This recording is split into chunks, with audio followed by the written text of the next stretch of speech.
Chapter 206. Mother and Daughter. Chapter 206. Mother and Daughter. Yuzhong looked at Wan Zi coldly and said, "Where's the divine spring tea? Bring me to it and I will spare your life, but you'd better get lost from Tooth Village." "Is that for real?" Wan Zi's eyes flashed with anticipation. Nobody would want to die if given the choice. White Bones retracted his bone spear, and Wan Zi immediately fell from the wall. She looked at White Bones, which was capable of shooting such sharp spears, and her eyes had a hint of fear. Yuzhong coldly called out, "Lead on." Wan Zi gazed once more at the both of them, and started to lead the way with big strides. "It is this type of tea." Wan Zi brought Yuzhong along many turns before arriving at a burial site. Right behind there grew a small tea tree of not more than 30 centimeters tall with 7 forked branches, each branch growing 10 green tea leaves. Yuzhong walked towards the tea tree and an exotic fragrance wafted through the air, that was precisely the same fragrance as that of the divine spring tea he had drunk before. He pondered for a while before suddenly asking, "Are there many zombie corpses buried under here?" Wan Zi's eyes flashed with surprise. "That's right. There are indeed many corpses buried here. How did you know that?" Previously, the lifesaver grass, which had contributed to the recovery of many subordinates under Yuzhong, was also discovered near a burial site. In the process of cultivating the lifesaver grass, Yuzhong found out that the meat of mutant beasts and also zombie corpses, basically diseased meat, acted as a sort of effective fertilizer for the lifesaver grass, encouraging its growth. If it did not have any nourishment from the meat of zombies or mutant beasts, its growth was unbearably slow. It was because of this that Yuzhong came to the conclusion that the divine spring tea was likely of the same circumstances, growing on top of corpses. Yuzhong ordered White Bones, "Dig it out, be careful not to damage the roots." Upon receiving the order, White Bones bent its frame, 10 fingers pierced into the earth, and it began digging frenziedly. With White Bones' efforts, the divine spring tea tree that could strengthen one's body was dug up together with a sizable amount of soil, before being wrapped in a big piece of cloth. Wan Zi saw that White Bones had finished its task and asked meekly, "Can I go now?" She was not willing to stay with Yuzhong or White Bones for a moment longer than necessary. After all, she had wanted to kill them earlier. Being by their side was extremely stressful. Yuzhong glanced at the vicious woman and blandly said, "I promised you before and I won't go back on my word. Go back first." Wan Zi saw that Yuzhong had no intentions of killing her and could not help but heave a sigh of relief. Her eyes flashed as she quietly walked behind Yuzhong. Upon returning to the village, Lu Arai and the rest had recovered their mobility. However, they still remained in the room where Ma Jingming had been hacked to death. Tooth Village was very small, so Lu Arai and the rest did not know where else they could turn to. Prior to this, their leader was Ma Jingming, yet he had been killed. For the time being, they could only stay in the room blankly, with their hearts full of fear and unease over how Yuzhong was going to deal with them. Seeing that Yuzhong's party of 3 had come back into the house, their heartbeats accelerated, not knowing how Yuzhong would deal with them. "Since I promised you that you can live after helping to find the divine spring tea, I naturally would not go back on my words." Yuzhong looked at Wan Zi and spoke slowly. Hearing Yuzhong's words, Wan Zi's originally pale face regained some of its color. At that moment, a cold glint flashed in Yuzhong's eyes as he took one swipe with his sword down towards Wan Zi's shoulder, cleanly dismembering her entire right arm.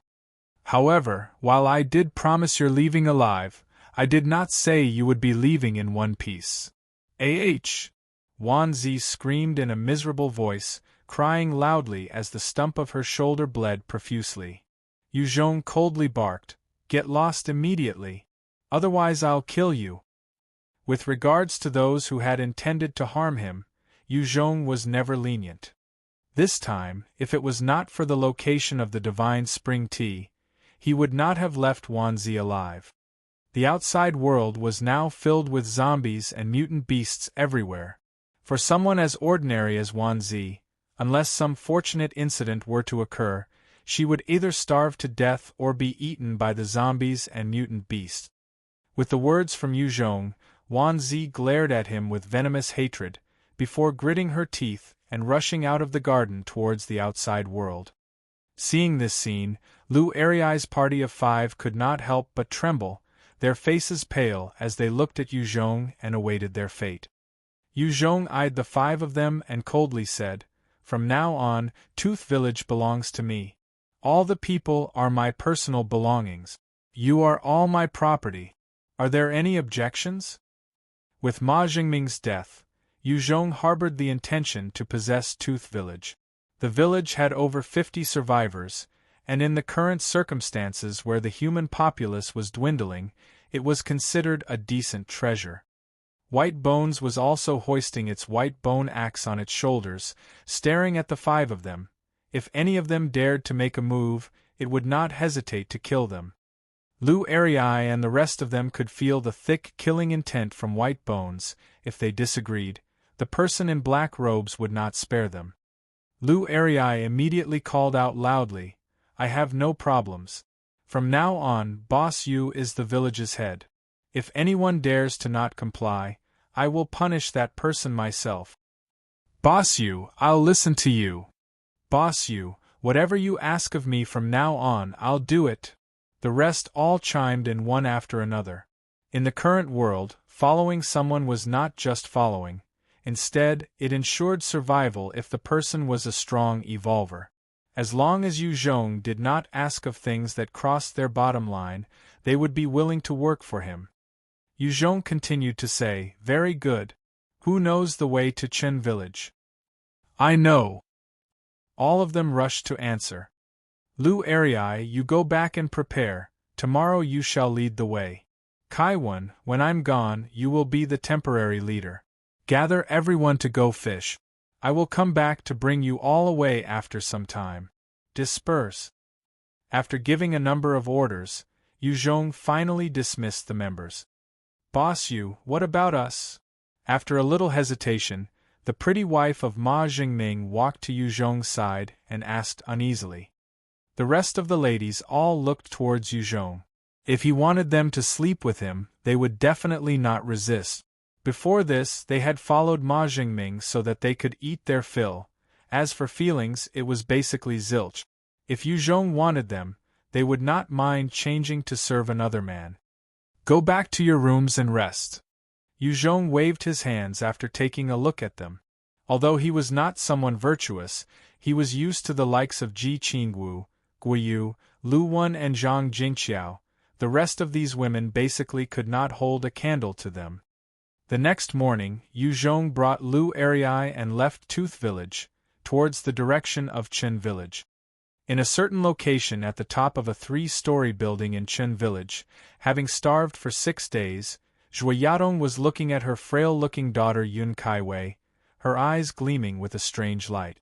Her stomach was growling like crazy, her hunger enveloping her entire body and slowly eroding her sense of reason and energy. The amount of food in the room had already mostly been consumed 3 weeks ago, and during the span of these 3 weeks, Zhuoyadong and her daughter Yun Kaiwei had eaten very sparingly, taking small mouthfuls of food each day and limiting their movements as much as possible. However, 6 days ago they had finally wiped their food clean. In these 6 days, Zhuoyadong was constantly tortured by hunger to the extent that she almost wanted to die. At the same time, under that immense hunger, a crazy thought had blossomed in her mind. Eat her. No. She's my daughter. My precious daughter. Eat her. Under the intense moral conflict, Zhuoyadong seemed to have been driven mad by torture. The look in her eyes as she gazed at her daughter changed, as though she had just seen a roasted turkey. Under the state where her mind was half collapsed, she subconsciously got closer to her daughter, her hands stretching out to Yun Kaiwei's neck. Yun Kaiwei opened her lovable eyes, rubbing them gently, and pulled out a piece of chocolate not even as big as a fingernail from her right pocket. She broke it into half and handed one half to Joyadong, saying, "Mummy, time to eat." Upon hearing her daughter's voice, Joyadong regained her senses and saw her own hands on her daughter's neck. A chilling sense of fear rise in her heart. If she had really killed her own daughter, she would break down and become insane. Joyadong hugged Yun Kaiwei tightly as she bawled, "Kaiwei, you eat, you eat." Yun Kaiwei continued on very sensibly, "Mummy, eat. Only when you eat will you have energy." Joyadong released her hug and smiled sadly, before taking the bigger piece and pushing it into her daughter's mouth, as she took the smaller half and ate it. "Little Wei, you stay here, okay? Mummy will go look for some food." Joyadong instructed Yun Kaiwei to stay as she got up shakily, walking towards the kitchen. The kitchen was already swept clean of all edible items. Even salt, soy sauce and items like vinegar were all eaten by the mother and daughter pair. However, her aim was not these items, rather it was a vegetable knife. She feared that she would commit something unthinkable under her frenzy, so her heart was dead set. She picked up the knife, her eyes empty. As her hands trembled uncontrollably, her heart also beat with fear and unease. "If only someone could save us right now, I would agree to whatever he wants." Joyadong laughed bitterly before killing off that hope, closing her eyes as she swung the knife down towards her left hand. Chapter 207 Joyadong. Chapter 207 Joyadong. Just as Joyadong closed her eyes, there came a sound of something being broken into from the outside. Her hand trembled and the vegetable knife in her hand fell to the ground. She was not willing to die in the first place, so hearing the weird sound from outside led her to have renewed hope. Joyadong ran quickly to the window and looked outside. Very quickly, she saw many zombies outside the convenience store lying on the ground. It seemed that the door had been kicked wide open. Not long after, 3 people exited from the convenience store, with one of them hoisting a huge backpack, one holding a pot of the divine spring tea and the last person also carrying a huge luggage bag, obviously filled up with items. Joyadong mustered all the strength she could summon and shouted loudly, "Help! Save us!" Yuzhong had just brought White Bones and Lu Arai out of the convenience store when he heard the plea for help. Yuzhong looked towards the direction where Joyadong had screamed from, and pondered for a while, before turning and walking towards her. He knew that there could be survivors in this village, yet he was not prioritizing their rescue. However, if it was convenient, he would not mind lending a hand. Lu Arai continued following Yuzhong closely. While the trip in Chen village was considered smooth sailing for Yuzhong, it was fraught with dangers for someone like Lu Arai. Without Yuzhong's protection, he would not be able to walk beyond 100 m from this place. The convenience store was only 10 m away from the Joyadong's residence, and the zombies that littered the way were disposed of easily by Yuzhong. Arriving in front of that small bungalow, with just the swing of his blade, the huge door was cleaved in two and he kicked with strength, barging right in. Yuzhong strode up to the top with big steps and saw Yun Kaiwei curled up into a ball, as if she was a weak cub, looking up at Yuzhong's party with her huge eyes. She was dying of hunger and did not even possess enough energy to escape.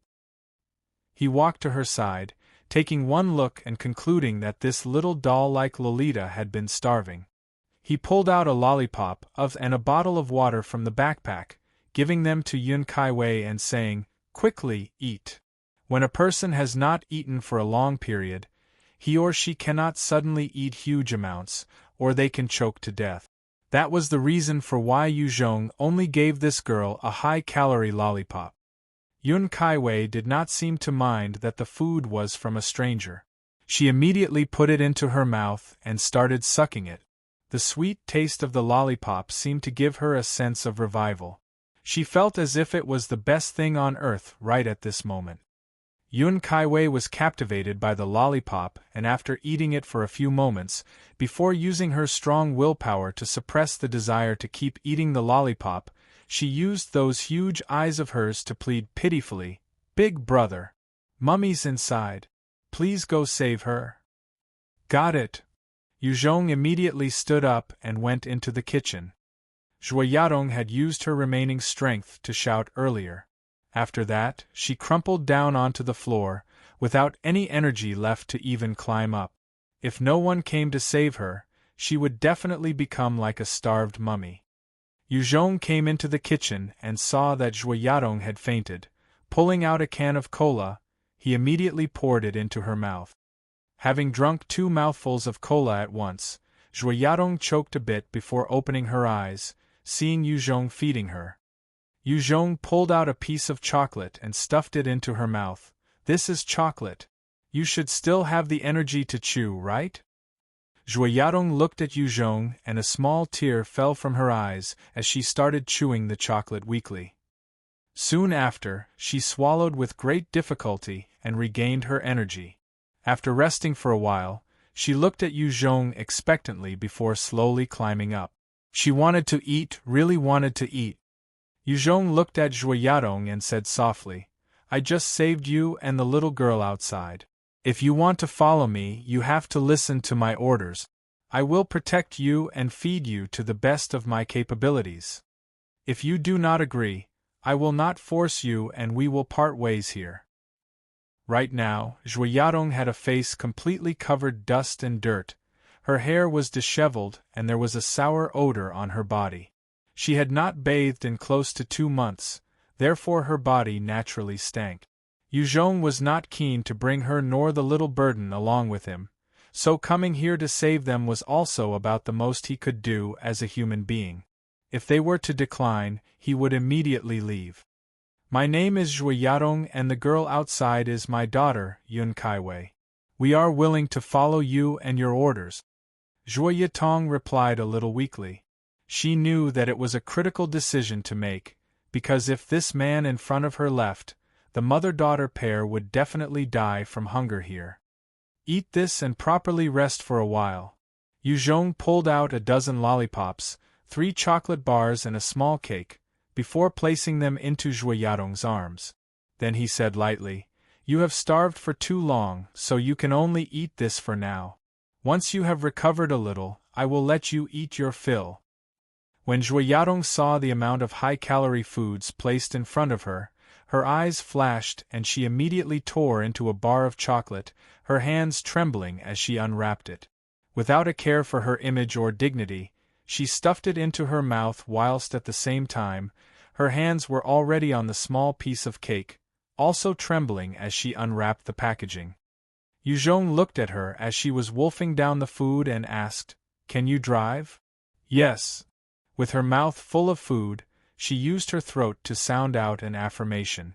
She grabbed the bottle of mineral water and washed down the food with a few gulps before replying hastily, In the garage there is a BMW and the fuel inside can last us for at least 60 kilometers. Zhuoyadong knew she needed to show her value as a team member, otherwise she might be discarded. Hiding in this 3-story bungalow, she had witnessed many cases in the leather shop nearby where people had been forced out, only to be eaten by the zombies. This was precisely because those people could only eat and were not useful to the boss. 10 days ago, even the boss of the leather shop could not bear the hunger anymore and made an attempt to enter the convenience store. The effort was in vain as he was devoured by the zombies and the scene had shocked Zhuoyadong, preventing her from stepping out of the bungalow to look for food. Yuzhong frowned, as cars like BMWs were not of practical use in the current world. These types of cars would be dented just after a few hits with the zombies. Only vehicles like Hummers and the Dongfeng vehicles with a sturdy frame were more reliable. Using them to hit and crush zombies would not be a problem. Looking at the weak Zhuoyadong, he pulled out a chunk of cooked mutant beast meat, saying, Eat this. Zhuoyadong received the meat and took a huge bite. Not long after, a warmth blossomed in her body and she felt that her strength was recovering consistently. She was pleasantly surprised and immediately asked, What treasure is this? Yuzhong saw that Zhuoyadong had recovered her energy in such a short time and his eyes could not help but flash with surprise. You can stand and walk on your own? I don't want to stay here for too long. Zhuoyadong used her strength to prop herself up, standing up shakily. While she still felt weak, her body had a hint of energy. She looked at Yuzhong and said firmly, I can walk now. Let's go. Yuzhong looked at her and immediately went outside in big strides. With just a thought, Yuzhong made White Bones pick up Yun Kaiwei in one of its arms as though it was carrying a little kitten, and it followed out. Zhuoyadong got into the garage and started to drive the BMW out. Yuzhong sat in the front passenger seat, while Yun Kaiwei and Lu Erei sat behind. White Bones acted as the vanguard in front of the BMW, clearing out the normal zombies that had been attracted to the commotion of the car starting. As soon as the zombies got within range, White Bones would immediately decapitate them, so that they could not even touch the car.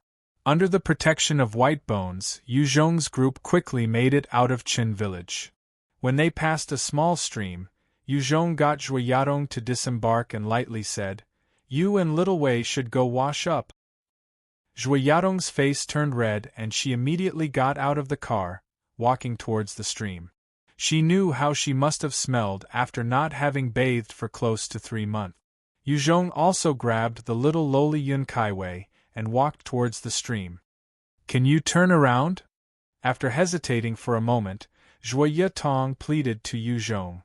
She was not used to bathing under someone else's supervision.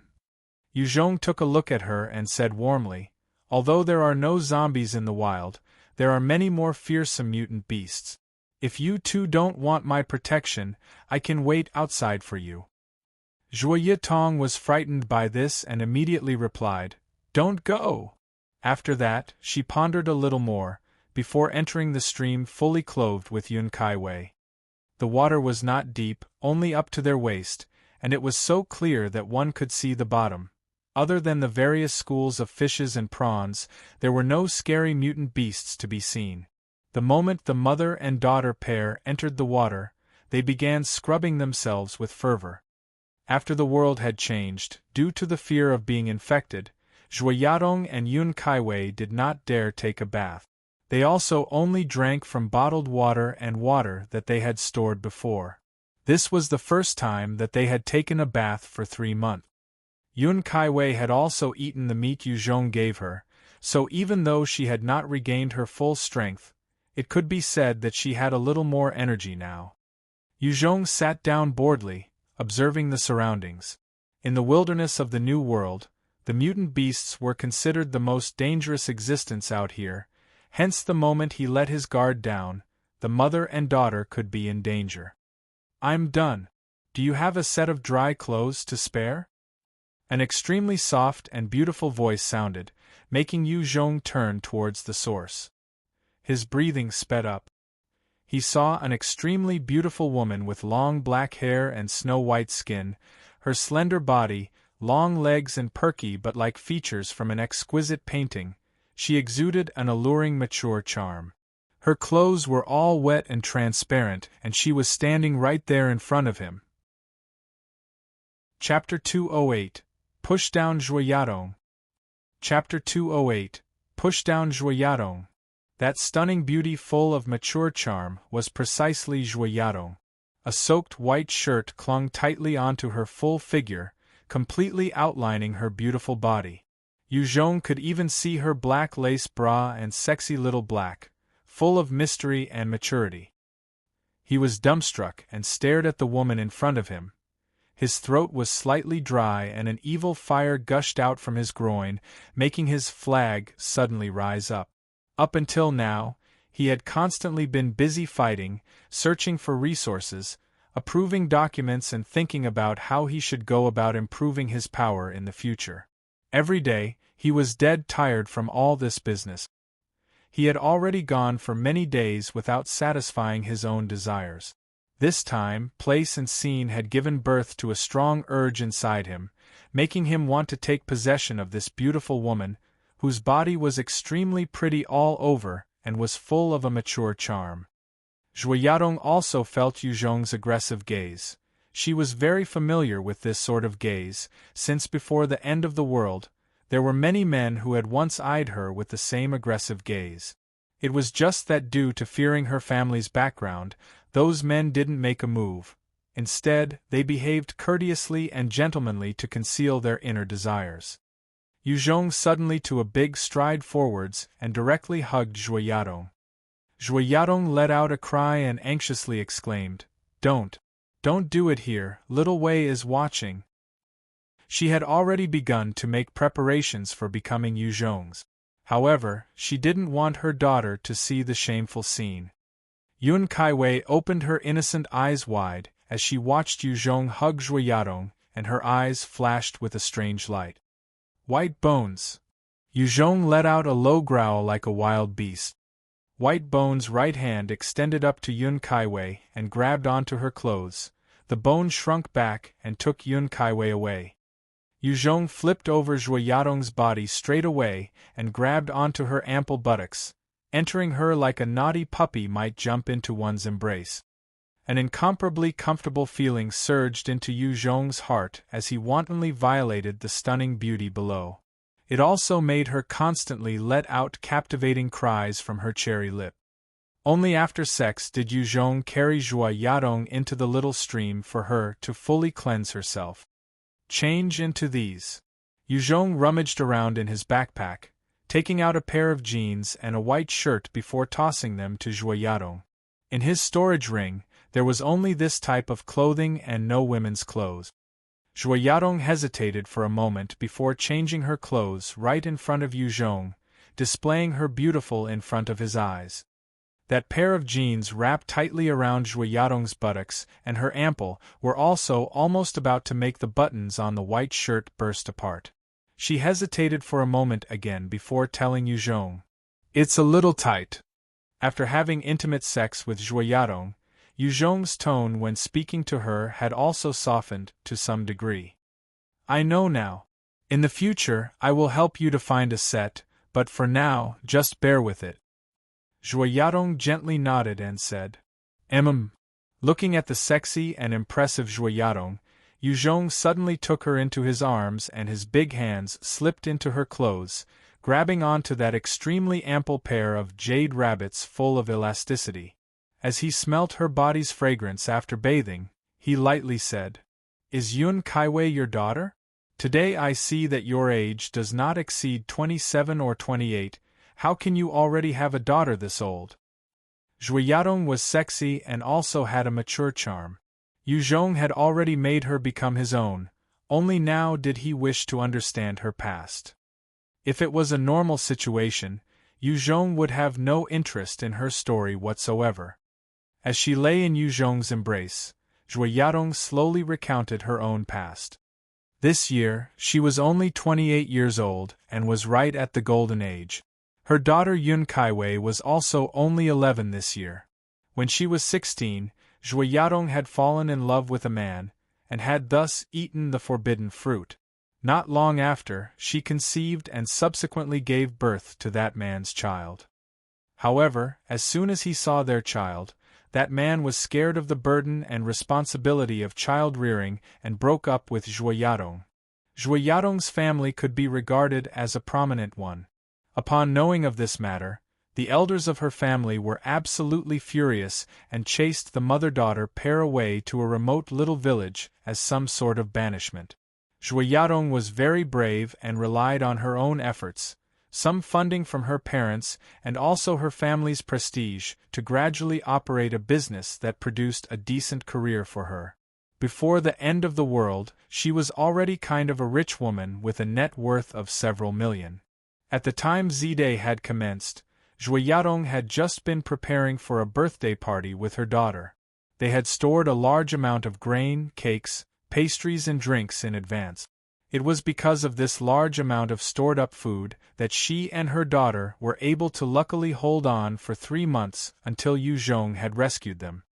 With some overbearingness, Yuzhong said, "From now on, you are my.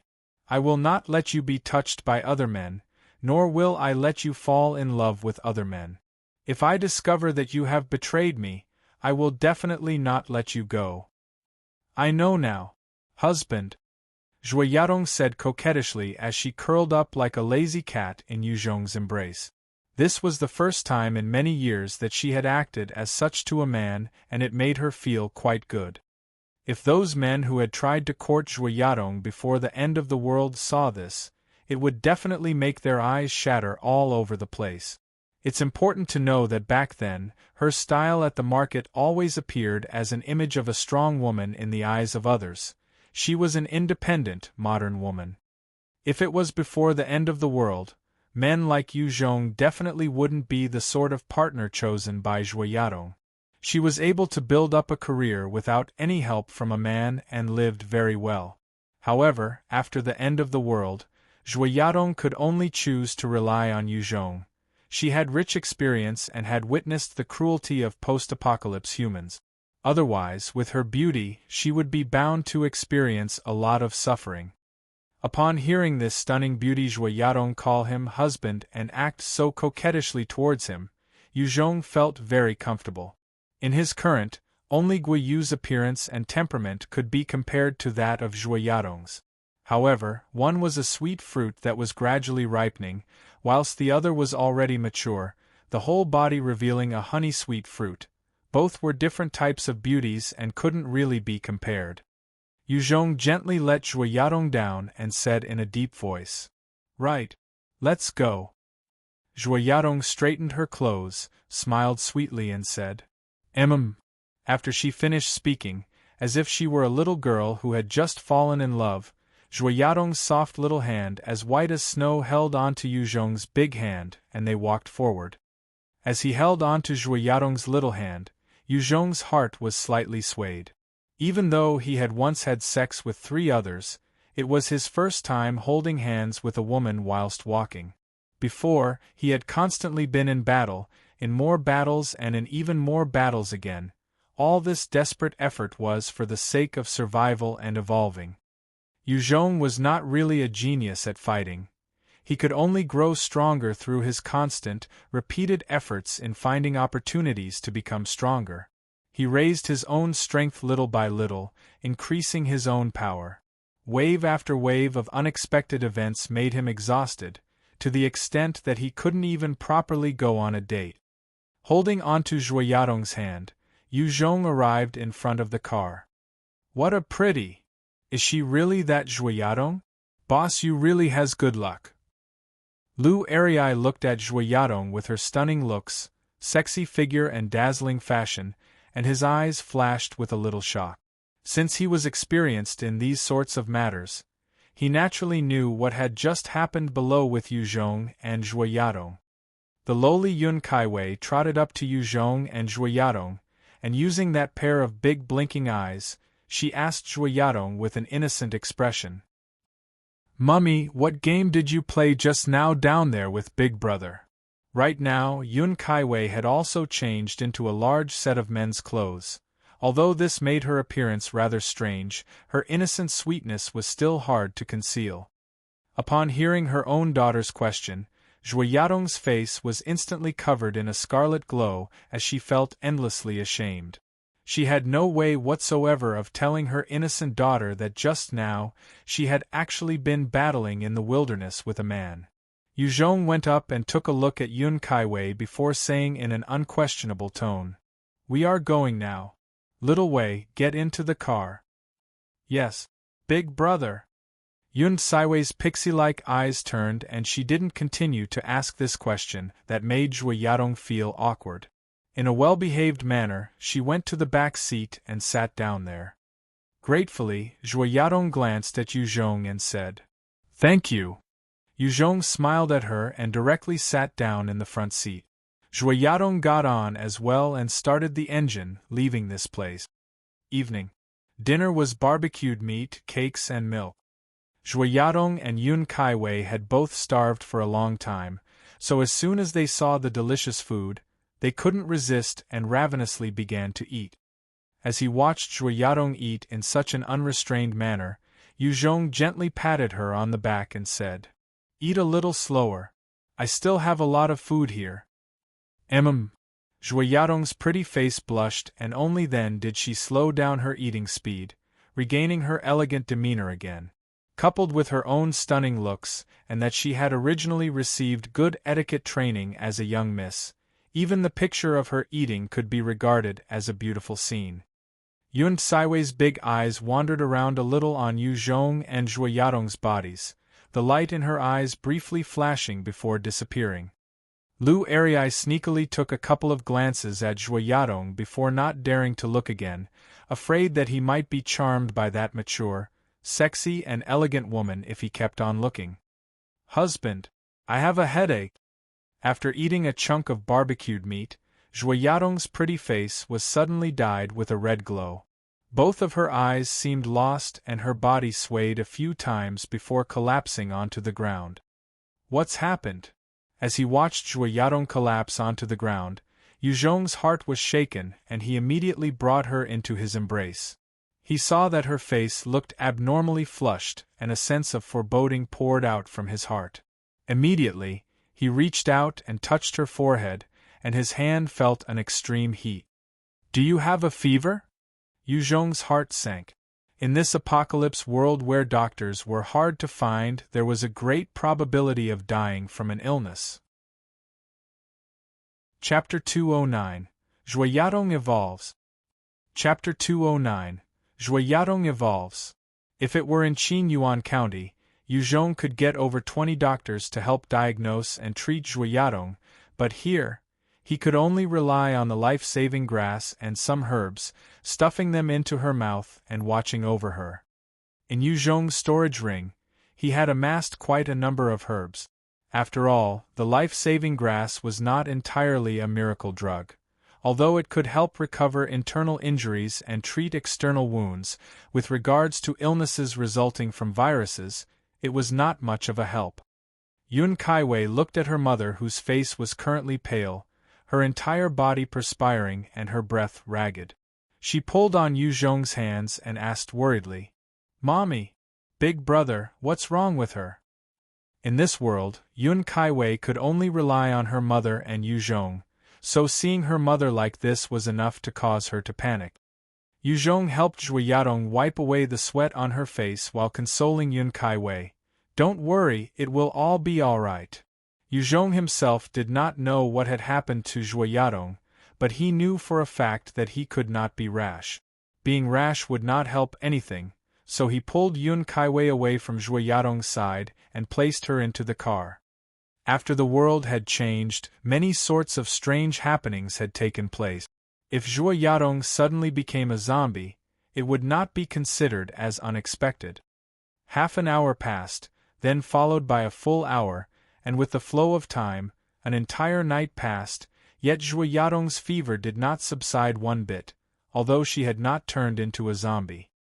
On the second day, Yu Zhong cooked porridge again to feed Zhuo Yadong and helped her wipe away her perspiration, busily taking care of her for an entire day.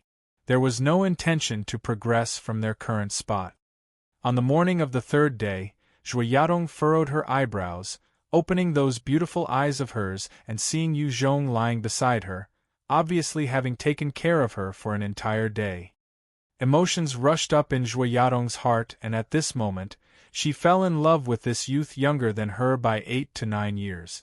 Women were usually emotional creatures. Whilst Yu Zhong had come to their aid at the start, she was thankful but not moved. Even their tryst by the riverside happened as a way of thanking Yu Zhong for saving them, and it was not out of love, hence at that time, she didn't actually develop any feelings for him. Yet when she found that Yu Zhong had taken care of her unconditionally when she was unwell, she realized that she had truly fallen for this man. This was because regardless of what his motives were, he had personally taken care of her very carefully, and this type of trait was hard to find in the current world. Zhuo Yadong couldn't help but reach out her hand to stroke Yu Zhong's face. As he possessed a strong sense of wariness, Yu Zhong had awakened the moment Zhuo Yadong had moved. He grabbed her delicate hands in his, saying, "You're up. Let me go cook some porridge for you." Not a single mushy sentence like, "I love you," or "without you I'll die," came from his mouth. Yet this simple sentence had moved Zhuo Yadong, her emotions stirred. Yuzhong also did not know that he had unintentionally won the heart of this beauty. He had chosen to take care of her simply because he had treated her as his woman, and he had the responsibility to. He knew that even though he had won her body, he did not assume that he could win her heart. Zhuoyadong looked at Yuzhong and a hint of tenderness flashed in her eyes. She said, "I'm fine now, let me prepare the food. Looking after her man is a woman's basic duty." After which, Zhuoyadong sat up. The moment she sat up, she was full of mature charm and her entire body seemed as though it was free of unnecessary weight. That pair of voluptuous mounds that were full yet soft at the same time seemed to push her unbuttoned blouse out even further, exhibiting her tender, snow-white skin to Yuzhong. It was breathtakingly beautiful. Yuzhong only took in the scene for a few breaths, but it made everything else seem just as beautiful too. It was just for a few moments, yet he felt the surge of desire. Should he continue looking, he was afraid he would leap on top of her again. He was deeply attracted to her mature body and demeanor. Zhuoyadong saw Yuzhong's gaze sweep over her body and her mouth curled upwards. She was clearly delighted. With regards to her attractiveness, she was very confident. Yuzhong looked toward the corner of the tent and said lightly, "Are there any changes in your body?" Zhuoyadong became silent for a while before she suddenly responded in alarm. "Husband, I think I've become an evolver." "An evolver?" Yuzhong heard this and his mind immediately went blank. He had a lot of enhancers in his team, but as for true evolvers like Yao Yao, she was the only one whom he knew. It was really the first time that Yuzhong had come across the process of an evolution. Yuzhong continued his questions, saying, "What are your current abilities and skills? In other words, did you gain anything during the evolution?" Yao Yao was considered an agility-based evolver. Yuzhong had tried asking her before, right after her evolution and obtaining a huge boost in agility. Every time she gained an increase in abilities from the system, other than 2 points of free allocation, she would gain a fixed increase in agility.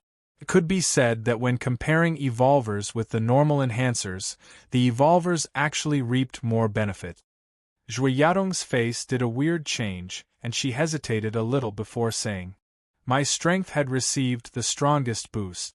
Currently, my stats are level 1, strength 25, agility 13, vitality 12, spirit 11, stamina 12, and endurance 13. Evolvers really do have an advantage." Yuzhong was partly depressed yet also happy for Zhuoyadong at the same time. Zhuoyadong's basic attributes were already above average, hence, even if she was only level 1, after her evolution, she had attributes that had already surpassed normal level 10 enhancers. The 25 points of strength had bestowed upon her an immense strength. If she gave it her all, she could probably snap the neck of a normal zombie with just one punch. Yuzhong waved his hands and retrieved 3 skill books, throwing them to Zhuoyadong and saying, "These 3 books are for you. As long as you want to learn them, you can easily do it." Those 3 skill books were the Level 2 skill, Super Strength Enhancement Level 2 skill, High Speed Movement, and the Level 3 skill, Enormous Power Solidification. The Level 3 skill book was obtained when Yuzhong had killed the mutant water snake. He had already learnt it before, hence there was no need to relearn.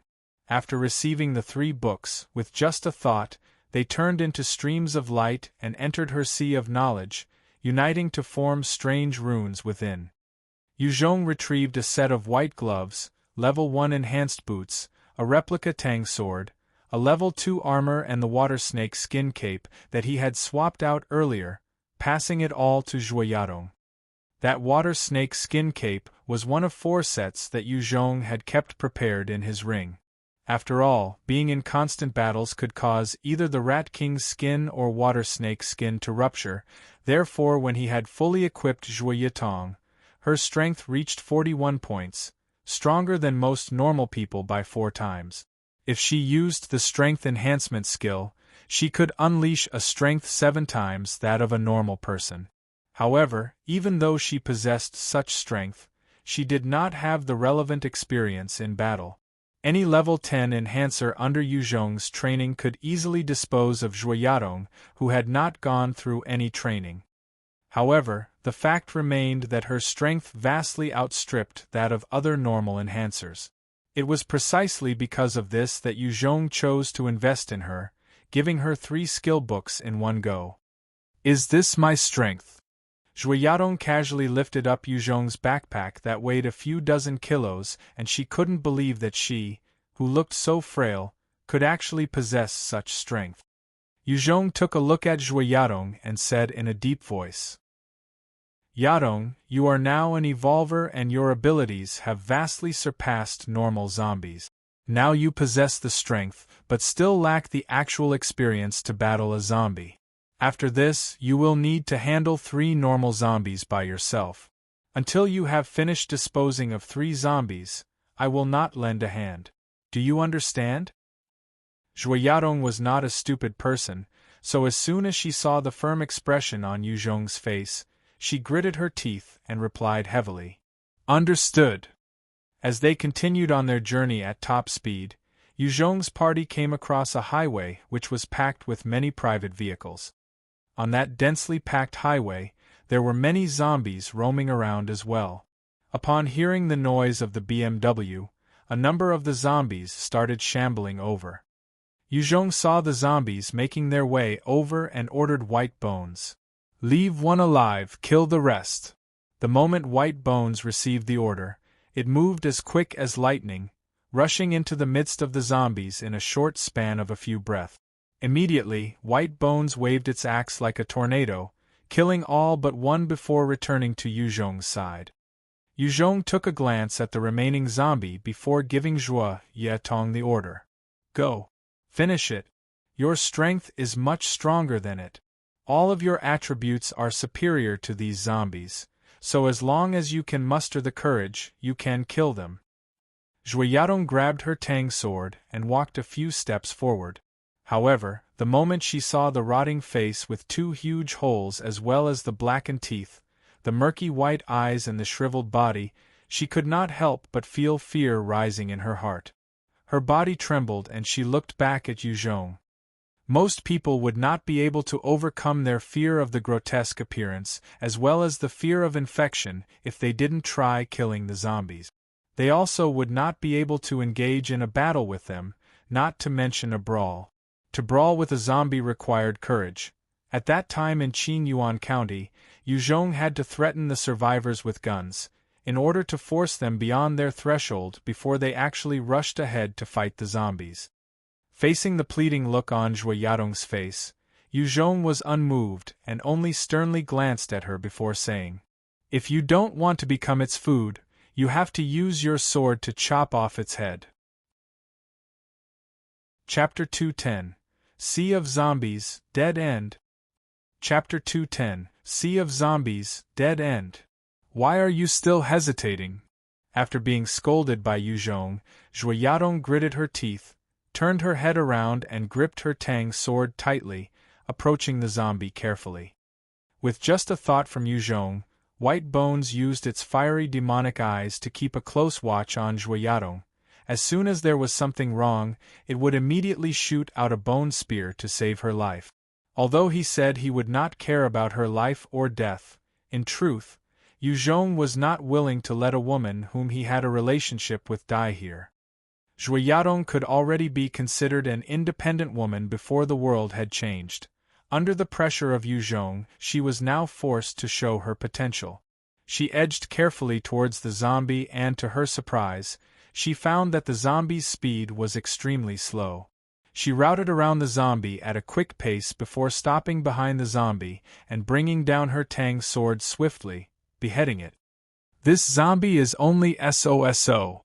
After beheading her first zombie, Zhuoyadong felt a surge of pride and her fear towards the zombie lessened. She smiled at Yuzhong as she walked back haughtily to his side. Yuzhong looked towards White Bones and ordered, "Go and lure 3 of them here." White Bones shot forwards like an arrow and once again attracted the attention of 6 zombies. After luring them away from the other zombies, it casually disposed of 3 of them. Yuzhong pointed towards the 3 zombies and gave an order to Zhuoyarong. Go finish them. Remember, the snake skin pelt on you can block even bullets, so as long as you don't let them reach your head, you will be safe. Listening to Yuzhong, Zhuoyarong's original pale face regained a bit of color. She was still confident of dealing with 1 zombie, but 3 in one go seemed to be beyond her capabilities, and she had not succeeded at something like that before. Gritting her teeth and taking a huge breath, Zhuoyarong rushed towards the zombies with huge steps. However, she maintained her guard, and the moment she arrived in front of them, she started circling them constantly, looking for an opportunity to strike. The 3 zombies could only helplessly move around shakily on the spot as they tried to get closer to Zhuoyarong. However, their movement speed was slow and they were clustered together, giving Zhuoyarong the feeling that she was like a mouse leading some tortoises around. After circling the zombies 3 times, she could not take it any more and rushed towards one of them. At this moment, one of the other zombies had just turned around, exposing the horrors of its face that had been bitten off as it reached out for Zhuoyarong. She took a look at the zombie's face and clamped up in fright, which allowed the zombie to claw at her body. I'm dying! I'm dying! At that moment, Zhuoyarong's mind only had this thought, and she frantically used her tang sword to hack mindlessly at the zombie. With strength that was 4 times that of normal humans wielding the sharp tang sword, the 2 zombies were hacked into several pieces by the desperate Zhuoyarong. The last zombie had just neared Zhuoyarong before it immediately entered the range of her frenzied attacks and was chopped into pieces. After killing the 3 zombies, Zhuoyarong took ragged breaths and her face was pale. With her current enhanced self, beheading 3 zombies wouldn't actually consume much stamina, but under the stressful situation, she had expended quite a bit of it. Lu Arii was watching Zhuoyarong cut through the 3 zombies with ease, and his eyes opened wide with shock. He did not expect that the woman who was saved by Yuzhong, who looked so frail and delicate at the time, could deal with zombies on her own, which was something that not even most men could accomplish. Lu Arii's eyes glowed as he looked at Zhuoyarong. It's too amazing, what exactly did Boss Yu do? He actually managed to raise this woman's abilities to this extent in these few days? If only I could be this strong as well. Wait a moment. He said before that the snake skin pelt that I'm wearing can withstand scratches from the zombies. After a few breaths, Zhuoyarong remembered what Yuzhong told her and looked at the spot where the zombie had attacked her. She saw that other than a hole in the village clothes, the snake skin pelt was without a scratch. I shall guide you on killing the zombies more efficiently. Watch closely. Yuzhong walked up to her and spoke lightly, before taking big strides towards the horde of zombies. He arrived in front of the abandoned cars and lashed out viciously with his leg, causing a loud sound. A number of zombies started moving towards the source of the sound. Yuzhong entered the zombie horde, his blade flashing as though he was training, and one by one, the zombies that approached him only saw death. When he was surrounded by dozens of zombies, as they attacked him simultaneously, he would retreat back a step, dodging a huge number of attacks. He allowed a few to reach his body, before a single flash of his blade struck out, beheading all of the zombies as if he were harvesting wheat. In just a few moments, the zombies were all killed by Yuzhong, and not a single one remained. Zhuoyarong saw how easy it was for Yuzhong to dispose of all those zombies without batting an eyelid, and she recognized the vast difference between her combat abilities and his. At the same time, though, she felt overjoyed. Seeing as such a powerful man was her husband, she would naturally feel proud. After slaughtering those zombies, Yuzhong returned to Zhuoyarong's side and started telling her about the various tactics and strategies to employ when dealing with different situations regarding zombies. After the talk, Yuzhong once again threw Zhuoyarong into the midst of a zombie horde. She had the snake skin pelt, so as long as she did not come across an evolved zombie or any other major issues, she would not be in danger. Furthermore, White Bones was constantly on guard beside her to provide protection should the need arise. As she continued her training, she improved quickly and her speed of killing zombies became faster. Originally her abilities exceeded those of normal enhancers by 10 times and she was also well equipped. The moment she overcame her fear of zombies, killing them became an easy feat after an entire morning. The zombies in the whole area were cleared by her and there was even an L1 amongst those which she killed. After killing such a large number of zombies, Zhuoyadong rose to level 8 and obtained a huge amount of enhancement points. Her strength was not lacking but her stamina was one of the weaker points, therefore Yuzhong guided her to allocate 14 points entirely to her stamina. At the same time, in accordance with Yuzhong's conjecture, Zhuoyadong, being a true evolver, gained a fixed point in strength every time she leveled up. It was clear that she was a strength-based evolver. After the zombies in this area had been cleared, Yuzhong brought Zhuoyadong and traveled along the highway, making their way towards Qinyuan County. After traveling for about 2 kilometers, Yuzhong came to a stop as a huge sea of zombies suddenly appeared in sight.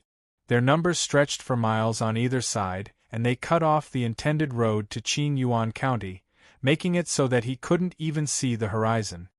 Sitting inside the BMW, Zhuoyadong and Lu Erei looked towards the sea of zombies in the distance and their faces turned pale. It was their first time coming across a horde of such magnitude. Against such a number, an individual's strength seemed so negligible.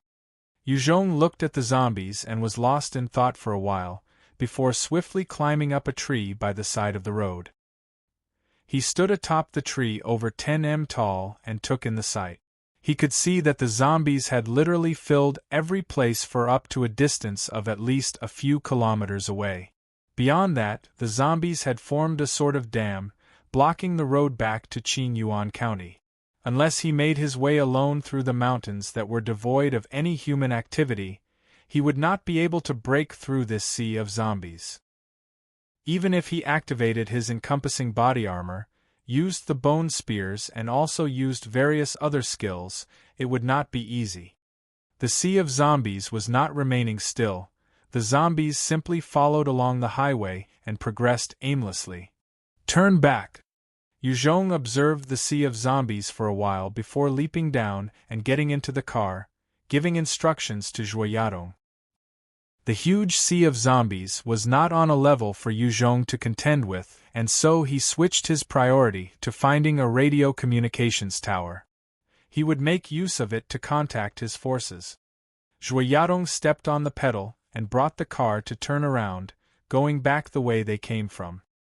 Yuzhong's team did not make it very far before they came across a fleet of 5 buses, 4 Dongfeng trucks, 2 Humvees, 3 jeeps and 4 cars that cut off the road. Yuzhong saw the appearance of the fleet and his eyebrows furrowed. With a wave of his hand, Zhuoyadong stopped the BMW. With just a flick, a .05 light assault rifle with a silencer appeared in his hand. This gun was lightweight and had a simple structure. With its small size, it possessed good accuracy and strong firepower at close range, and with its ammo capacity at 50 rounds per clip, it was currently one of China's most advanced weapons. Even though its firepower could not penetrate the defense of an L2, when dealing with humans, it could not be beaten. Hold this. Yuzhong gave a .54 handgun to Zhuoyadong. When dealing with zombies, it was possible to still engage in melee combat, but when dealing with other humans, using guns was a sort of assurance. Yuzhong was not sure what kind of people were in front of him, and he wanted to be safe than sorry. Zhuoyadong looked at Yuzhong and her eyes flashed with shock. She didn't know how Yuzhong managed to retrieve the .05 light submachine gun and .54 handgun. Just how many secrets is he hiding on his body? Zhuoyadong thought silently in her mind as she accepted the .54 handgun and played with it for a moment, before glancing at Yuzhong. The fleet saw Yu Zhong's team in the BMW, and one of the jeeps came to a stop. 4 men stepped out. Amongst them, 3 of them held 81 rifles, whilst the leader was very burly and only held a 79 assault rifle, with a tang sword hanging at his waist. His clothes were very tidy and his bearings gave the impression of a cheetah ready to pounce. Yu Zhong opened the car door and strode out. Chapter 211 Survivor Fleet. Chapter 211 Survivor Fleet. The 4 men saw that Yu Zhong was approaching them with the dark magic sword by his waist and a 05 light submachine gun in his hand. Their eyes narrowed as they raised their caution towards him. Someone who was well equipped and prepared in the current world was not simple, and they didn't want to offend such a person needlessly. The well-built man carrying the 79 assault rifle, with the gait like that of a cheetah, smiled at Yu Zhong and said, "How are you? I'm Niu Jiang. I'm not sure how I should address you, the little brother here?" "I'm Yu Zhong." Yu Zhong took a look at Niu Jiang before asking, "Niu Jiang, where are you guys headed for?" Niu Jiang did not hesitate before responding, "We want to head to the SY County gathering. The government has established stability there and has called out to survivors to gather there." Niu Jiang looked at Yu Zhong and said warmly, "Brother Yu Zhong, why don't you come along with us? Moving together brings more benefit." Yu Zhong was well equipped and the items on him were not simple. If he joined this fleet, then their defense would also rise. Yu Zhong pondered for a while before nodding. Yes. That sort of government establishment would definitely have radio communications. Since Yu Zhong's destination was the same as Niu Jiang's team, he naturally would not decline going together. Yu Zhong joined Niu Jiang's team and the entire fleet continued on their journey. When the sun set, the fleet chose a small, barren plain to set up camp. In the fleet, there was a total of 200 survivors. The moment they disembarked, they would pull out pots and pans, and the children and women would forage for twigs and branches to start a fire for cooking. Amongst these 200 survivors, a huge number of them had tattered clothes and emaciated appearances. However, there were a few who seemed much better off. There was a handful who were led around by a fatty with a plump face and huge belly. He was surrounded by 5 men and 8 women of mixed ages, all of whom didn't seem weak. Yet another group comprised of a male cop dressed in his uniform leading his colleagues around, and each of them had a 79 assault rifle. Another handful had Niu Jiang as their leader with 9 people in total, each of them equipped with either a 81 rifle or 79 assault rifle. There was one final group where the leader was a bespectacled male roughly 30 years old, and he was gathered with 34 other people. The majority of the survivors gathered around the bespectacled male were mostly middle school students of 13 to 14 years. This crowd of people was the largest with the most people. The other survivor groups would be as large as a family at most. No one else congregated on such a level. Yu Zhong's team stepped out from the BMW. Zhuo Yadong brought Yun Kaiwei to wash the rice to cook.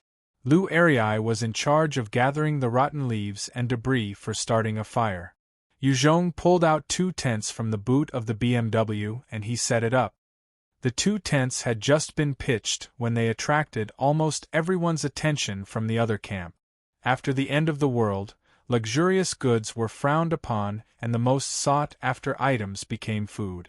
When the 200 survivors were on the run, their focus was only on getting as much food packed as they could. Luxury items like tents were considered unnecessary, and so none of them had one. Camping tents. Do they think they're on a tour? One of the students looked on with envy as she scowled in a low voice. Currently, the year was already entering the autumn season, hence the air could get very cold in the night. Without camping tents, they could only squeeze together in the bus, where it was extremely cramped and uncomfortable. Another student snorted coldly. With a hinge of jealousy in his eyes as he looked at Yu Zhong's side, the student said, "Let's ignore them." They will regret it once they run through their rations. Amongst the grumbling of the envious and jealous people, one of the men under the fatty walked to Yu Zhong's side. His body was on the skinny side, and he said with a hint of haughtiness, "I'm called He Yi. How should I address this little brother?" Yu Zhong glanced at He Yi, lightly saying, "I'm Yu Zhong. Do you have any business with me? I'm a driver for Secretary Huang from Jiaoyuan County. That person over there is Secretary Huang." He Yi pointed towards the fatty surrounded by a few men before saying, "Since it's autumn now, the winds are cold. I hope you can give this tent to him. Once we arrive at SY County's gathering point, Secretary Huang will definitely take care of you guys. With his status, even getting you some civil servant positions would not be an issue." After he finished talking, he looked on confidently at Yu Zhong. Although the world had changed a lot, the government had established a safe haven for the survivors at SY County. Secretary Huang could be considered someone of power even before the end of the world, and his words had some worth. As long as they could reach SY County and establish themselves, securing a few civil posts would be an easy feat. A position that allowed you to eat your fill in the current world was really an achievement. It was enough for people to fight bitterly to obtain it. He Yi did not believe that Yu Zhong would decline the offer. Yu Zhong looked at He Yi with disgust before saying coldly, "Not interested. Please go back." He Yi heard the words and instantly turned pale. He had noticed the 05 light submachine gun in Yu Zhong's hands, so he could only hold back the harsh words at the tip of his tongue. He immediately turned on the spot and walked back towards his boss. Secretary Huang glanced at He Yi and asked quietly, "How was it, He Yi?" He Yi replied in a grieved manner, "Boss, he is not willing to give it to you." Secretary Huang's face changed and he replied, "All right, I understand. Go take a rest and prepare to have dinner." Even though he did not express it explicitly, Secretary Huang started to bear a hatred for Yu Zhong. However, he would always seek counsel before taking action. If he didn't possess enough strength to handle the matter, he might end up creating a problem for himself, thus he wouldn't be so stupid. Amongst the survivors, although there were the 5 police officers, these 5 policemen came from another place and were not willing to listen to him, nor take heed of his status as Jiaoyuan County's VIP. Not long after, Zhuo Yadong and Yun Kaiwei brought over the hot rice that they had cooked. On the other side, Yu Zhong set up a barbecue pit and began roasting the Type 2 mutant boar's meat. Drops of the pig oil dripped onto the fire, feeding the flames.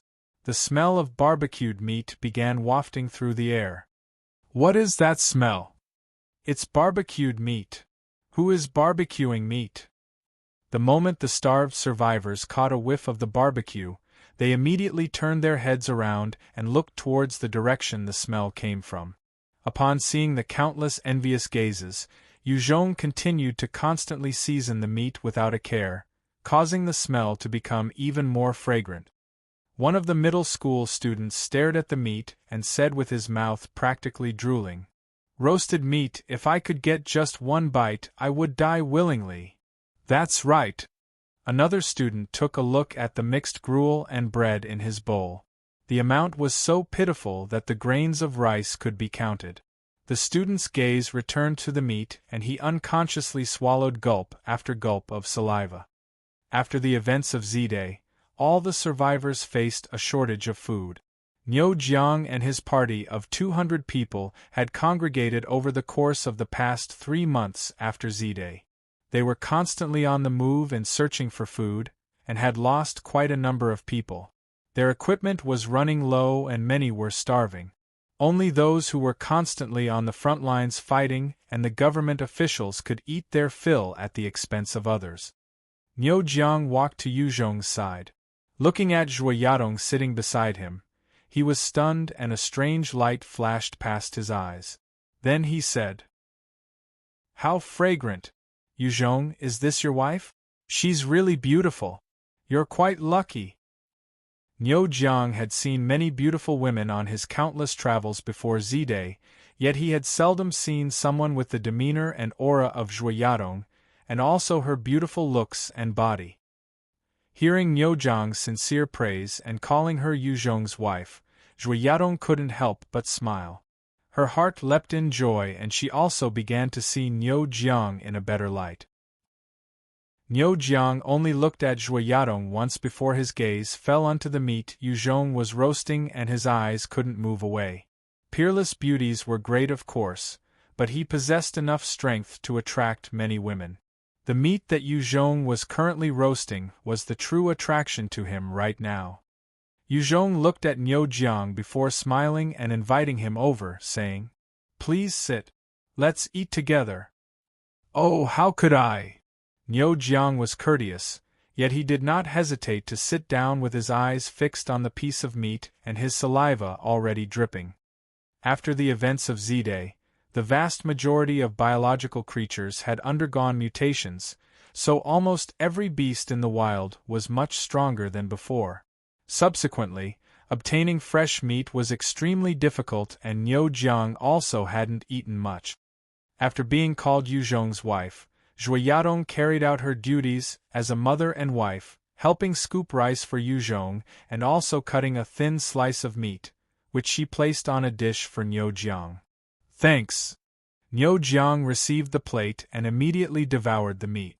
The meat was succulent and incredibly delicious, causing him to be endlessly mesmerized. When he hastily chomped down that piece of meat, a smile broke out on his face. He had also received some enhancements.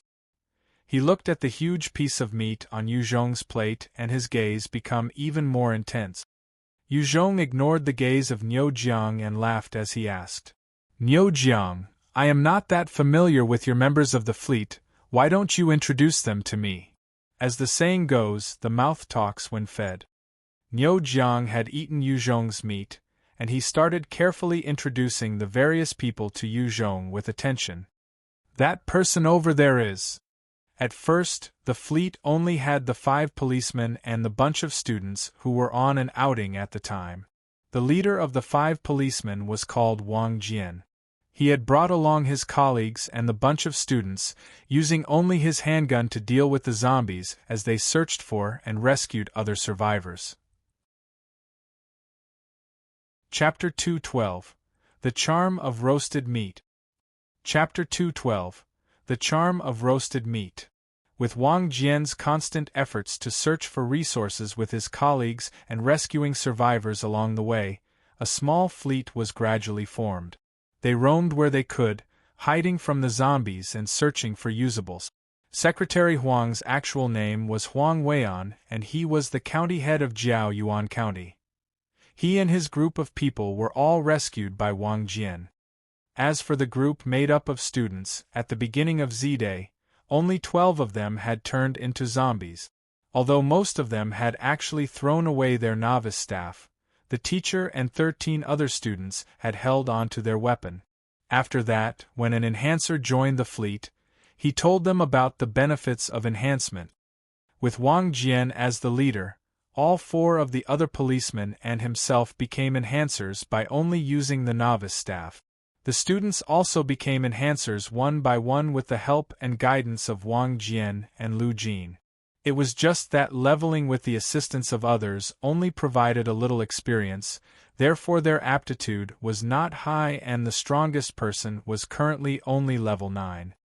Niu Jiang was a retired soldier before the end of the world, and afterwards, he relied on his own abilities to gain access into a police station and obtained firearms. After recruiting quite a number of people, they roamed about for a while. It was only after the zombies had started evolving and a huge number of his subordinates had perished that he fled with his remaining people. After they had escaped, they joined Wang Jian's fleet. Wang Jian's fleet operated by equal distribution of the resources. Everyone ate the same amount. Only those who went out to hunt for resources and those officials like Huang Weian would get to eat more. Wang Jian was righteous yet not overly concerned with rules, and in fact, he was quite easygoing. Since they were headed to a government establishment, he knew it would not be wise to offend someone of status like Huang Weian. It's important to know that prior to Z-Day, if someone of Huang Weian's status wanted to play with someone insignificant like Wang Jian, who was just a normal civil worker, they would not need to use much force. Of course, it didn't mean Huang Weian literally using his fat body, but with just a few words, it would be easy to remove Wang Jian from his post and rank. Even sending him to be a security guard was not a difficult feat.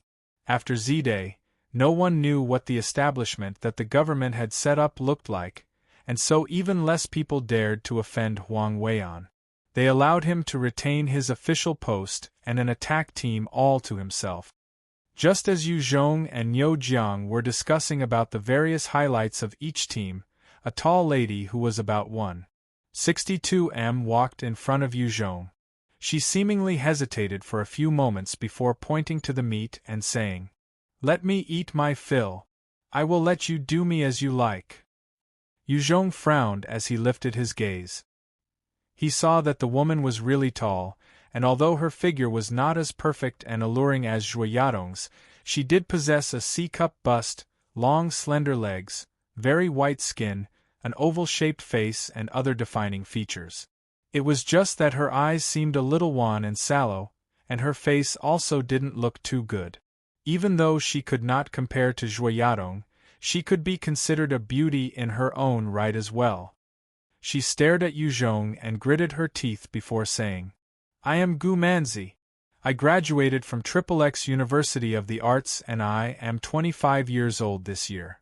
I don't have a boyfriend and am still a virgin. As long as you let me have my fill of that meat, I will let you play with me however you like. If you can feed me from today on, I will always follow you and be your woman." Gu Manzi had not eaten her fill for at least 2 months. She was tormented by her hunger to the extent that she was close to her tipping point. As Yu Zhong roasted the Type 2 mutant boar meat, the oil glistened all over.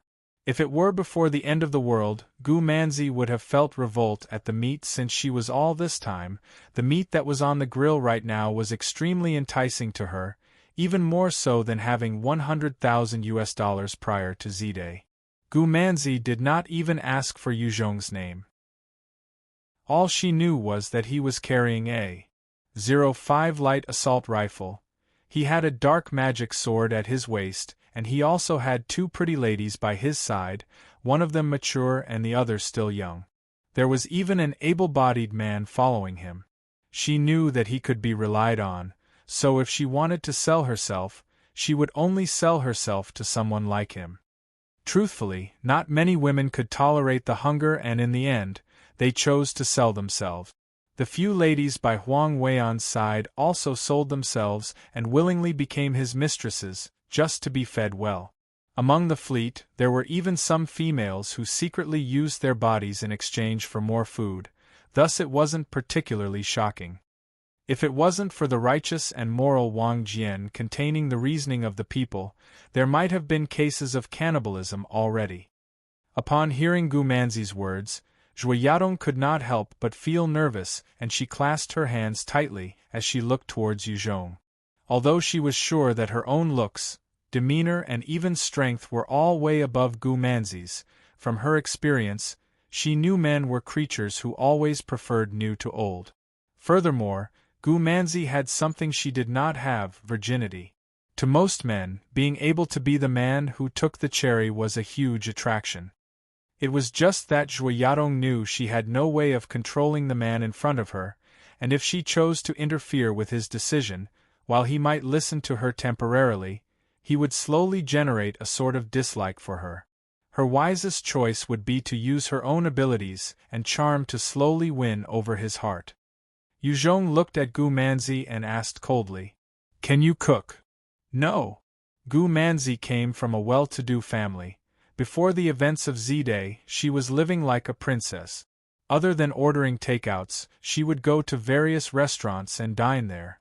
With regards to preparing meals, she had not considered doing that before. Yu Zhong continued to say softly, "Do you know how to wash clothes?" "No." Gu Manzi's expression was turning ugly. Every household had a washing machine before Z-Day, and so a princess like her would not even know how to wash manually. However, after Z-Day, washing clothes by hand became an important task, as a huge amount of clothes had to be washed.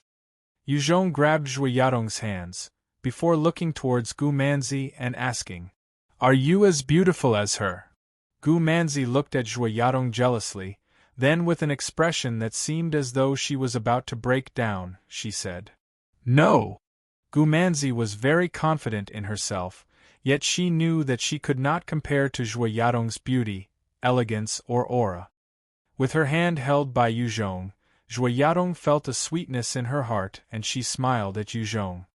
Yun Kaiwei saw that Yuzhong was holding her mother's hand and her bright eyes lit up as she ate her meat with gusto. The Type 2 mutant boar meat was really a delicacy and its taste was amazing. She was also afraid of going hungry, hence until she had eaten her fill, she would not think about letting her mouth rest. "I do need someone to wait on me, so if you do want to stay, you will need to learn how to be a maid. If you aren't willing, you are free to leave now. If you stay, then sit with us and have a meal together." Just as Gu Manzi was prepared to leave, humiliated and holding back the tears, Yuzhong's soothing voice resounded in her ears. Yuzhong was not willing to take in some other girl that he would have to take care of. He only let Gu Manzi stay because he needed a maid. Zhuoyadong was already his woman, so he did not want to treat her like a maid and order her around. Gu Manzi couldn't help but blurt out, "I'm willing!" After which, she immediately sat down with her eyes staring at the piece of meat, and she gulped down her saliva without any regard for her dignity. Seeing her expression, Zhuoyadong smiled understandably and proceeded to slice off pieces of meat, placing them on a plate for Gu Manzi. She had been, after all, in a similar situation not too long ago. Upon receiving the plate, Gu Manzi immediately dug in and wolfed down the pieces of meat with gusto. She licking the plate clean, before continuing to stare at the roasted meat. Yuzhong glanced at Gu Manzi and said, "You can only eat 3 plates of meat. Based on your current state, if you eat too much, it would not be good for your body." To someone who had starved for a long time like Gu Manzi, placing too much stress on the stomach after such a long period of hunger could cause death from overeating. Listening to Yuzhong, Zhuoyadong sliced off 2 servings worth of meat again with some rice, before giving it to Gu Manzi. Gu Manzi looked down at the rice and meat in front of her, her eyes reddening as huge drops of tears flowed down her cheek. This was the best meal she had eaten in the 3 months since the end of the world. However, having eaten this meal, she had to accept the fact that she was no longer a proud princess. Instead, she now had to wait on this man in front of her.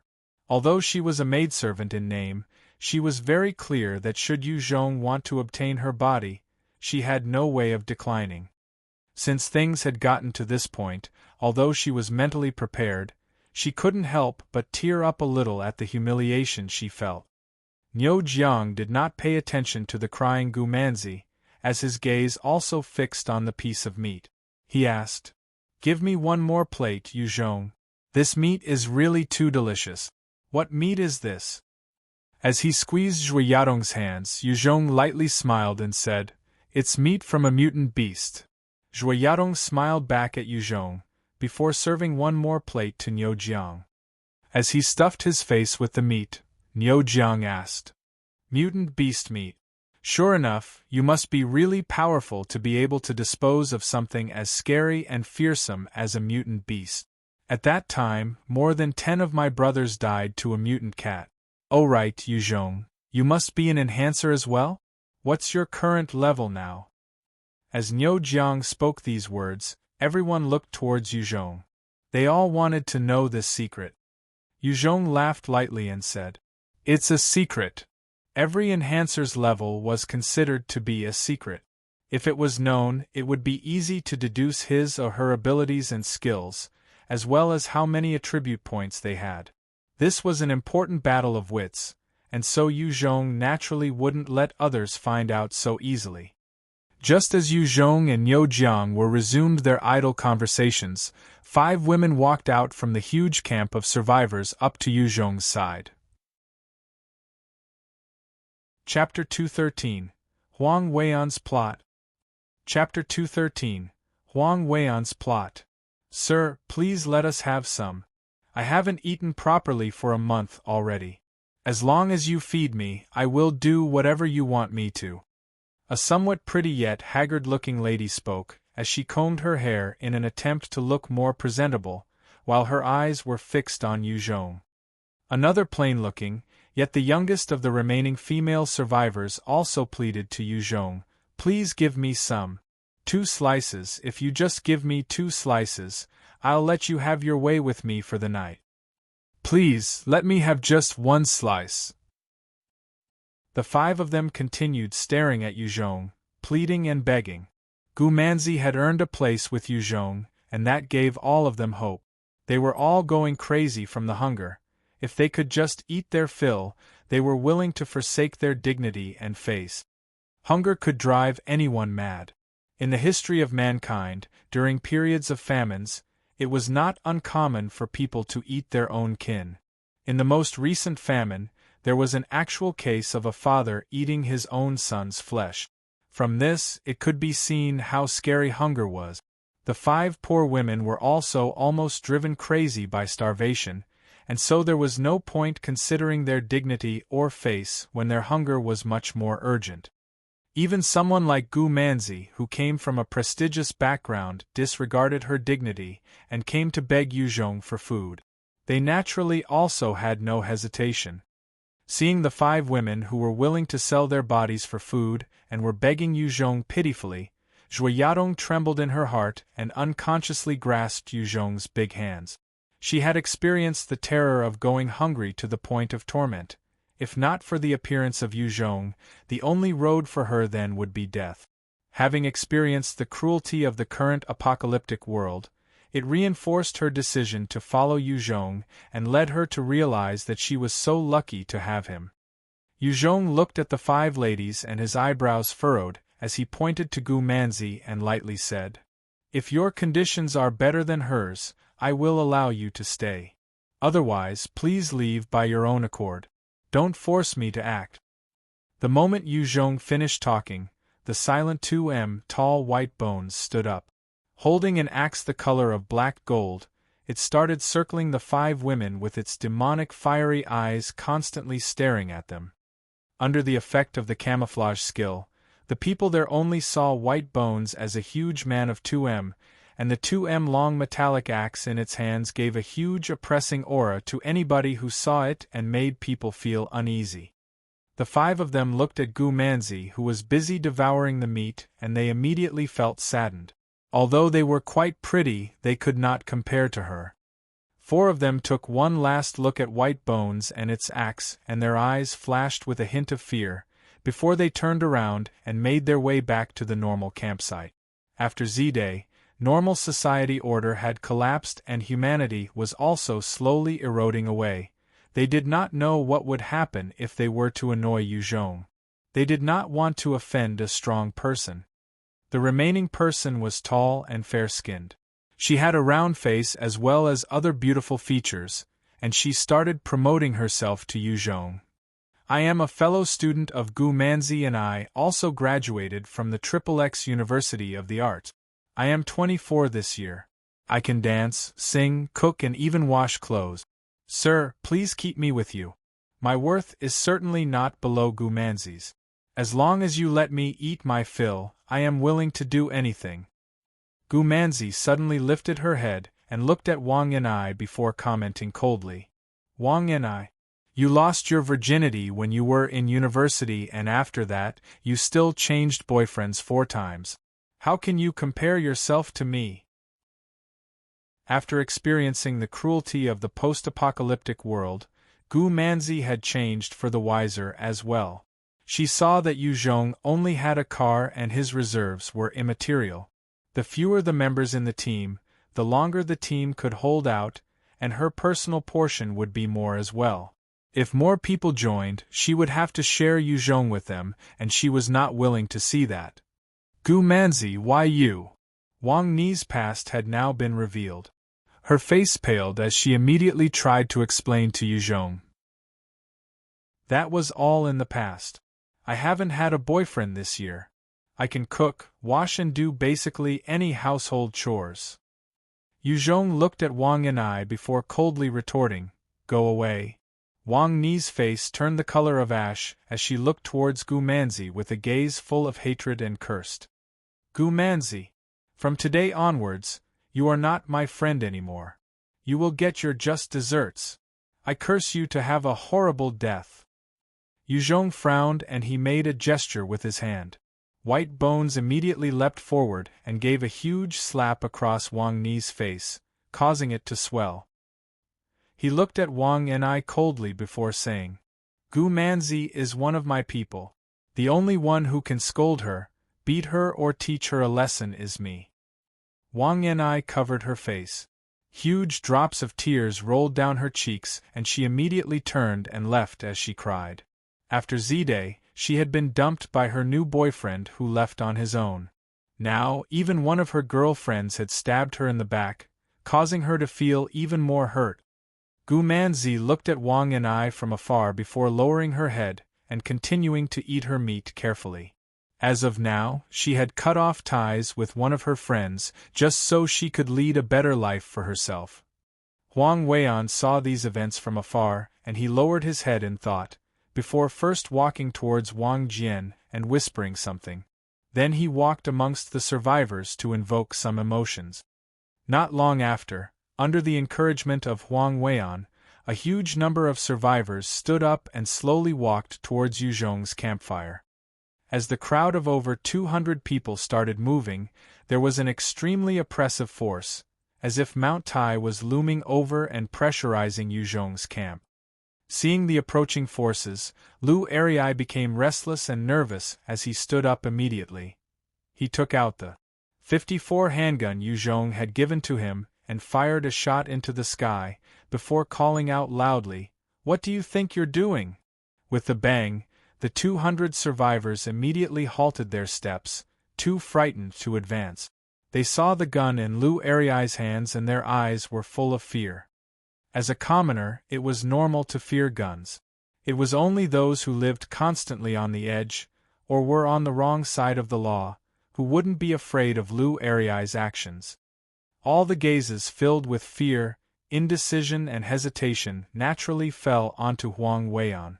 After all, they had all been motivated to act by his doing. If no one were to lead them, they also didn't dare stir up trouble. Under the gaze of so many people, Huang Weian sighed in his heart before standing up and calling out in a self-righteous voice. "Yu Zhong, you have joined our vehicle fleet, so you can be considered one of our family members. We hope that you can take out all your rations and share them with us along the journey." After that, his greedy eyes roamed over to Zhuo Yadong and Gu Manzi, who were both sitting beside Yu Zhong. Even though he kept a number of decent-looking ladies with him, compared to Zhuo Yadong and Gu Manzi, they were not much. Huang Weian retracted his gaze and fixedly stared at Yu Zhong while thinking to himself, "It's okay, as long as I gain control over the food, they will not be able to escape from the palm of my hand. I do have food here." Yu Zhong looked at Huang Weian and he coldly laughed, before directly opening his backpack and showing the contents inside. Inside, there was a huge pack of rice, milk, cakes, candy, instant noodles and various other foods. Seeing the huge amount of rations in Yu Zhong's open bag, all the survivors turned green with envy. They clenched their fists tightly and their breathing becoming ragged. After Z-Day, gold was useless. There was only food. Food was the true bargaining chip. Gu Manzi saw the amount of food inside Yu Zhong's bag, and sucked in a breath of air, silently celebrating her decision to follow Yu Zhong in her heart. "I do have food, but why should I give it to you?" Yu Zhong laughed coldly before continuing, "I scavenged all these based on my own efforts, my blood and sweat, from killing hundreds of zombies and retrieving these from their mouth. What justifications do you have to make me give it to you?" Did you guys even contribute any amount of effort into obtaining these? So shameless. Facing Yu Zhong's rebuke, a large number of the survivors immediately felt ashamed, yet they continued staring at the rations in his bag. Huang Weian looked towards the rations and his eyes flashed with a strange light as he spoke in his self-righteous voice again. Yu Zhong, it can be considered that we are in a national crisis now. Everyone should be working together to get past this together. You should not prioritize your own self-interests above others, you should think for the masses instead. Do you know what your current actions are tantamount to? Selfish. Fine, let me represent the group, the government as well as the people to borrow your food and rations. When the country has overcome this obstacle, I will return it to you by 10 times. I also promise that when I have the rations, you will get your fair share. No one will starve as I bring you all into SY County. Yeah. Bring out the rations. Everyone should share. Give the rations to Magistrate Huang. Under the pretentious act of Huang Weian, the 200 survivors got riled up and started calling for Yu Zhong to surrender his rations. If it weren't for the fact that they feared the firearms in Yu Zhong's hands, they would have already attacked and taken everything. After all the bullshit, the survivors were just after Yu Zhong's rations. Huang Weian was making use of their psychological states to provoke and rile their emotions. Hearing the agitated calls of the survivors behind him, Huang Weian wore an extremely satisfied expression on his face. As long as he gained the control over the rations in Yu Zhong's hands, if he wanted to bed a woman, then he would be able to get the woman. Otherwise, they would be driven to insanity by their hunger. Chapter 2:14. A Violent Disturbance. Chapter 2:14. A Violent Disturbance. Seeing the crowd of restless survivors, Niu Zhang's face changed slightly. After hesitating for a while, he stood up and smiled apologetically to Yu Zhong. Sorry. I am a member of this fleet after all. After he finished speaking, Niu Jiang left and returned to his own subordinates to silently watch the events unfold. A few slices of roasted meat were not enough for him to entrust Yu Zhong with his life, and they were only acquaintances who had met by chance. As she watched the zealous, imposing crowd of over 200 survivors, a hint of fear flashed through Gu Manzi's eyes, and she retreated a few steps. If those survivors were incited and began to riot, they would be even more frightening than the fiercest beasts. Yu Zhong instantly stood up with the silenced 05 light assault rifle in his right hand and the 54 handgun in his left, and directly fired a shot in front of Huang Weian. Trying to get my food? No way. All of you fuck off for daddy, you crowd of trash. If you have the ability, go and snatch back some food from the zombies yourselves. If you advance one more step, I'm warning you that my gun can't see what it's doing. An extremely accurate bullet shot right in front of Huang Weian, whose face suddenly paled. As he looked at the silenced 05 light assault rifle and the 54 handgun in Yu Zhong's hands, he took several steps backwards, no longer with that soaring spirit from before. Although his ability to incite people was impressive, his inherent nature was that of a coward. Yu Zhong. Huang Weian had just wanted to continue speaking when he was forcefully cut off by Yu Zhong. Huang Weian, you shut up for me and fuck off. Otherwise, the first person to be shot by daddy will be you. After being berated by Yu Zhong, the color of Huang Weian's face changed back and forth from green to white. His mouth trembled a few times and then he turned around, walking away gloomily like a stray dog. Yu Zhong suddenly pointed the muzzle of the gun in Wang Jian's direction and shouted in a voice full of hostility with a cold, killing intent. Wang Jian, I'm warning you, don't point a gun at me. Otherwise, I don't mind killing all of you. I've killed several thousand zombies before, and the number of people who have died by my hands is also over 100. If I have to kill one then I'll do it, if I have to kill 100 then I'll do it as well. I didn't come here to harm you, so you shouldn't try to harm me. If you make me mad, none of you should think of surviving. Put your gun away carefully, otherwise you'll definitely die. Wang Jian and the 4 other policemen had rescued 200 survivors and maintained order in the camp as well, letting the survivors here still have some humanity in them. This made Yu Zhong greatly admire their characters in his heart. However, if a conflict began between the two sides, Yu Zhong would still kill them without any hesitation. After all, this was an apocalypse world where human lives were only worth as much those of ants, and Yu Zhong only wanted to properly survive. Even if they were saints, he would still kill those who blocked his path to survival without error. Of course, if there was no need, Yu Zhong didn't wish to get rid of the 5 policemen. Without the protection of them, very quickly, there might be heavy casualties in this fleet of over 200 survivors. The only remaining order and humanity would also completely collapse.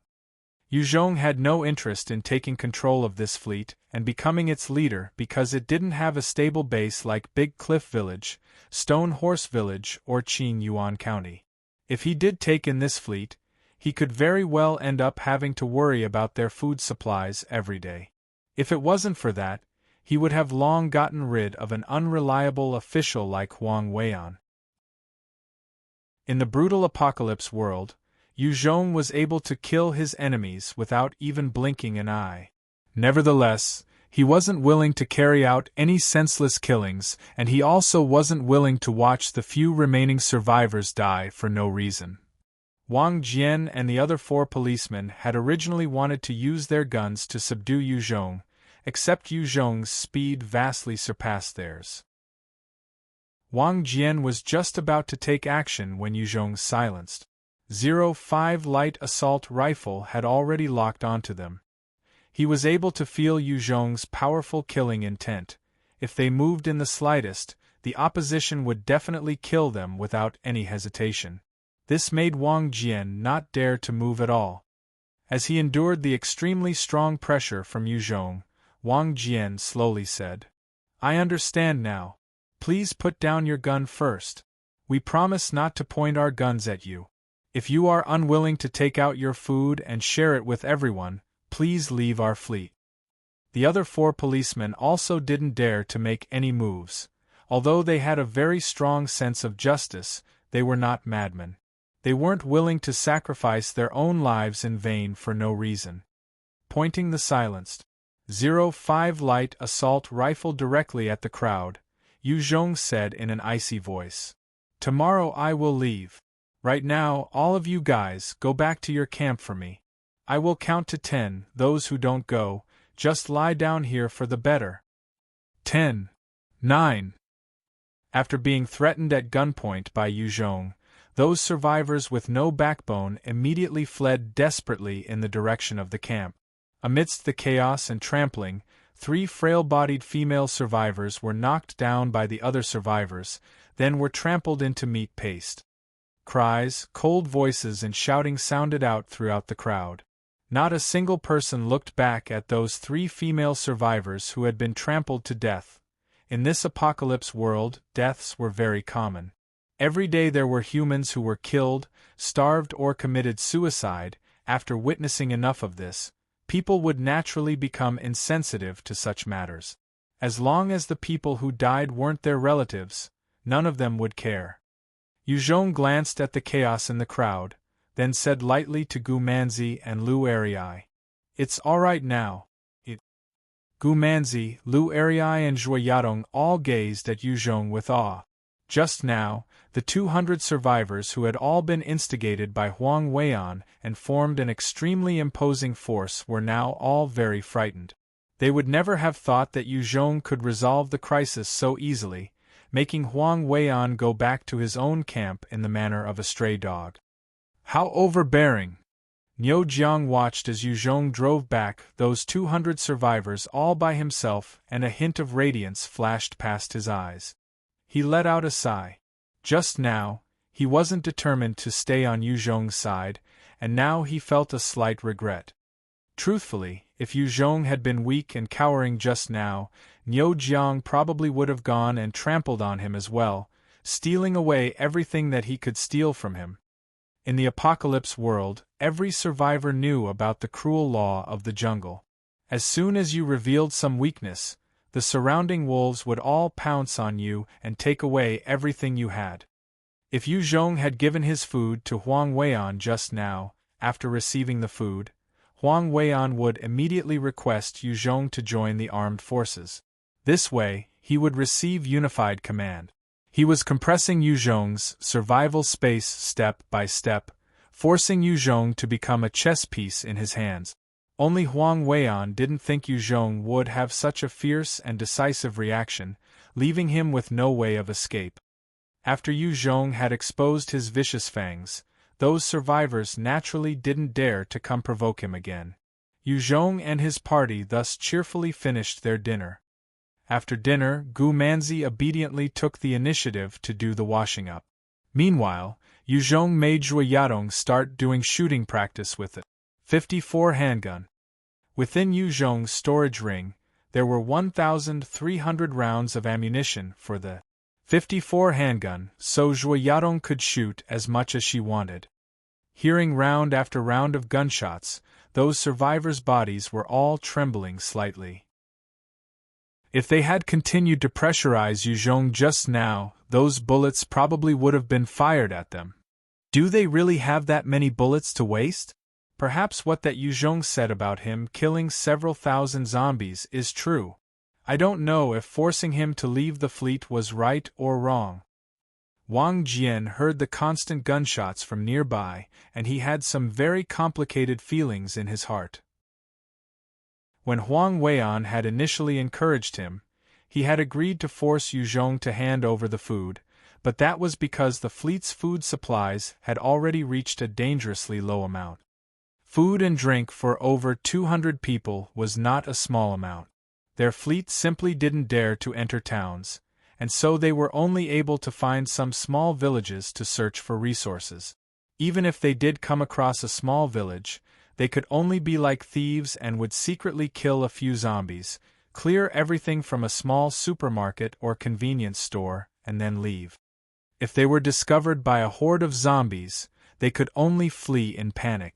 Subsequently, in the process of searching for zombies, there were constant deaths of fleet members, making the morale of the fleet lower and lower. Those who were willing to go out and search for resources became fewer and fewer. As Yu Zhong stood beside Zhuo Yadong, he gave her pointers on her shooting skills. Zhuo Yadong was already a novice at fighting battles with zombies, so with her ability and equipment, finishing off evolved zombies like an L1 or an S1 was no problem. However, when it came to dealing with other humans, firearms were still more practical and were a great deterrent. The time of year had already entered the autumn season. A night breeze blew and a chill swept across everyone. The wind blew across Yun Kaiwei, who was standing beside Yu Zhong, making her shrink back slightly. She tugged at the corners of Yu Zhong's clothes, using that big pair of delicate and charming eyes to look at him, saying, "Big brother, can you hug me? I'm a bit cold." "All right." Yu Zhong looked at Yun Kaiwei, who seemed as delicate as porcelain, and then he hugged her in his embrace. A hint of fragrance spread from her body. Like a kitten, she curled up in Yu Zhong's embrace, feeling the warmth from his body. Her face was filled with satisfaction. With this broad and warm embrace, she didn't need to worry about the wind and rain outside anymore. Not long after, she fell asleep. After she had fired more than a dozen rounds, Zhuo Yadong returned to Yu Zhong's side. Zhuo Yadong, Yu Zhong, Yun Kaiwei and Gu Manzi all cleaned themselves up before getting into a camping tent. Meanwhile, Lu Ariai had luckily also gotten a tent for himself. Holding its large axe, White Bones patrolled the surroundings. How comfortable! After she got into the tent, Gu Manzi slept to the right of Yun Kaiwei. She was covered with a blanket and stretched her own body, feeling how full her stomach was. Then she closed her eyes and happily fell asleep. This was the first time she had slept so sweetly since the beginning of the apocalypse world 1 month ago. She didn't have to worry about food, her own future or her safety. Joyadong glanced at Yuzhong, who was sleeping to her right, and she leaned forward, kissing him lightly on the face. Only then did she fall asleep, clinging onto one of his arms. In this moonless night, a group of militants crept through the dark night one after another, as careful as mice. They silently approached the fleet. Chapter 215, Night Raid. Chapter 215, Night Raid. In the darkness, a militant accidentally triggered a trap mechanism as he advanced. Not far from him, a few beer bottles dropped, hitting the rock floor and shattering with a loud crash. In the lonely and quiet night, the sound was amplified. Enemies! A bus filled with night guards who were half asleep awoke and shouted loudly. After the apocalypse, danger was everywhere. With fearsome zombies, fierce mutant beasts and even humans who became depraved, nowhere was safe. Without any preparation or safety, no one could even think of wandering around freely now, as it meant death. The survivors in the buses awoke with a start as they looked out into the dark with fear, and sat helplessly in their own seats. All they could do was wait. The bus drivers had also woken up at the start and had prepared their engines to drive off.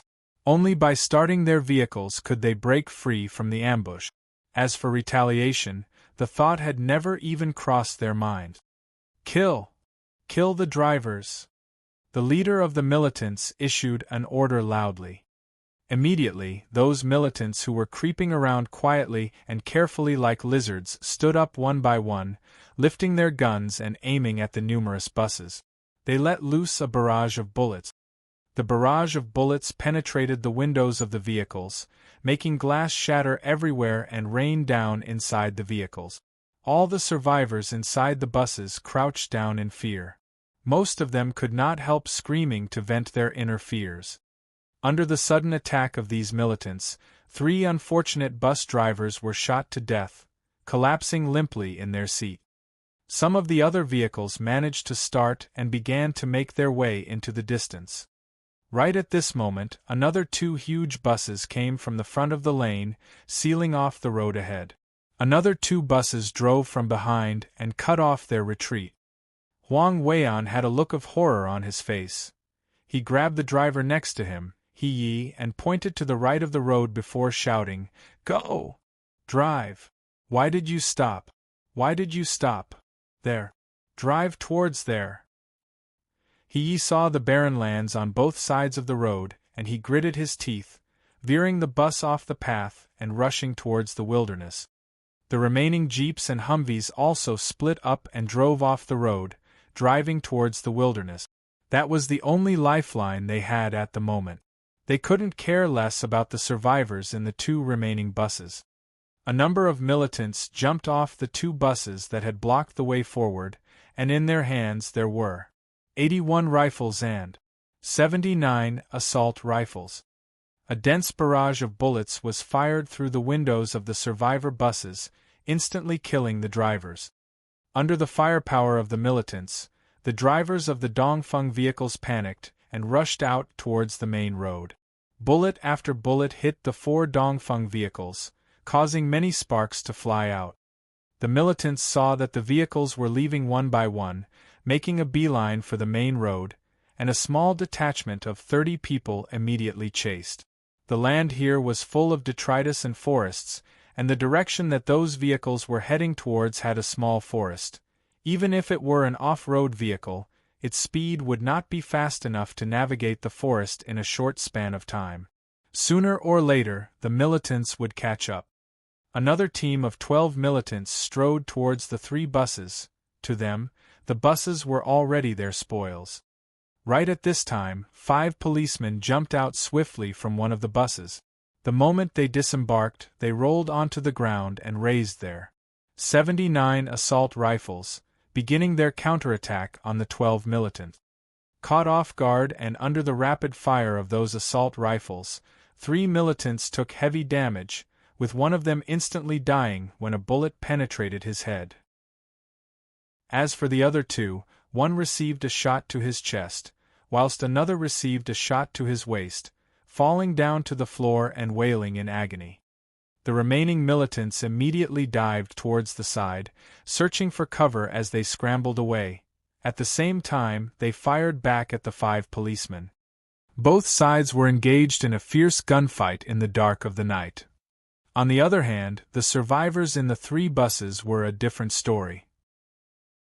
They were panicking yet staying still like wooden chickens, feeling jittery as they watched the gunfight, waiting for their fate to be decided by the winners.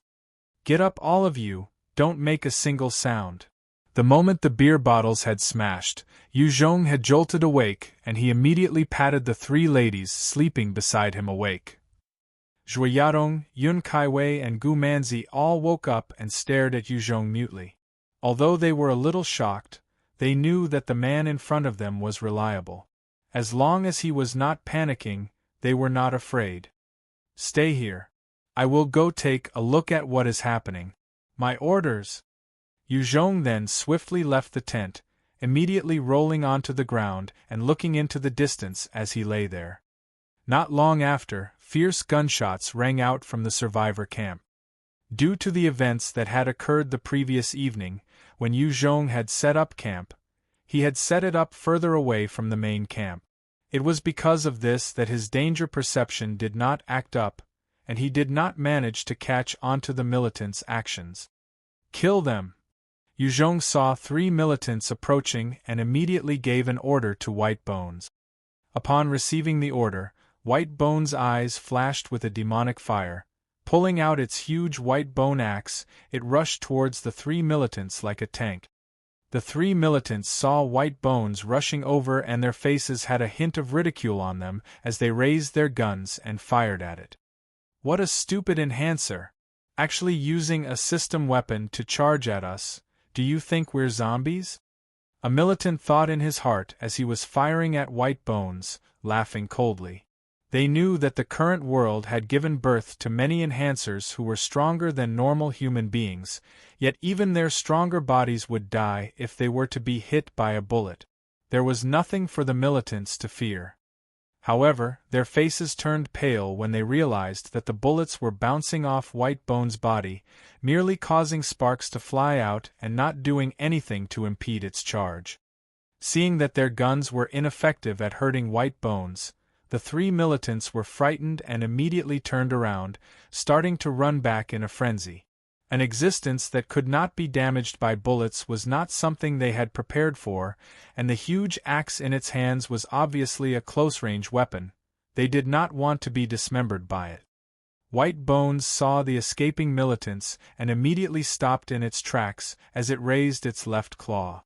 At that instant, 3 bone spears shot out from White Bones' left claw, piercing through the 3 militants' heads and killing them instantly. After going through various enhancements, White Bones was able to act independently and it was now able to accurately manipulate 3 bone spears at once within a range of 100 meters. Subsequently, it could easily shoot out and control the bone spears, finishing off the 3 normal enemies.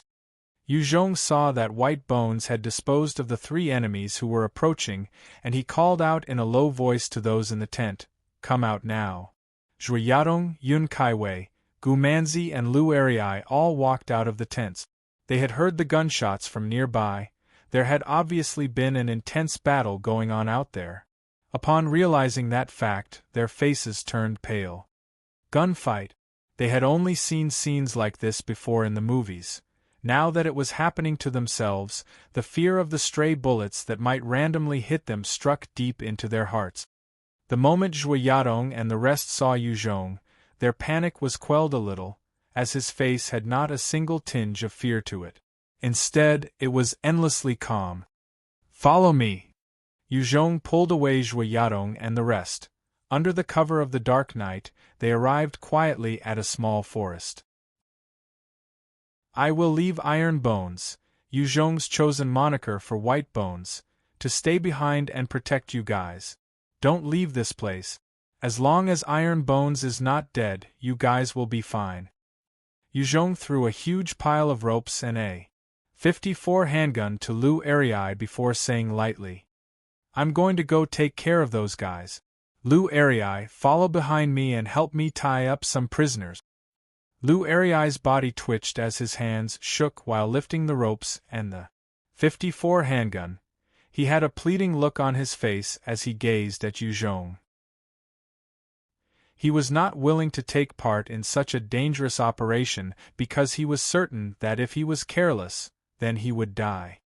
Yu Zhong stared fiercely at him, and Lu Arii knew that he could not change his mind. He had also witnessed Yu Zhong's heavy-handedness before, and was clear on Yu Zhong's behavior, therefore he could only resign himself to his fate. Zhui Yadong had a look full of worry as she said, "Do take care." Yun Kaiwei also called out sweetly, "Big brother, you must come back safely. Little Wei will pray for you, you will definitely be safe." Gu Manzi looked at Yu Zhong and was at a loss. She was vehemently against the idea of Yu Zhong taking action all on his own. To her, there were many people on the opposite side, with so many guns. The current best course of action was to sneak away while they were not paying attention. She did not know why Yu Zhong had such guts. She hesitated for a while before also saying, "Be careful." Yu Zhong laughed, bringing Lu Arii with him, as they charged in the direction of the fight. With the strengthening of his passive skill night enhancement, Yu Zhong's night vision had improved to a farther distance, and he was now more aware of danger. To most people, the darkness of the night was a hindrance to the eyesight, yet to Yu Zhong, it was the best cover. Under the cover of the darkness, he quietly sneaked into the survivor camp. Chapter 216, Tong Xiaoyun. Chapter 216, Tong Xiaoyun. A dozen militants had already surrounded the two buses. Under the threat of the militants' firearms, the survivors in the bus had no choice but to exit the bus one by one, with fear written all over their faces. Amongst the 70-plus survivors that disembarked, the 30-plus students were part of them as well. All of them looked at the militants with their guns and their faces were filled with fear and panic. "This time, our harvest isn't bad at all." One of the militants looked at the survivors, as if he were gazing at a flock of sheep. "Yeah. This time, there are a lot of quality goods." Another militant swept a look over the survivors and his eyes brightened as he pulled out Wang Yanai from the crowd. He laughed before saying to the rest, "I shall have my fun first, I will let you guys have a turn later." As Wang Yanai was dragged out by the militant, although she was shocked, she did not resist. She knew that it would come to this sooner or later, but she couldn't care less. Anyway, she was not some virtuous lady, she just wanted to live on. Resisting the militant could result in her death. "Chun Jian. Fuck your mother. Who wants to play with your leftovers?" Another militant scoffed jokingly as his eyes flashed with an obscene light and also roamed across the survivors. At last, his gaze landed onto one of the students and his eyes lit up. He dragged out a female student of around 13 to 14 years old with an oval face and snow-white skin, as well as a seemingly very pure and beautiful appearance. The student who was dragged out was called Tong Xiaoyun. She was both delicate and beautiful, her character was quiet and well-behaved, and she consistently received good grades. She was considered the dream first love for many of the boys in the class. The moment the militant pulled Tong Xiaoyun out, he stirred up the hornet's nest as many of the students called out emotionally and agitatedly. "What do you think you're doing? Let go of Xiaoyun. Go die." Facing the ire of these middle school students, the militant's face turned hideous and he immediately pulled out a gun, firing 6 shots at 2 of the boys who were especially agitated. At such a short distance, one of the boys received a bullet to his brain and his eyes flashed with a hint of disbelief as he lifelessly crumpled to the floor. The other student had multiple shot wounds in his chest, and flecks of blood splashed out as he also fell to the floor without another word. Seeing this miserable scene, the rest of the survivors immediately wailed in fright and chaos was about to ensue once again. With a sweep, The militants aimed their guns at the survivors and all of them shivered. They stood still, not daring to move. The militant leader looked at the survivors with scorn before shouting out overbearingly, "Damn it! All you measly pieces of shit, you must be tired of living. If Daddy wants to play with some women, what's it to you? Do you believe that I will slaughter you and make you into human sausages?" After being hollered at by the leader of the militants, the survivors quietened down and looked at him in fear. "Bah! Cowards!" The leader laughed coldly as he spat out a mouthful of phlegm directly onto the face of the most agitated student earlier. That student was called Zhang Mi. He had always been secretly admiring Tong Xiaoyun. Earlier, when she was dragged out, his emotions went into a disarray. He had also just received the humiliation of the militant and his heart was full of fury and resentment, yet the fates of those two classmates of his had warned him about the consequences of being rash. "Chick, do you see that? No one will come to your rescue." The militant pinched Tong Xiaoyun's cheeks and let her look at the teacher and students nearby. "Wake up to the reality in front of you. No one will save you and no one is able to. If you service me properly, I don't mind feeding you. If you make me unhappy, then you will be passed around my brothers before we cook you." Tong Xiaoyun looked towards her teacher Lu Jin and classmates pleadingly, hoping for a brave person to stand up for her and save her from the hands of the militant. However, it was in vain as her teacher and fellow students all avoided her gaze and didn't even dare to look at her. Amongst the students, there were enhancers, but they did not possess strong skills, and under the threat of firearms, even enhancers couldn't do much. Tong Xiaoyun was starting to despair. She was brought up to be virtuous and traditional, and not as open-minded as Wang and I. If she was raped by the militant, she would not be able to continue living. The militant let out a perverted smile, licking his lips as he pushed Tong Xiaoyun to the ground. After that, he undid his zipper and pulled out his ugly thing. While holding his gun to Tong Xiaoyun's head, he laughed pervertedly and said, "Lick it!" After Z-Day, the constant pressure and stress to live on, as well as the uncertainty towards the future, had resulted in the depravity of a lot of people's hearts. The militant was also a pervert to begin with and liked to humiliate girls in front of an audience, desolating their body and mind. The despairing look on their faces was like a drug to him, giving him immense pleasure. Tong Xiaoyun was kneeling on the ground and could feel the gazes of the rest of them on her like knives. She was unwilling to perform this type of vile thing in front of other people, yet she could feel the gun pressing against her head. If she did not heed the perverted militant's words, she would be shot dead on the spot. The militant used the gun and without a shred of pity, pressed it against her head and shouted out threateningly, "Faster! Do you want to die?" Tong Xiaoyun only felt that her world had suddenly collapsed and she began to cry, her hands trembling as she slowly reached out for the ugly thing in front of her eyes. The militant's eyes flashed with a hint of pleasure, yet another pitiful creature was about to be conquered under his threats, and he felt a sick sense of gratification. Bang! A last hint of fear flashed past the militant's eyes. In between his eyebrows, there was now an additional hole that had been created by a bullet. He crumpled to the floor lifelessly with disbelief on his face. The rest of the militants, who were planning to enjoy themselves by watching the live-action performance in front of them, immediately went into an uproar. Bang! Bang!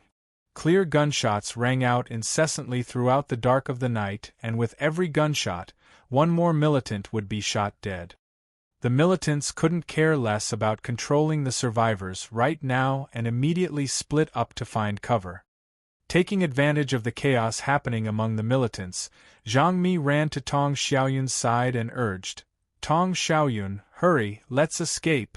Tong Xiaoyun looked at Zhang Mi, her pale face suddenly smiling and saying, "Escape? Where can we escape to? Everywhere out there is filled with zombies, mutant beasts, and even scarier humans. Even if we make use of the chance to escape, without rations nor a vehicle, where can we run to?" Tong Xiaoyun was a smart child to begin with, it was just that she was well taken care of and had been sheltered all her life. She had never had the chance to fully utilize her brain.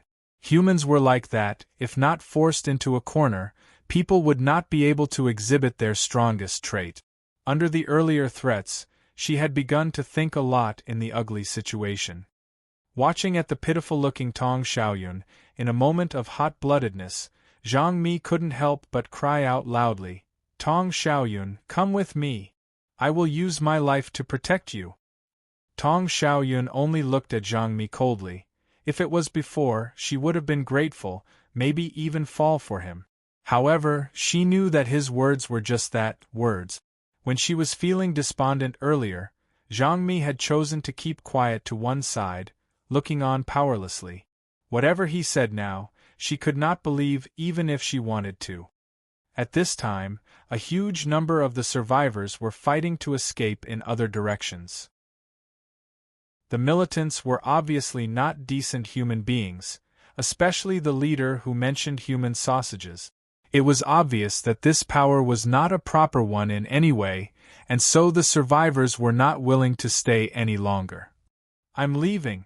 Take care of yourself." Tong Xiaoyun looked towards the darkness and her eyes flashed as she mustered her courage and determination, before running in the direction where the bullets were being fired from.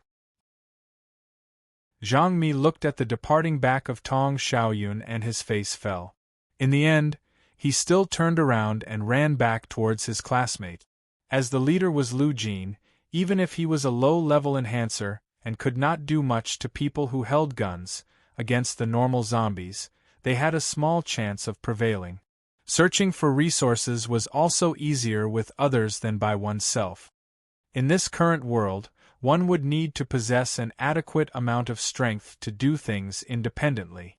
Without it, only by joining together with others could one ensure a difficult but possible survival.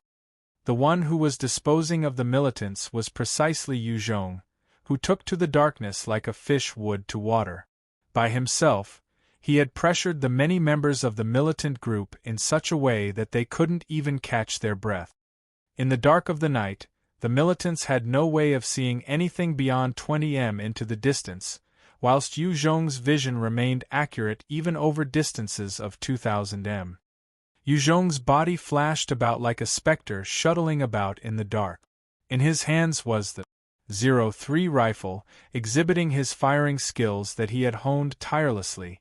Every shot accurately found its target and blew apart a militant's head.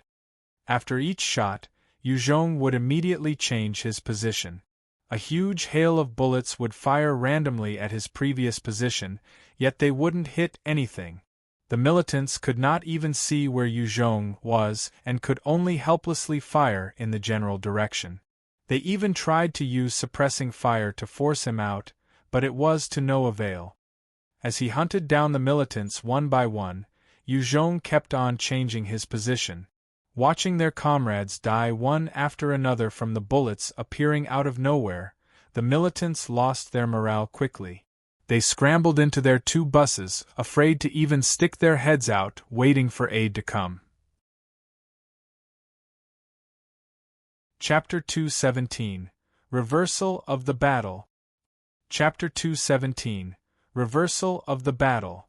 After Yu Zhong had forced the militants to retreat into the buses, he approached the buses swiftly like a ghost. With a wave of his hand, a grenade instantly appeared, and he immediately pulled out the pin, throwing it into one of the buses. Grenade!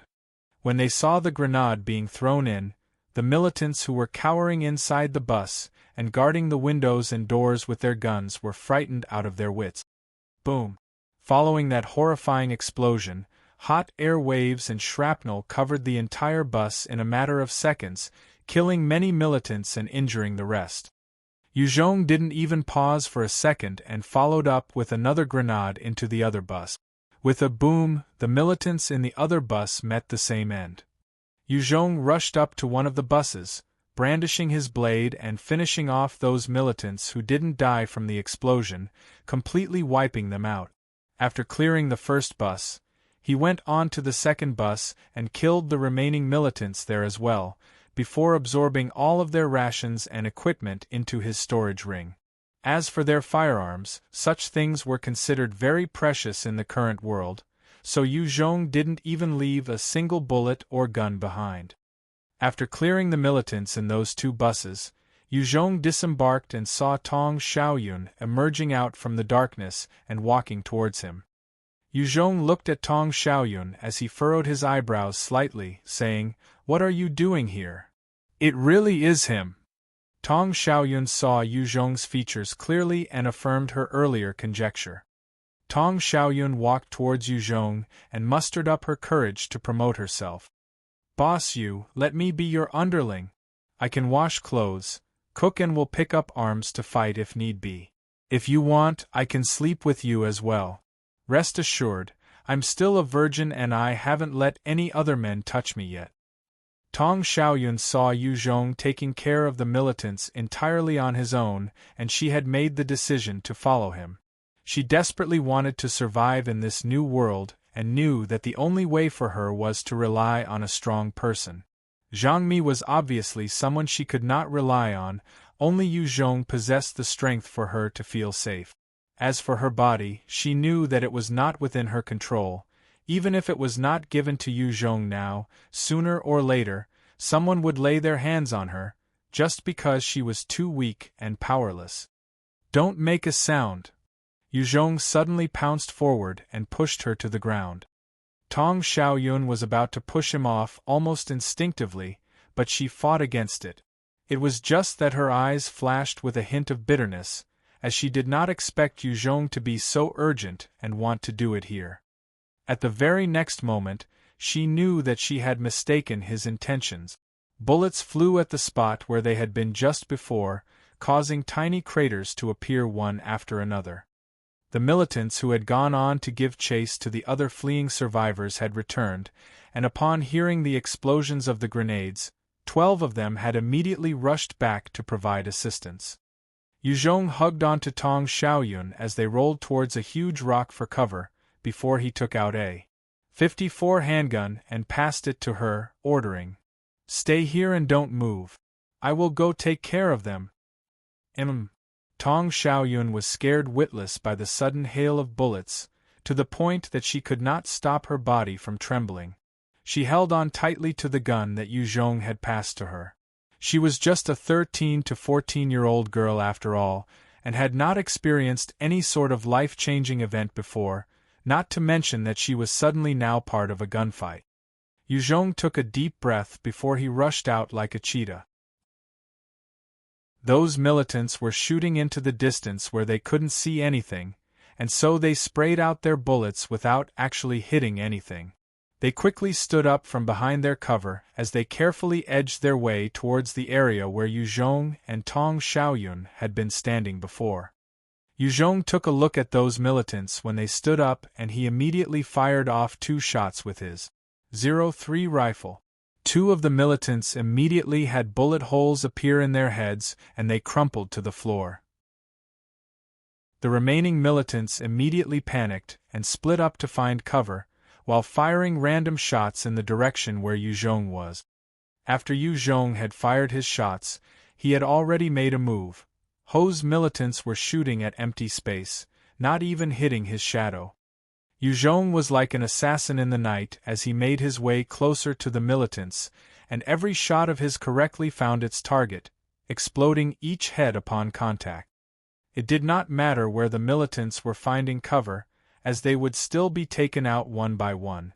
After another 6 militants had been killed, one of them finally could not bear to be hunted down by such a terrifying opponent anymore. Being powerless to even counterattack, he threw his gun to the floor and shouted frantically, "Don't kill me! Don't kill me! I surrender! Don't kill me!"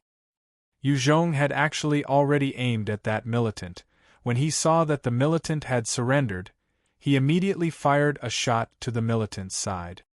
With a bang, the militant saw his comrade right beside him die with a bullet penetrating through his brain, falling lifelessly to the ground.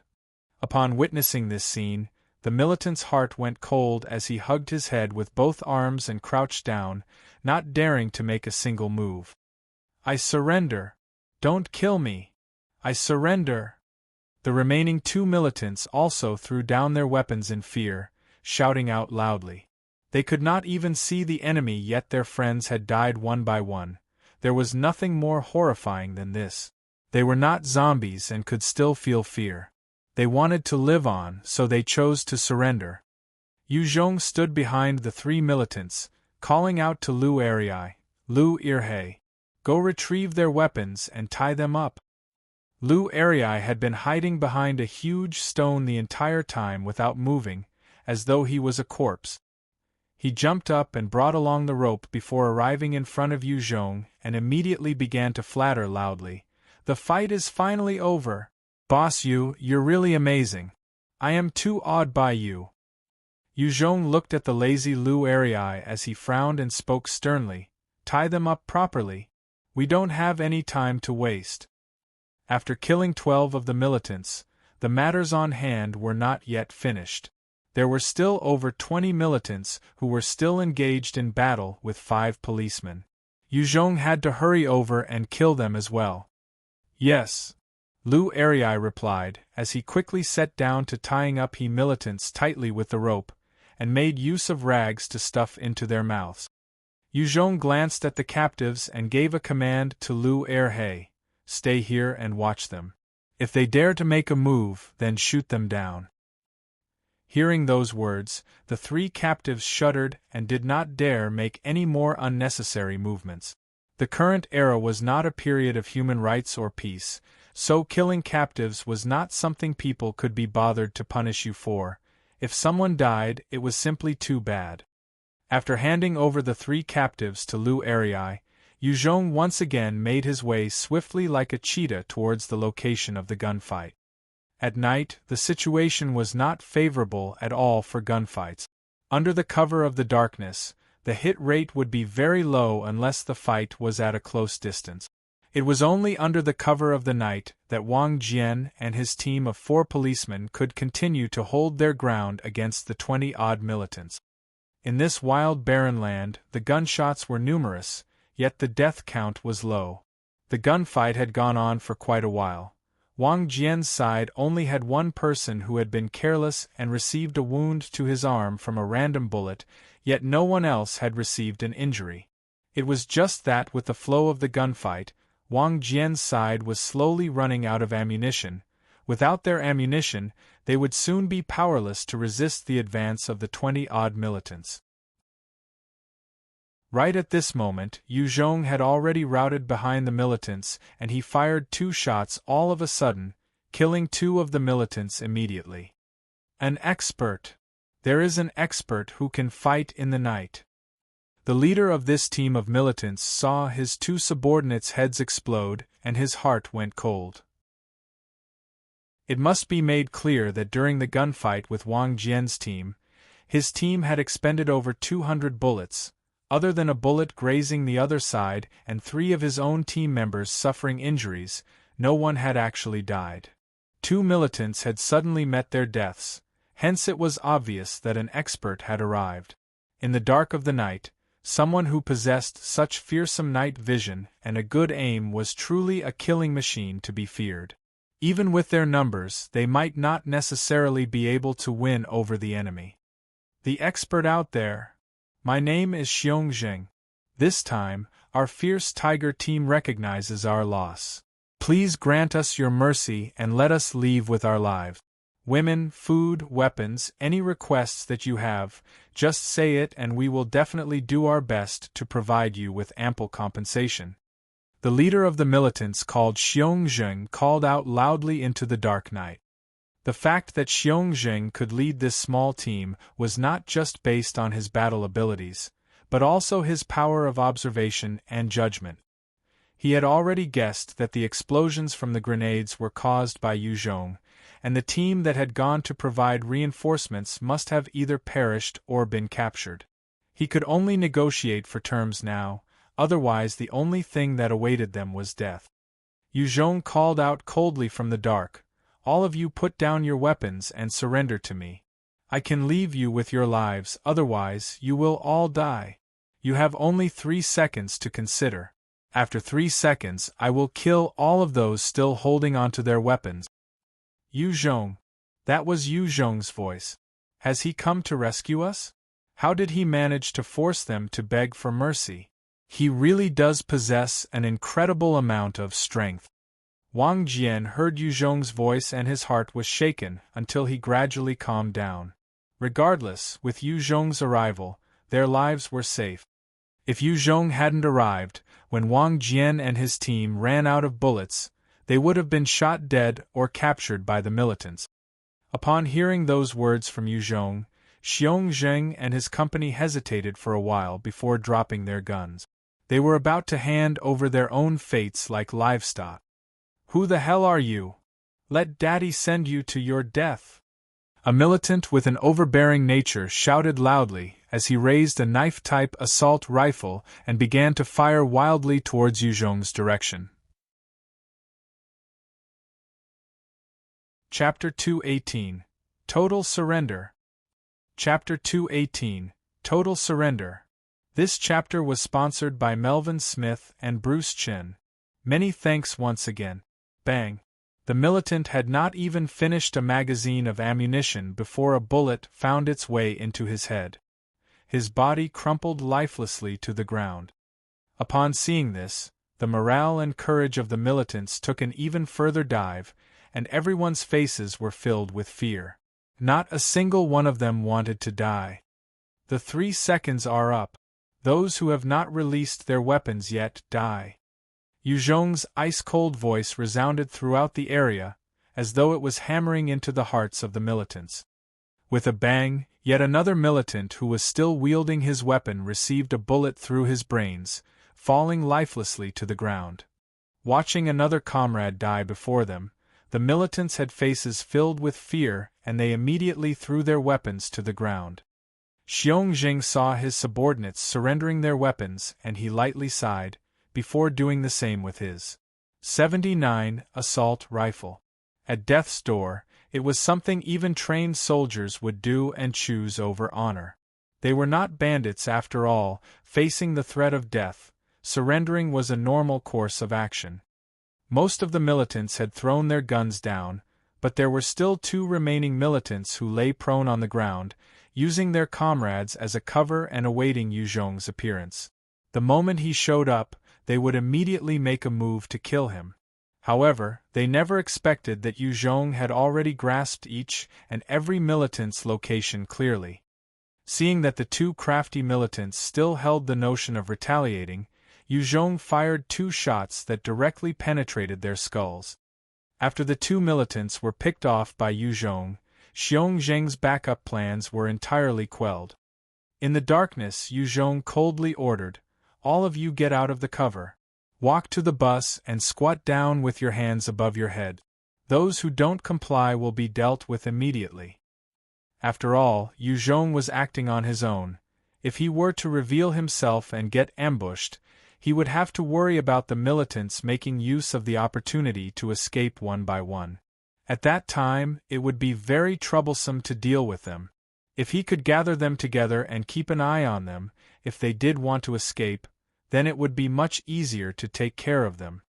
One by one, the militants walked out from the cover, towards the direction Yu Zhong had indicated. All of a sudden, one of the militants made a break for it, wanting to use the cover of the night to escape. With a bang, the militant did not even make it past a few steps before receiving a bullet through his brain, becoming a corpse collapsed on the ground. Witnessing this, the fear of Yu Zhong only grew even more in the militants' hearts as they made their way to the bus and squatted down with their hands above their heads. No one else made a further attempt to disrupt anything. In fact, Yu Zhong was only by himself. If the militants all started running in different directions, he could at most kill 7 or 8 of them, and he wouldn't be able to give chase. However, under the power of fear, the militants could only comply with his orders and they didn't try to escape. "Lu Arii, come out. Tie them all up," Yu Zhong ordered in a deep voice. "Yes, boss Yu."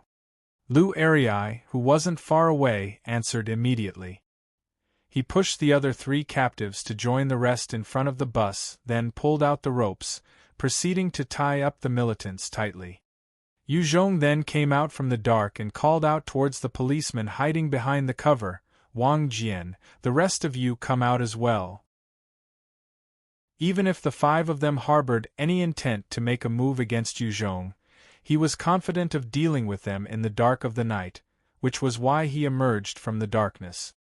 Wang Jian heard Yu Zhong's voice and hesitated for a moment, exchanging glances with his colleagues.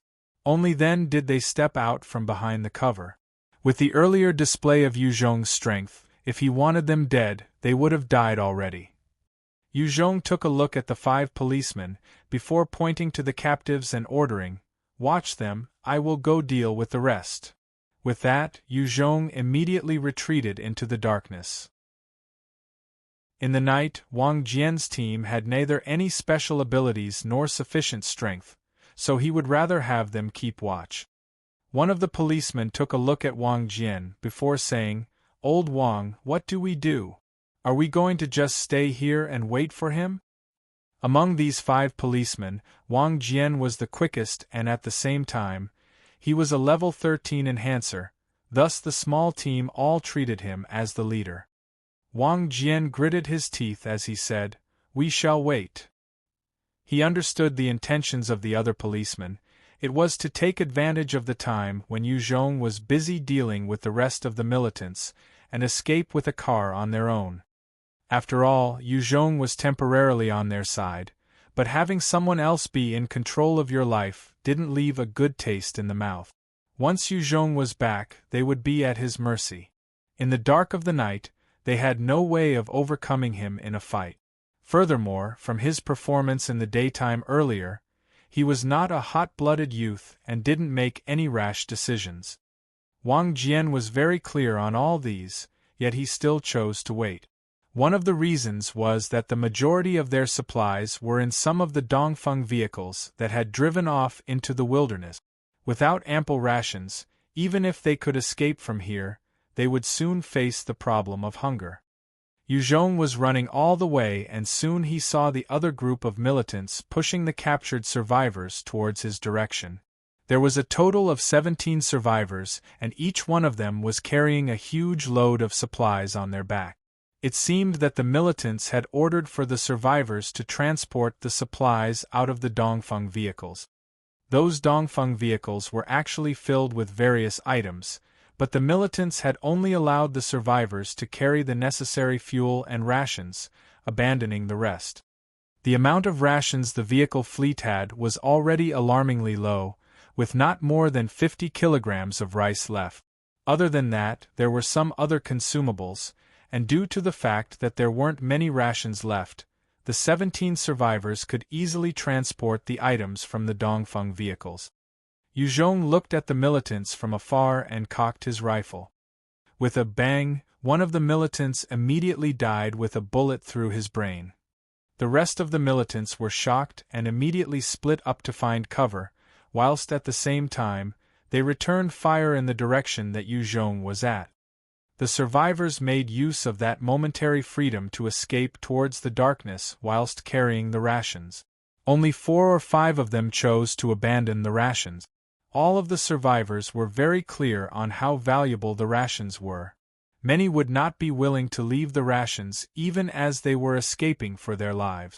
If they threw the rations away, should they escape from the current crisis, they would face the imminent problem of hunger right afterwards. In the dark night, all the attacks of the militants came to naught. Yu Zhong easily picked off the militants one by one all by himself, aided by the cover of darkness. "I surrender! Don't kill me! I surrender!" After 5 or 6 of the militants' heads had exploded, the remaining militants could not withstand the fearsome pressure anymore and began to surrender one by one. In the dark, Yu Zhong coldly called out, "All of you come out, pick up the rations from the ground and walk to the bus. I have my eyes on you." The militants came out from behind their cover, carrying the 4 bags of rations that had been thrown to the ground by the survivors. They did not know how many guns were aimed at them currently and this fear filled their hearts. Yu Zhong absorbed all the guns that the militants had put down into his storage ring and continued observing from the dark.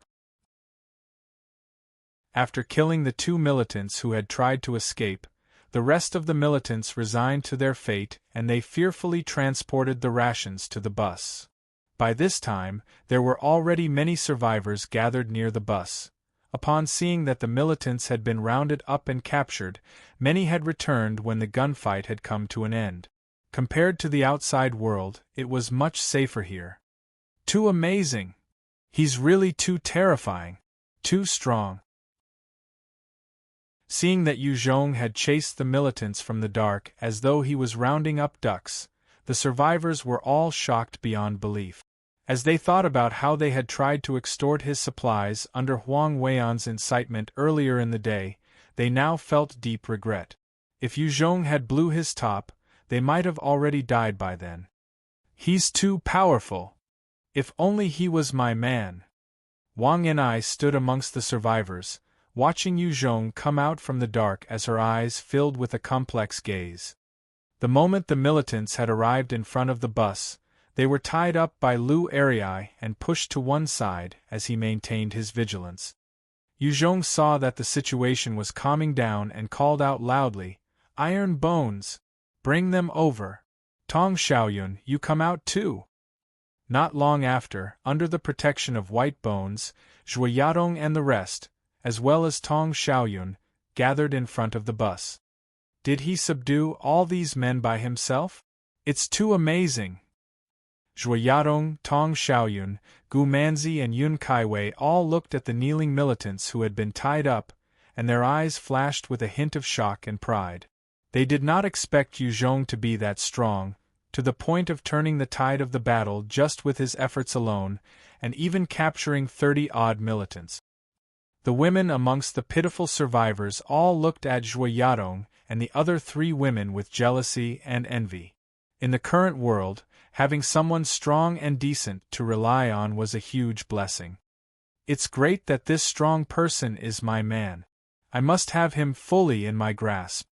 Gu Manzi gazed at Yu Zhong with joy and pride in her eyes and heart.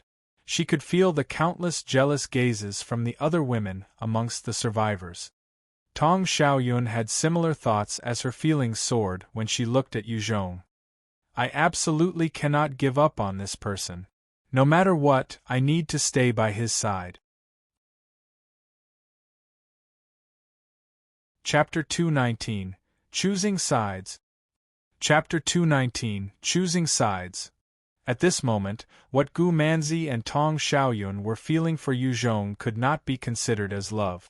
They wanted to possess him, purely for the sake of living a better life in this cruel, post-apocalyptic world. Love was considered a luxury that only the strong possessed the right to enjoy. The weak could only focus on surviving, much less talk about love. The fact that Yu Zhong could win Zhuo Yadong's heart was purely by chance. As for the relationship between him and the other 2 girls, there was no prior interaction. To suddenly develop feelings for each other would be considered a fantasy. Under the eyes of the various people present, Yu Zhong walked up directly to Xiong Zheng, holding a .54 handgun to his head as he coldly said, "Who are you people? I only want the truth. If you say any lies, I will instantly blow apart your head." Seeing how aggressive Yu Zhong was, the survivors looked at one another and their fear towards him in their hearts increased by yet another notch. They knew that he was heavy-handed and could kill without blinking, but this sort of fierceness really made them feel cold in their hearts. "Don't shoot. I'll say whatever you want to know. As long as I know, I will tell you." Xiong Jing broke out in cold sweat the moment he felt the gun pointing at his head. From the very start, he hadn't been some heroic warrior who did not fear death. Being threatened by Yu Zhong thus caused him to panic. One of the militants suddenly called out loudly, "Xiong Zheng, our boss has not neglected you, yet you still dare to betray him. Don't tell me you're not afraid that he will kill you and your woman." Yu Zhong did not even let him say another word before changing his aim towards that militant's head and pulling the trigger. With a bang, the militant's head exploded. Bits and pieces of his skull, brain and blood splattered everywhere, causing the timid survivors to let out screams of horror. Wang Jian and the other policemen frowned. They could not bring themselves to totally agree with Yu Zhong's methods, as they had a strong sense of justice. However, while they were righteous, they were not pedantic or over-scrupulous. Prior to the apocalypse, they had already known the dirty side of society. There were even instances where, as long as their threshold was not crossed, they would obey orders to carry out certain orders that might go against their moral code. If they had been too concerned with minor things and proceeded to lodge complaints, they might already have lost their rice bowls. Seeing the death of that militant who had suddenly spoken out, the rest of the militants became fearful and did not make any further sounds. Yu Zhong coldly let his gaze linger around the militants, saying, "Those who still want to be loyal to their benefactor, just come out now. I will give you a chance and send you on your way to be loyal to him." All the militants immediately shrank back in silence. Yu Zhong then moved his gun back to Xiongzheng's head, saying coldly, "You can speak now. Tell me all that you know." Yes, I'll speak.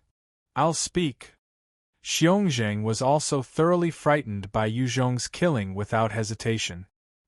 He spoke like a jar of spilled beans, giving out all the information on the militants that he knew. Xiongzheng and the rest were from a gang called the Clear Wind Camp. After the apocalypse had occurred, there were simply too many zombies and also evolved zombies. The evolved zombies didn't fear bullets and were extremely difficult to deal with as well. Mutant beasts were also a huge problem, ferocious beyond belief and aggressive in nature. Compared to zombies and mutant beasts, normal humans were the weakest. The Clear Wind Camp gang members were constantly on the lookout for small villages, and after clearing the zombies, they would search for supplies. On the other hand, they would also make their move against other human survivors, absorbing the human survivors into their ranks and also taking possession of their food and other supplies. The Clear Wind Camp's boss was called Lai Tianyang. He was an incredibly strong evolver. Under his leadership, the gang had been constantly absorbing various smaller groups and grew in number to about over 2,600 people, with over 400 able-bodied fighters. After the apocalypse, food sources had become scarce. Most of the seeds sown before Z-Day had been unable to germinate. Under these conditions, even though the gang had rounded up many survivors from different villages, they had barely managed to gather a small amount of food. In order to alleviate the situation, Lai Tianyang had actually ordered the massacre of some of the human survivors to be used as food to solve the food shortage problem. Upon listening to Xiongzheng's words, Wang Jian and the other survivors turned pale. If Yu Zhong had not acted against these militants, they would have been caught and dragged to the Clear Wind Camp to become food for their own species. There was a total of over 100 survivors now. It used to be over 200, but some had escaped. By now, most of them had already witnessed the cruelty of the apocalypse world, with the frequent rapes, murders, robbery and other acts of debauchery. However, the very thought of cannibalism was something that definitely went way past the threshold of the many people present, and it was something they had yet to come across. Yu Zhong's expression turned livid as he coldly asked Xiongzheng, "Amongst you people, who has consumed human flesh?" Xiongzheng hesitated for a while, as he had already understood the underlying meaning of Yu Zhong's words. He did not want to betray his comrades who had gone through many battles with him. Yu Zhong cocked the gun at Xiongzheng's head as his killing intent rose, and he shouted, "Say it. If you don't, I will still interrogate the others one by one." Xiongzheng shuddered as he hastily pointed out a few of the militants. Him, and him. These people have all consumed human flesh before. Xiongzheng, fuck your mother. Xiongzheng, you deserve death, you piece of trash. Those who were pointed out by Xiongzheng immediately turned pale as they loudly cursed at him. Yuzhong glanced at those militants before ordering the 5 policemen. Bring them away. Question them separately. Wang Jian, they are under your control now. Whatever you do, make sure you get the information quickly and inform me. Understood. Wang Jian was swept along with Yuzhong's fury and impulse as he answered resolutely, before dragging the militants away and beginning to interrogate them.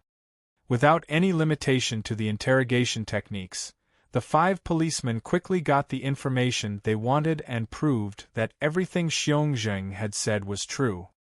The militants were quickly brought back, and those who were confirmed to have consumed human flesh had expressions the color of ash, whilst those who did not were similarly petrified, unsure of how Yuzhong would deal with them. Yuzhong separated the militants into 2 camps, one consisting of those who had committed cannibalism and the other camp consisting of those who had not. He handed a replica Tang sword to Xiongzheng, then pointed to one of the militants who had eaten human flesh and said, "I need subordinates. Cut off his head, and from then on you will be under me. If you can't, then I will deem you to still be on his side." What a vicious method! He is forcing us to choose sides. Xiongzheng received the replica Tang sword and his body shuddered involuntarily. He was aware of Yuzhong's intentions to make use of him. If he could kill his old comrades, it meant that he was willing to cut off ties with the Clear Wind camp gang, whereas if he couldn't, he was choosing death together with his comrades. He gripped the replica Tang's sword in his hands tightly, and a ruthlessness arose in his heart as he walked over to his comrade of days past. Xiongzheng slashed down ferociously and decapitated his ex-comrade. Fresh blood sprayed out and dyed his entire body red, giving him the appearance of an evil spirit. Xiongzheng had killed his own comrade. He put the replica Tang sword to one side, before kneeling down in front of Yuzhong and loudly proclaiming his allegiance. "Xiongzheng is willing to swear fealty to your lordship and will fight for you. Lord, please accept this subordinate."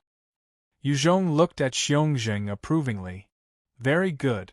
From now on, you are the captain of my second team. Get up." Xiongzheng stood up and respectfully returned the replica Tang sword in his hands to Yuzhong. Yuzhong immediately gave a 81 rifle and 2 grenades to Xiongzheng. At such a close distance, Yuzhong could take care of him easily, so he wasn't worried about Xiongzheng revolting. Yuzhong once again handed the replica Tang sword to another militant who had not touched human flesh, saying coldly, "It's your turn. Do you want to kill him or die with him?" The militant's heart went cold and in the end, he accepted the replica Tang sword. He gritted his teeth, stepped forward and swung it down, decapitating his former comrade, then knelt down in front of Yuzhong to swear fealty. In a cycle like this, the militants began defecting to Yuzhong one by one. With one fell swoop, Yuzhong obtained the submission of 15 militants, and the price of the exchange was the 18 heads of the other militants rolling on the floor. Watching the slaughter of the militants, many of the survivors could not take it and walked back to the buses. Some had even wet themselves upon witnessing the scene, while others immediately vomited. Wang Jian and his team were also shocked, not knowing how to react. After those militants had submitted to Yuzhong, he returned their guns to them and split them up into 3 teams. Each team had 5 members and the captains of the first, second and third teams were Lu Erei, Xiongzheng and another ex-militant named Zhang Nyojiang respectively. Originally, the 15 team members would have only formed a single team, but for further convenience and easier micromanagement, Yuzhong had split them up the way he did. After settling the issue of the teams, Yuzhong started obtaining detailed information about Clear Wind Camp situation, including the amount of fighters, firepower and intelligence they had. With the current strength of Clear Wind Camp and the threat they posed, if it were in Qingyuan County, Yuzhong would simply pull out one of his main teams to easily crush them. However, he was on his own right now and could not afford to be careless. Yu Zhong had just finished the meeting when Wang Jian hurriedly ran up to him and asked, Yu Zhong, no matter how frugal we are, our current supplies for the vehicle fleet can only last for the next 3 days at most. Are you able to think of a solution? Initially, the rations could have lasted another 10 days or so, but amidst the disarray of the fleet earlier, most of the rations had been taken away by the survivors who had fled. Subsequently, regardless of how frugal Wang Jian was, the amount left could only last for 3 days. Chapter 220. Surprise Attack on Clear Wind Camp. Chapter 220. Surprise Attack on Clear Wind Camp. Yu Zhong glanced at Wang Jian, raising an eyebrow as he said lightly, That's your problem, what do you need me for? Didn't you already ask us to leave the fleet? We will be on our way tomorrow morning. As for this matter, you'd better sort it out on your own. Hearing Yu Zhong's words, Wang Jian felt incredibly embarrassed as he had asked Yu Zhong to leave not even 10 hours ago. He was now regretting his choice to follow Huang Weian's advice and try to force Yu Zhong to hand over his supplies. When Huang Weian had wanted to use the masses to try and oppress Yu Zhong, Wang Jian had silently consented to it. He had also hoped to obtain the rations from Yu Zhong to distribute equally among the survivors. The reason was purely that the amount of rations that the vehicle fleet had was too little. Without enough food, the whole fleet would eventually collapse. Yu Zhong, today's matters were my fault. If you are still offended, you may shoot me and I still won't blame you. But those 100 survivors are innocent. Out here, only you have the ability to lead them to survival. Take it that I'm begging you, please help them. As long as you are willing to lead them, you are the leader of this fleet. My team and I will listen to all your commands. As long as you don't make us do anything that crosses our bottom line, we will be willing to do anything. Wang Jian gritted his teeth as he said loudly. After this night's gunfight, the policeman had very little ammunition left. Wang Jian himself was a level 13 enhancer and his strength was decent, but the current situation was not like the initial stages of the apocalypse anymore. Currently, even level 13 enhancers would find it hard to protect themselves. Meeting any Type 2 evolved zombies would mean certain death. The pressure on Wang Jian to ensure the survival of over 100 people was massive. Wang Jian had led this fleet of survivors for quite some time, and had slowly begun to feel the difficulties of being an upright and moral leader. He had to bear the burden of searching for food, mediating on any conflicts that arose, distributing the food and many other tasks, making him feel quite suffocated. Yu Zhong looked ruthless and vicious, yet he did not mindlessly slaughter the innocent, nor was he without empathy. It was because of this that Wang Jian wanted to rely on Yu Zhong, and thus pass the burden of 100+ survivors onto him. Yu Zhong glanced at Wang Jian then asked in a deep voice, Listen to me? If Huang Weian comes back, who will you listen to, him or me? Wang Jian hesitated a moment before gritting his teeth and saying, As long as you don't make us do immoral or despicable things, we'll listen to you. Yu Zhong continued to pressure him. If we get to SY County, will you listen to the government's orders or mine? It was rare to find that people like Wang Jian and his team could preserve their morality and righteousness in times of cruelty like this. Yu Zhong did want to keep and make use of people like them, who had a sense of justice and adhered to their own principles. However, even though the apocalypse had finished its 3rd month, the influence of the government had not yet diminished, and in many people's hearts, the government was the proper entity to lead and govern. Especially for those who worked in civil posts, such as Wang Jian and his team, to abolish the influence the government had left in their hearts would be much harder than imagined.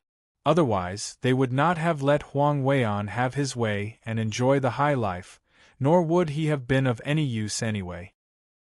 His original intentions were to follow SY County government's orders, yet right now, he also wanted to preserve the lives of the 100+ people in the survivor fleet. Yu Zhong looked at the hesitating Wang Jian and decided not to push him any further. Forget it. I just want you to promise me something. If SY County ever wants you to do something detrimental to my people, please decline. At the same time, you will have to bring your colleagues and leave my forces. This should be considered doable, right? Wang Jian heaved a sigh of relief. Yes. Yu Zhong then continued, saying deeply, Fine. Go prepare yourself, we'll attack Clear Wind Camp shortly. Wrest it away from them. Xiongxing could not help but blurt out, Boss Yu. There are over 300 people standing guard at Clear Wind Camp. Are we really going to attack tonight? This time, Clear Wind Camp had dispatched about 60 people on this seize and kill mission. There were also 300 guards at Clear Wind Camp. Yu Zhong's side only had about 20 people, including the 5 policemen. To Xiongxing, wanting to get rid of 300 people with only this much strength was something too ambitious to accomplish. Yu Zhong replied deeply, Yes, go make preparations. We shall obtain Clear Wind Camp tonight. The darkness of the night was a great aid to those who possessed the dark night profession, like Yu Zhong. In the dark, he possessed eyesight far better than most. Others were usually impeded by the darkness and could only exhibit 20% of their battle prowess at most. If Yu Zhong had to attack 300-plus armed people during the day, he wouldn't have a chance of victory in the slightest. However, at night, coupled with White Bone's aid, he had around 70% confidence in conducting a sneak attack and overcoming the 300-plus militants there. Under the strong influence and insistence of Yu Zhong, the militants he had just absorbed into his ranks began making their preparations. Yu Zhong, on the other hand, did not request for the policemen to assist in the operation. Instead, they were to stay behind and protect the survivors. Under the cover of the night, Yu Zhong boarded a bus very quickly with the 15 ex-militants, Lu Arii, the 4 ladies and White Bones as well. The bus headed towards Clear Wind Camp. Although Wang Jian had agreed to obey him, Yu Zhong could not trust Wang Jian entirely, therefore he did not leave Zhuo Yadong and his team with the rest of the survivors. After all, the human heart was unfathomable. The other survivors might capture the girls to use as bargaining chips against him. Not long after, the bus slowed down. Yu Zhong followed behind Xiongxing as they approached Clear Wind Camp with the utmost caution. Soon, they came to a clearing which was about 50 m away from the camp itself. Clear Wind Camp was within a small town. Lai Tianyang might not be someone with values, but it was with no doubt that he was strong. After Z-Day, he had made use of his own strength to carve out a group for himself, as he stylized himself as Big Boss and occupied this small town. In the course of events, he had lost over 300 subordinates to the zombies. After gaining control over the small town, he started hunting for survivors everywhere, negotiating his way about, clearing the surrounding towns and absorbing their powers. This was how Clear Wind Camp had its current strength. After Yu Zhong and his team had gotten into the vicinity of the camp, they observed the situation carefully. They noticed that there was a timber fence surrounding the entire camp, with only a front and back door for entry and exit. At the 2 doors there were 4 militants on guard. At the same time, near the camp itself, there were 2 8 m tall towers erected that were equipped with machine guns. Atop the towers, there was a team of 2 militants in each tower, providing surveillance on the ground below. Right beside the camp gates, there was a small camp of 40 militants. If there was a disturbance near the gates, they would be able to swiftly provide reinforcements. After breaking past the perimeter, you would directly reach the normal survivors' living area. Moving further inwards to the center, you would then reach a small district where the wealthy and powerful stayed. That was where Lai Tianyang was currently staying. Surrounding his residence were the various living quarters of his most loyal soldiers, otherwise also known as the strongest of Clear Wind Camp, the Green Wolves Mount Team. the warriors of the Green Wolves Mount accompanied Lai Tianyang on his crusades to hunt, kill, and pillage. They received the best treatment in the camp, enjoyed the best women, drank the best alcohol, and even feasted on the best food. They were loyal to a fault and extremely overbearing with their strength. Xiong Zheng and the other militants had also once belonged to these elites. However, when forced to make a choice between loyalty to Lai Tianyang and their own lives, they had all chosen their own lives in the end. Yuzhong glanced at the 8 militants guarding the gates before ordering, "Bring me over. I will take care of them in an instant. You girls wait here," Yuzhong told Zhui Yadong and the rest. Attacking the camp was going to require all of his concentration and effort, so he could not afford to make White Bones stay outside just to protect them. Xiong Zheng and the 2 other team leaders looked at Yuzhong, before steeling their nerves and bringing Yuzhong towards the gates. The few militants looked at Xiong Zheng curiously as they asked, "Xiong Zheng, what happened? How come it's only the few of you? Where are the rest?" "We were ambushed. We only managed to catch this captive. The rest of our brothers are all dead. I want to inform our big boss quickly. Hurry up and open the gate," Xiong Zheng shouted as he stood before the gate. The other ex-militants had expressions of shock and were feeling tense. If the militants inside those towers decided to crazily open fire, they would not be able to survive. Hearing Xiong Zheng's words, those surveillance guards confirmed Xiong Zheng's identity before giving the go-ahead for them to enter. The moment Yuzhong entered the camp, his eyes lit up as he surveyed his surroundings, as he had discovered 2 sentries who were very well hidden. At the next moment, he activated his art of fear skill. A hugely oppressive and menacing aura was emitted from him, and it thoroughly encompassed the whole area containing the sentries and watchmen atop the towers. Under that huge pressure, all the militants immediately fainted. At almost the same instant, White Bones had already shot out its sharp bone spears, piercing directly into the hidden sentries' skulls. In the space of a moment, without making any sound, Yuzhong had seized the gates of Clearwind Camp, and not even a single soul had yet to discover what had happened. White Bones made use of its bone spear, leaping onto the towers and immediately killing all the militants up there, after which it brought down the 2 heavy machine guns. Yuzhong brought out a bottle of mineral water, with which he doused his subordinates who had also fainted under the heavy pressure, waking them up. "It's really been dealt with," Xiong Zheng exclaimed the moment he woke up. He looked around and his heart filled with shock. Yuzhong pointed to the 2 heavy machine guns as he gave an order to Lu Arii. "Lu Arii, you take your men and stand guard here.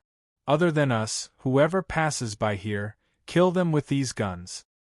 Lu Arii replied deeply, "Yes, boss. I will definitely not let you down. The rest of you follow me." Yuzhong led the way, bringing White Bones and the other 10 militants with him as they rushed towards the army camp. In actual fact, the army camp was only a single-story building, guarded by 2 militants holding 81 rifles who were constantly yawning. They thought that it was just a formality, because in their hearts, as long there was no trouble caused at the gates, they would be safe here. All of a sudden, 2 bone spears shot out from White Bones' right hand, piercing through the 2 militants' heads and killing them before they even had a chance to let out a sound. As they followed behind, Xiong Zheng and the other ex-militants had looks of amazement and joy on their faces. The ability of White Bones was an extremely efficient tool in carrying out assassinations in the night. After taking care of those 2 militants, Yuzhong brought his men as they swiftly made their way through each room, breaking open the locks and killing the militants in their beds, ending their lives before they even woke up. Some of the militants had faster reactions than the rest and wanted to counterattack, but before they could make a move, their heads would have already been penetrated by White Bones' bone spears. When it came to killing their old comrades, the methods of the traitors were the most vicious and cruel. This was because they had no other options, and could only follow their new leader and slaughter onwards. Xiong Zheng and the group of ex-militants did not have a shred of mercy towards their old comrades, and every swing of their blades saw blood as they ruthlessly slaughtered all the militants. Under the command of Yuzhong, Xiong Zheng and the rest quickly subdued the entire building without triggering any mass alarm. Continue our advance. After having dealt with the army camp, Yuzhong commanded the rest to move on. Xiong Zheng and the rest were also feeling the battle lust, and their bodies were in excited states. They followed closely behind Yuzhong, moving towards the depths of Clear Wind Camp. There were also some guards patrolling the living quarters of the normal survivors, yet under the lead of Xiong Zheng and his team, who knew the place inside out, those poor guards never even saw what had hit them as they were mercilessly taken out by Yuzhong and White Bones. With the guidance of the ex-militants, Yuzhong managed to cross into the inner living quarters, killing all the way without causing too much of a disturbance. In contrast to the outer regions, the inner zone was heavily guarded with well-hidden sentries all over the place, as well as 5 teams of militants who constantly patrolled. Wanting to simply confront them the way Yuzhong had done previously was definitely impossible. Yuzhong carefully observed the situation before sighing deeply. Together with his team, he took a detour around the compound, mounting a surprise attack on the other side of the camp. Yuzhong dealt with the militants at the gate, and also killed all of the militants sleeping within the army camp building. He didn't take any captives since his military strength was insufficient in the first place, not to mention sparing precious manpower to guard captives. Chapter 221 Insta-Killing Scarface. Chapter 221 Insta-Killing Scarface. After quietly disposing of over 100 militants on the outskirts of Clear Wind Camp, Yuzhong quietly led his team of 10 back towards the villa compound. This time, Yuzhong carefully observed the militants in the compound. Lai Tianyang had engaged in many depraved acts of debauchery and was naturally fearful of his retribution. The compound had many sentries hidden all over, as well as 5 teams who were constantly on patrol. At every pass, there were also machine guns and barbed wires, so wanting to sneak inside was virtually impossible. Even for someone of Yuzhong's caliber, under such heavy security, to be able to sneak past all of that without alerting anyone would only have about a 20% chance of success. However, if that was the case, then the certainty of killing Lai Tianyang would be even less. After all, those 200-plus members of the Green Wolves Mount were not for show. If Yuzhong had to deal with those 200 militants, even he would face his death with the slightest mistake. Yuzhong lay prone on the ground, silently observing the militants for over half an hour. Eventually, a militant dressed in a black suit, with a scar running down his face, led 24 militants with him as they walked out of the compound. Xiong Zheng looked at the man with the scar walking out, and he immediately went up to Yuzhong and said, "That Scarface is the leader of the Green Wolves Mount and he is an enhancer. He possesses the ability to become a werewolf, and when he morphs, his strength is enhanced beyond belief. Normal bullets can only penetrate his outer hide and no further. His strength is astonishing. Stay here and keep watch. I'll go handle them." Yuzhong watched Scarface and his 24 men of the Green Wolves Mount approaching, before his figure flashed and he ducked swiftly into an alley. One of the team leaders under Scarface complained, "Boss, where are we going this time? It was finally our turn to have some fun at the 100 Beauties Garden, but now you've mobilized us. The next time it's our turn, we'll only be able to enjoy all the used goods." The 100 Beauties Garden was thought up by Lai Tianyang. Inside, there were all the beautiful females that Lai Tianyang had grown sick of toying with.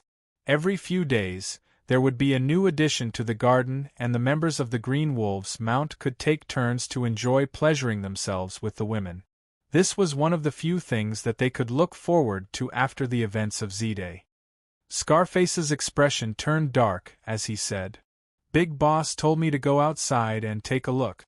Based on the time, Xiong Zheng's team should have already come back with some spoils. However, they are not back yet, so there must be something amiss. Another team leader immediately began to curse loudly. Those bastards must have started playing around with the goods first.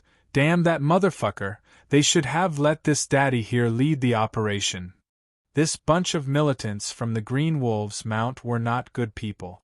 Whenever they went out to hunt survivors, they would reserve the pretty ladies originally intended for Lai Tianyang's enjoyment first, while they would also take turns wasting the other women.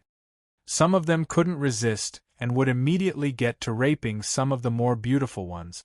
If Lai Tianyang didn't find out, then it would be alright, but if he did happen to find out, then those who had engaged in the acts would be immediately skinned by him and burnt alive. Every time there was an operation to head out, all the members of the Green Wolves Mount and the other militants would scramble to be the ones sent out. Even if the all-pretty ladies were to be offered to Lai Tianyang, the other women could still be wasted and no one would care. Just as the Green Wolves Mount member cursed, Yu Zhong suddenly shot out of the alley like lightning and activated his art of fear skill. A terrible, oppressive aura was immediately exuded from Yu Zhong, enveloping the 25 Green Wolves Mount members. Under the horrifying pressure from Yu Zhong's spirit, 24 of the members immediately fainted from fear. As for Scarface, he immediately activated his level 3 werewolf transformation skill. In just a moment, a tremendous amount of thick fur sprouted out from all over his body, and the teeth in his mouth elongated to become sharp canines like those of a wolf. His hands grew claws sharper than needles, and his muscles became extremely defined and solid with veins protruding all over. In fact, those bulging muscles even tore apart his clothes. The level 3 werewolf transformation skill allowed a person to become a werewolf, with all attributes receiving a huge boost.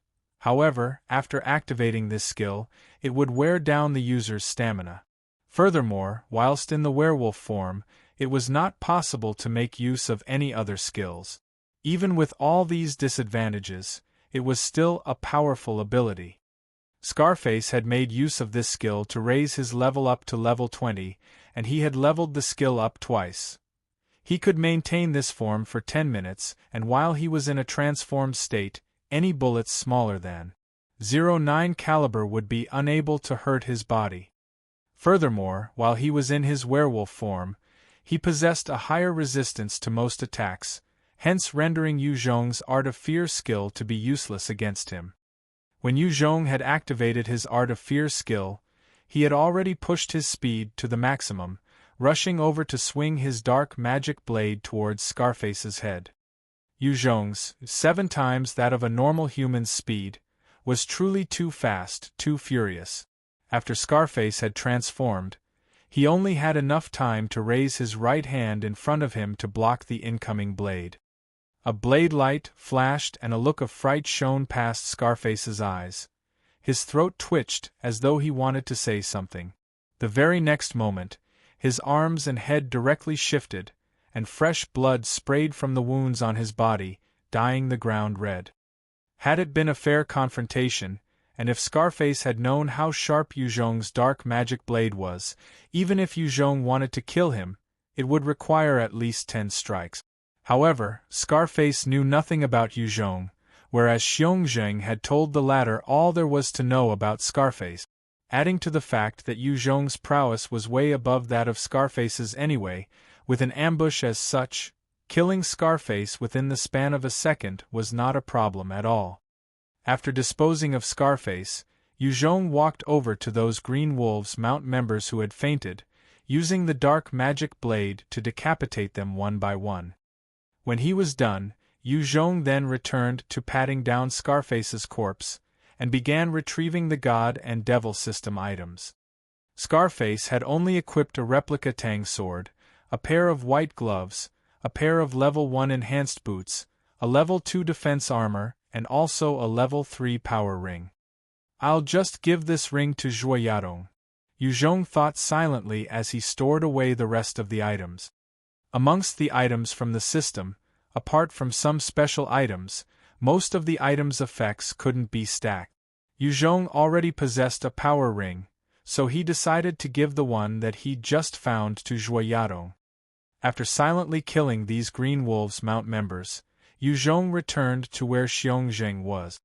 Xiongzheng saw Yuzhong returning by himself, and his eyes couldn't help but flash with a hint of disbelief as he timidly asked, "Boss, did you really take care of Scarface and the rest?" Yuzhong continued staring at the compound as he answered calmly, I have taken care of them." Inside the compound there were still 7 other Green Wolves Mount members who were his real opponent. Upon hearing Yuzhong's words, a hint of veneration flashed past the eyes of Xiongzheng and the rest.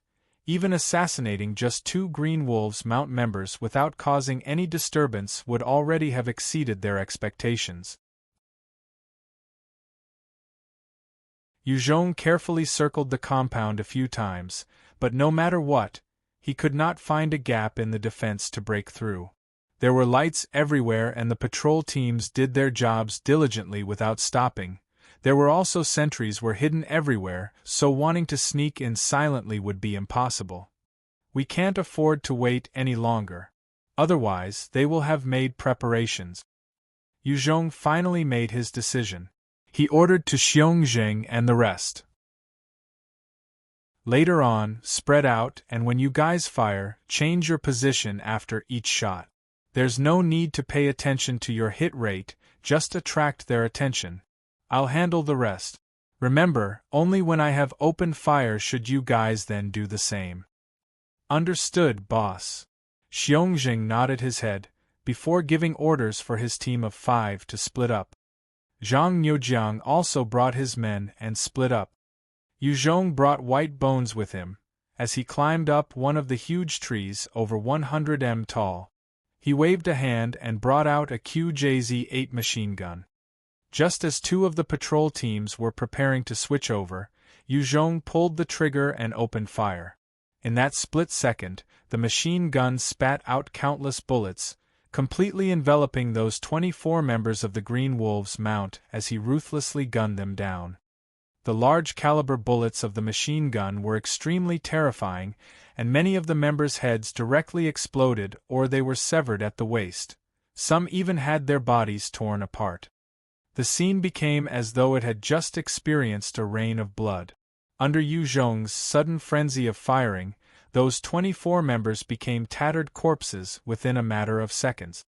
The QJZ-8 machine gun was a fearsome weapon that could even create dents in armored vehicles. Using it against humans was simply overkill. After slaughtering the 24 Green Wolves Mount members, the piercing sound of gunfire had resounded throughout the compound and an alarm sounded out crisply. Those hidden sentries also began to open fire at Yuzhong's position in a frenzy. However, it was in vain, for all the bullets hit empty air as Yuzhong had already changed his position. "Kill them all, White Bones!" Yuzhong changed his position and immediately gave the cruel order to White Bones. White Bones hoisted its huge axe and began making its way like a tornado towards the hidden sentries. Fool! Those hidden sentries saw White Bones rushing towards them, their expressions fleeting as they all began firing at White Bones. The next moment, their expressions turned ash-gray as they realized that the bullets were bouncing off White Bones' body, not harming it in the slightest. White Bones extended its right arm and 3 bone spears immediately shot out, penetrating the heads of 3 sentries. It then retracted the blood-covered spears, before shooting out another round of spears, drawing blood once again and killing another 2 hidden sentries. Xiongzheng, Zhang Nyojiang and the rest began to open fire at the compound. Chapter 222. Assault on the Villa. Chapter 222. Assault on the Villa. Amongst the militants, only Xiongzheng had decent accuracy and managed to hit 2 targets. The rest didn't have much luck, after all, they were not suited to fighting in the dark like Yuzhong. However, with them being spread out and firing all around, it gave the illusion that there was a huge force right outside the villa. The members of the Green Wolves' mount were forced to take cover and randomly return fire in the dark. Although Xiongzheng, Zhang Youjiang and the rest were not effective at taking down the enemy, their additional firepower was enough to attract the enemy, making them panic to aid Yuzhong's attack. After White Bones had killed those 6 hidden sentries, the remaining Green Wolves' mount members on their side were also easily taken care of by Yuzhong and it. With a slash of his blade, Yuzhong split the barbed wire open and proceeded to charge towards one of the villas in a frenzy with White Bones. From the information that Xiongzheng had provided, Yuzhong knew that this villa contained the resting and living quarters for most members of the Green Wolves' mount. The members of the Green Wolves' mount also frequently needed to rest. After all, there was close to 100 militants simply patrolling outside alone, so whenever they switched shifts, the rest would take the chance to sleep inside the villa. Pushing his speed that was 7 times that of a normal person to the limit, Yuzhong crossed the entire distance of 150 m in just 6 seconds, leaping straight into the villa. In the huge hall there was the rancid smell of alcohol, sweat, and also a strange sour odor. 20+ women were all lying around exhausted on the floor, sofas and tables, their bodies covered with foul-smelling white specks. Many members of the mount were sprawled all over the place as well, in deep sleep. Only 2 or 3 of them, who had higher perceptions of danger than the rest, were currently dressing themselves. As they saw Yuzhong rushing in, their eyes flashed with a hint of fright. Yuzhong had already pulled out his 05 light submachine gun, and without further ado, he began to spray bullets at the 3 who had stood up, turning them into sieves. After disposing of those 3 members, he continued his advance towards the upper level. Other than the mount members in the Great Hall, the second story had many members as well. Yuzhong had just rushed up to the second story when White Bones entered the Great Hall right behind him. As it looked at the sleeping humans, its fiery demonic eyes lit up.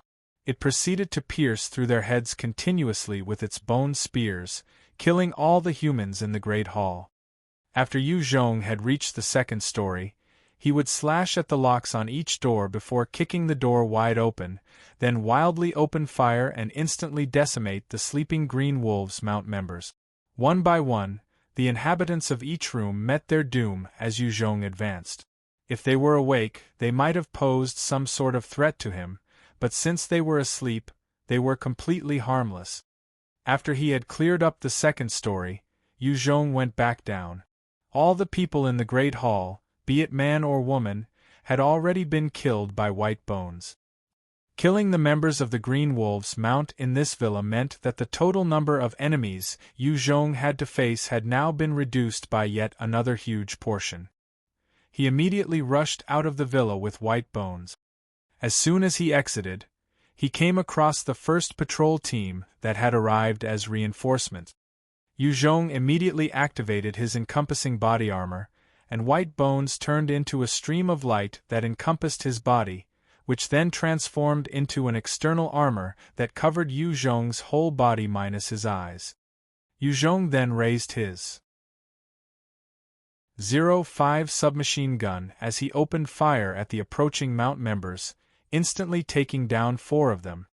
The other members immediately dove for cover while returning fire at him. However, the bullets would bounce off Yuzhong the moment they hit the bone armor, not injuring him in the slightest. Yuzhong was like a human tank as he advanced forward fearlessly, constantly firing at the militants. Every shot of his found its aim, and within moments, the entire team was decimated. After killing this team of Green Wolves' mount members, Yuzhong made his way towards the team that was pressuring Zhang Youjiang's team. He wanted to take care of all the insignificant members before finally tackling Lai Tianyang, the leader of Clear Wind Camp. All Yuzhong knew about Lai Tianyang was that he had great strength, but Yuzhong didn't know to what extent this strength reached. He did not want to engage in an all-out fight with Lai Tianyong, only to be suddenly decapitated by some random Green Wolves Mount member. With the protection of the Bon Amour, Yuzhong was like a tank as he used the 05 submachine gun to take down the gunners in the team, before killing the rest of the normal members. He was swift, and every shot fired meant another militant was dead. Shots fired at Yuzhong were also useless as they would just deflect off him, causing the militants' morale to constantly drop. Just when the militants had been picked off one by one until there were only about 23 of them left, Yuzhong had a sudden premonition. He perceived an extreme danger and immediately retreated 3 steps backward. With a bang, a large-caliber projectile penetrated Yuzhong's bone armor near the chest area, landing on the rat skin leather. It managed to leave a white mark before its momentum was depleted. Yuzhong himself was flung 5-6 backwards, as though he had been hit by a martial arts practitioner, and he spat out a mouthful of fresh blood. If he did not have the protection of the bone armor or the Rat King skin, receiving this bullet directly would have meant certain death. Even with the protection of the encompassing body armor, Rat King skin, Water Snake skin and the level 3 defense armor, Yuzhong still received a heavy injury. If his body strength hadn't reached 49 points, even with all the protective layers, he still would have suffered some broken bones. The moment Yuzhong was sent flying, a huge number of rifle bullets flew at him, but they were immediately repelled by his bone armor. What a good marksman! I was too careless. Yuzhong braved the hail of bullets, before swiftly rolling behind a nearby cover. He immediately swallowed some life-saving grass, and began to recover from his injuries. After checking his bone armor, for the sake of wiping out the Green Wolves Mount members in the shortest time possible, Yuzhong re-entered the fray. Braving the incoming hail of bullets, Yuzhong killed his way through the militant. The speed at which he slaughtered the members was very fast, but it exposed him to some of the other enhancers, causing him to receive some light injuries. Still not dead? What a monster! The leader of this particular Green Wolves Mount squadron was an enhancer called Wei Ji. He was hidden in one of the villas and possessed the level 3 sniper specialization skill. As he watched Yuzhong deftly leap behind a cover through his lens, he couldn't help but inhale some cold air. Wei Ji had utmost confidence in his sniping skills. As long as the enemy did not get close, other than Lai Tianyong, no one else in Clear Wind Camp was his match. Wei Ji's only weak point was close-quarter combat, since any 4 members of the Green Mount Wolves would be enough to deal with him once they were close enough. I have to get rid of this sniper. Yuzhong looked left and right carefully, before rushing out like a cheetah, firing rapidly at all the streetlights. Following the clustered sounds of gunfire, the road lamps were all broken one by one and the entire district was engulfed in darkness. Damn it! Wei Ji saw that the entire street was in complete darkness and couldn't help but curse out loud. Without any vision, even if he could shatter a toothpick from a distance of 1000 m under normal conditions, he was currently unable to do anything about Yuzhong. Darkness was the ultimate nemesis of snipers. Wei Ji began to quickly disassemble and pack up his beloved Barrett sniper rifle and then left this particular villa.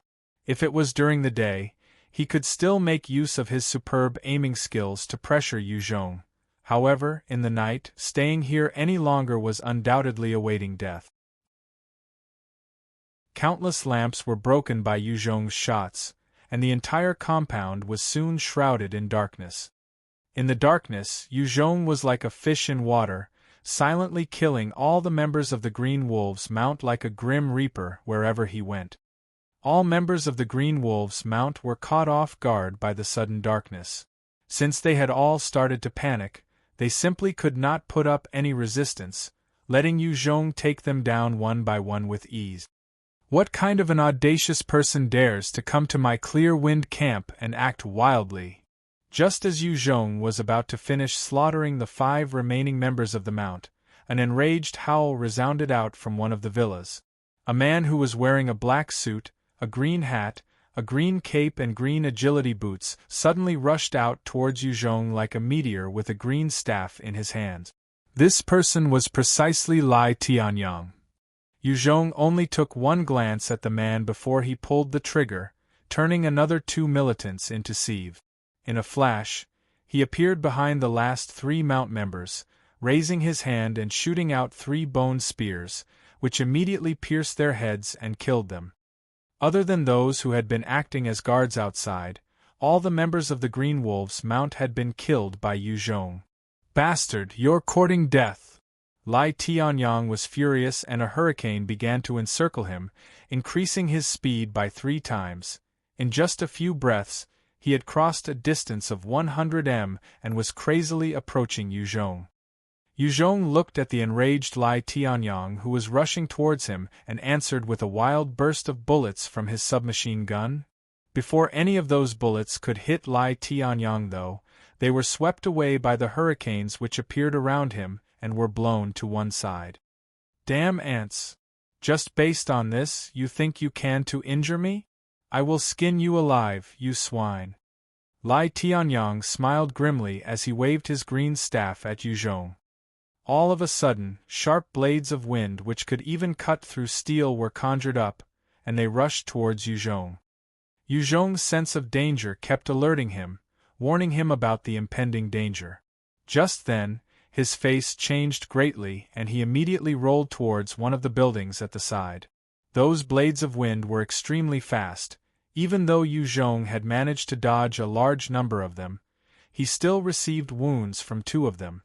The sharp blades even managed to cut through the bone armor, and only after they hit the Rat King's hide did the blades lose their power, leaving behind a white mark and disappearing. What a fearsome person! No wonder he's their leader. Don't tell me he's an evolver too? Yuzhong's eyebrows furrowed as he thought to himself quietly. Yuzhong had always thrown himself onto the front line, battling against countless zombies and mutant beasts in order to get to where he was today, a level 35 enhancer. Compared to most, he was definitely very strong. Chapter 223. Defeating Lai Tianyang. Chapter 223. Defeating Lai Tianyang. In Qingyuan County, Flame King Gu, who was hailed as one of the top 4 enhancers, could conjure up 6 fireballs at most. With just a wave of his hand, Lai Tianyang could actually summon over 10 blades of wind, showing that his battle ability was clearly above that of Flame King Gu's. Even scarier was that while Lai Tianyang was activating his wind blade skill, he could still maintain a hurricane armor around himself.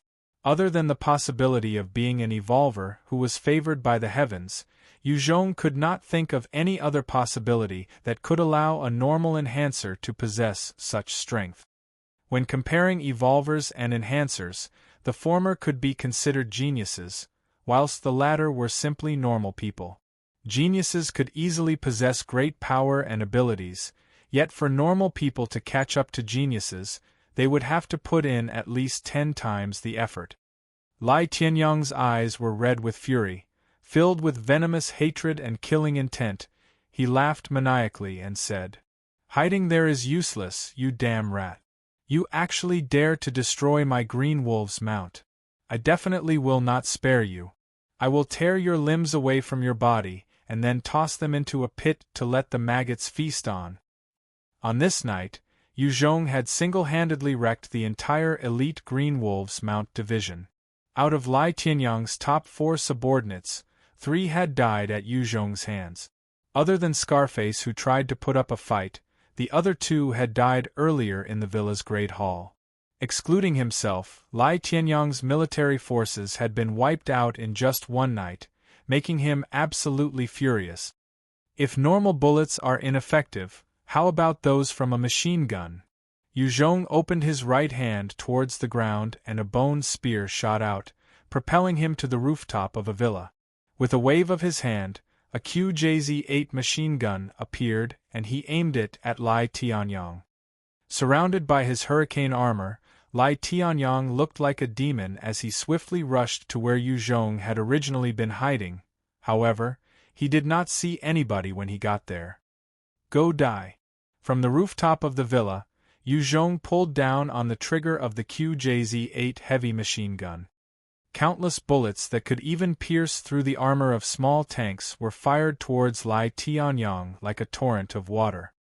Even someone as strong as Yu Zhong, who was wearing the bone armor, Rat King's hide, water snake skin and a level 3 defense armor, wouldn't be able to resist the firepower of a QJZ-8 heavy machine gun.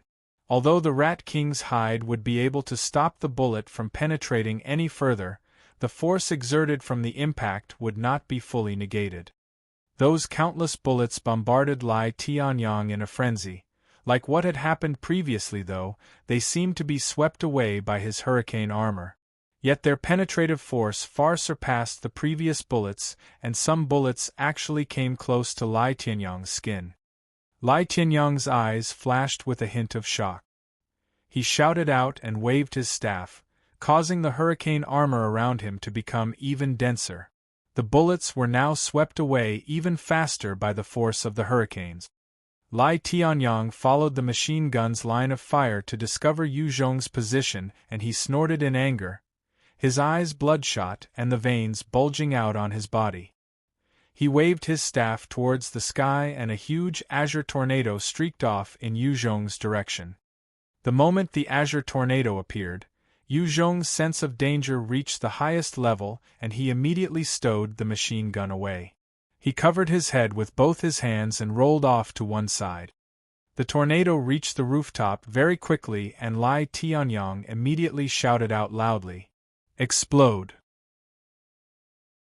At that moment, the azure tornado instantly exploded, with countless wind blades raining downward. 5 of the blades landed on Yu Zhong's body, splitting apart the bone armor and leaving many deep white marks on the Rat King's hide. Although the wind blades did not actually cut through Yu Zhong's skin, it was as if a Muay Thai expert had struck Yu Zhong's back viciously 5 times, causing his blood and internal energy to be unstable. After executing that huge move, Lai Tianyang himself had turned very pale and was gasping for air. As the hurricane around him continued to swirl, he rose up high into the air. After the tornado had released all its wind blades, Yu Zhong, who had originally intended to roll down from the rooftop, stood up immediately. His face flashed with a hint of ferociousness, and with a flick of his hand, a Type 40 rocket launcher appeared. His figure flashed several times before he appeared at the edge of the roof. He aimed the rocket launcher at Lai Tianyang as he said, "If a heavy machine gun can't get rid of you, will a rocket launcher be able to?" Seeing the rocket launcher in Yu Zhong's hands, Lai Tianyang, who was slowly rising in midair, immediately turned pale. He mustered all his strength and tried to condense his hurricane armor into a shield in front of him. The moment the shield was condensed, Yu Zhong had already fired out a huge rocket that exploded onto the hurricane shield. With a hong, the huge rocket was actually blocked by the hurricane shield. However, the shield was immediately shattered by the resulting shock wave from the explosion. Lai Tianyang fell out of the air as he tumbled to the ground and spat a mouthful of fresh blood. "I cannot go on like this, I might even die.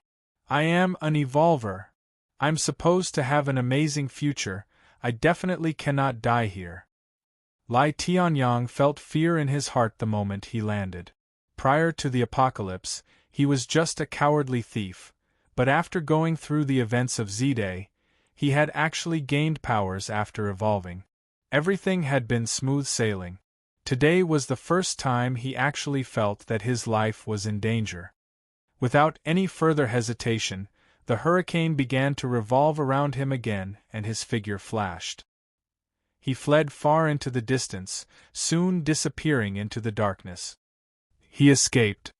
Yu Zhong had just reloaded another rocket and was preparing to send him to meet his maker, when he discovered that Lai Tianyang had long since disappeared. Yu Zhong lightly furrowed his eyebrows. Those evolvers with special abilities were the hardest to deal with, since if they wanted to escape, Yu Zhong had no means of preventing them from doing so. With Lai Tianyang's escape, there was now no one else in the entire compound who was strong enough to withstand Yu Zhong's onslaught. He used the bone spears to descend from the roof, before making his way into the main villa. There were 4 Green Wolves Mount members guarding the entrance. The moment they saw Yu Zhong appear, they were frightened out of their wits and wanted to make a run for it. Yu Zhong opened his left hand and 3 bone spears shot out, penetrating the brains of 3 members, while he held a .05 submachine gun in his right hand and fired ruthlessly at the remaining member, turning him into a sieve. After killing those 4, Yu Zhong pushed open the villa's main gate. "We humbly welcome your visit, master." Yu Zhong had just entered the villa when he saw a butler-like person wearing a tuxedo together with 20 suave young men dressed in waiter suits and 20 beautiful ladies dressed in nurse uniforms. They knelt down on the ground and called out respectfully. Yu Zhong swept his gaze across the group as he said lightly, "I'm not your master Lai Tianyang. Stand up and speak to me." The head butler wearing the tuxedo and the 40 other people all stood up on their feet. He looked towards Yu Zhong and spoke respectfully. "Honorable master, since you have won in battle with Lai Tianyang, you have now become our new master. We are willing to swear loyalty to you and contribute what measly strength we have."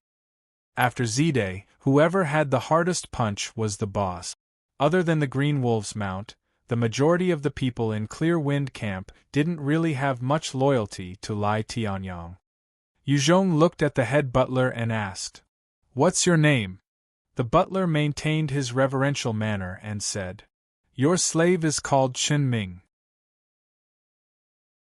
Lai Tianyang had liked people to refer to him as master, while referring to themselves as your slave. Chen Ming had wanted to get on Lai Tianyang's good side, and thus referred to himself as your slave.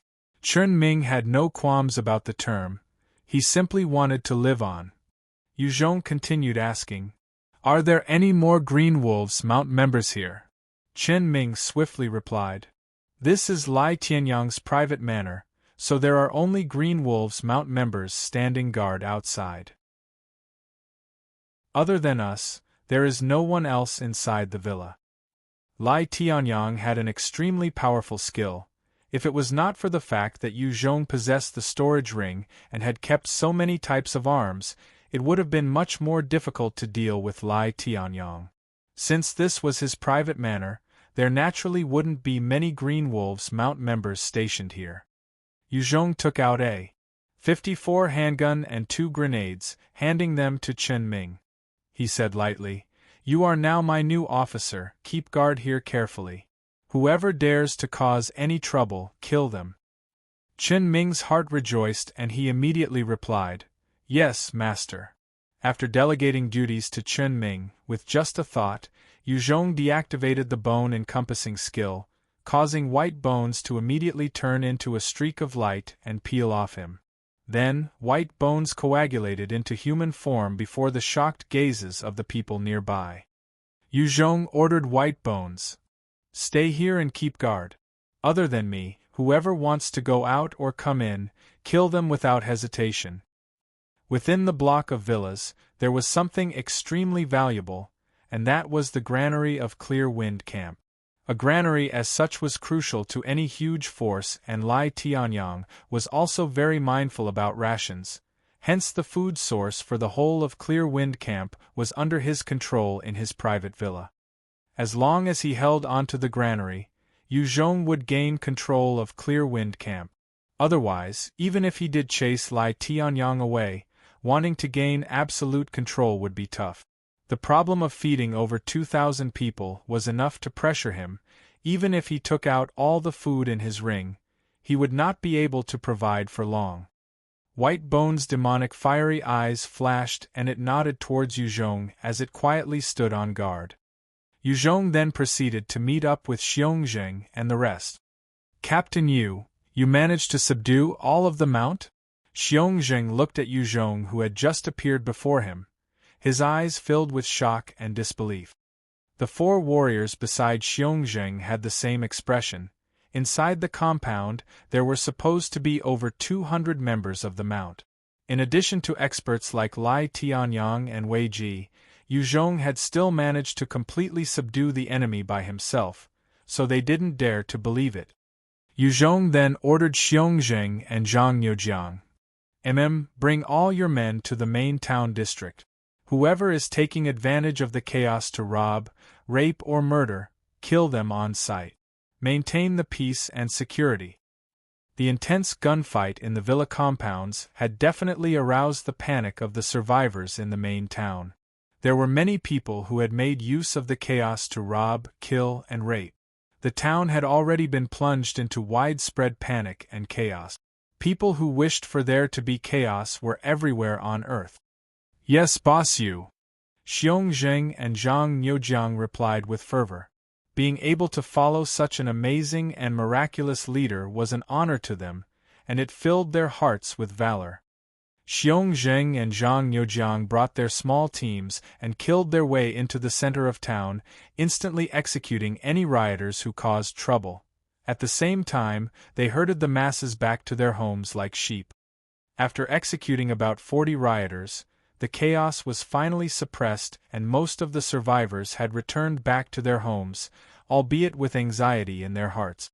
Clear Wind Camp has been captured just like that.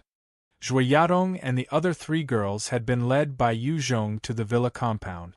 Seeing the spacious and clean buildings, suave waiters and beautiful maids, it felt like a dream to the 4 of them. Not too long ago they were still unsure of their future out in the wild, yet just 1 day later, they had suddenly been thrust into a lavish lifestyle, staying in nice accommodation and being served by other people. It did not feel like reality to them. Chen Ming walked up to Yu Zhong's side and reported in a very deferential manner. Master, the bath has already been filled with warm water, please head there to refresh yourself. Chen Ming was a man who knew how to read people. He knew that Yu Zhong's first priority would be to relax after such a huge battle, which was why he had prepared the bath in advance.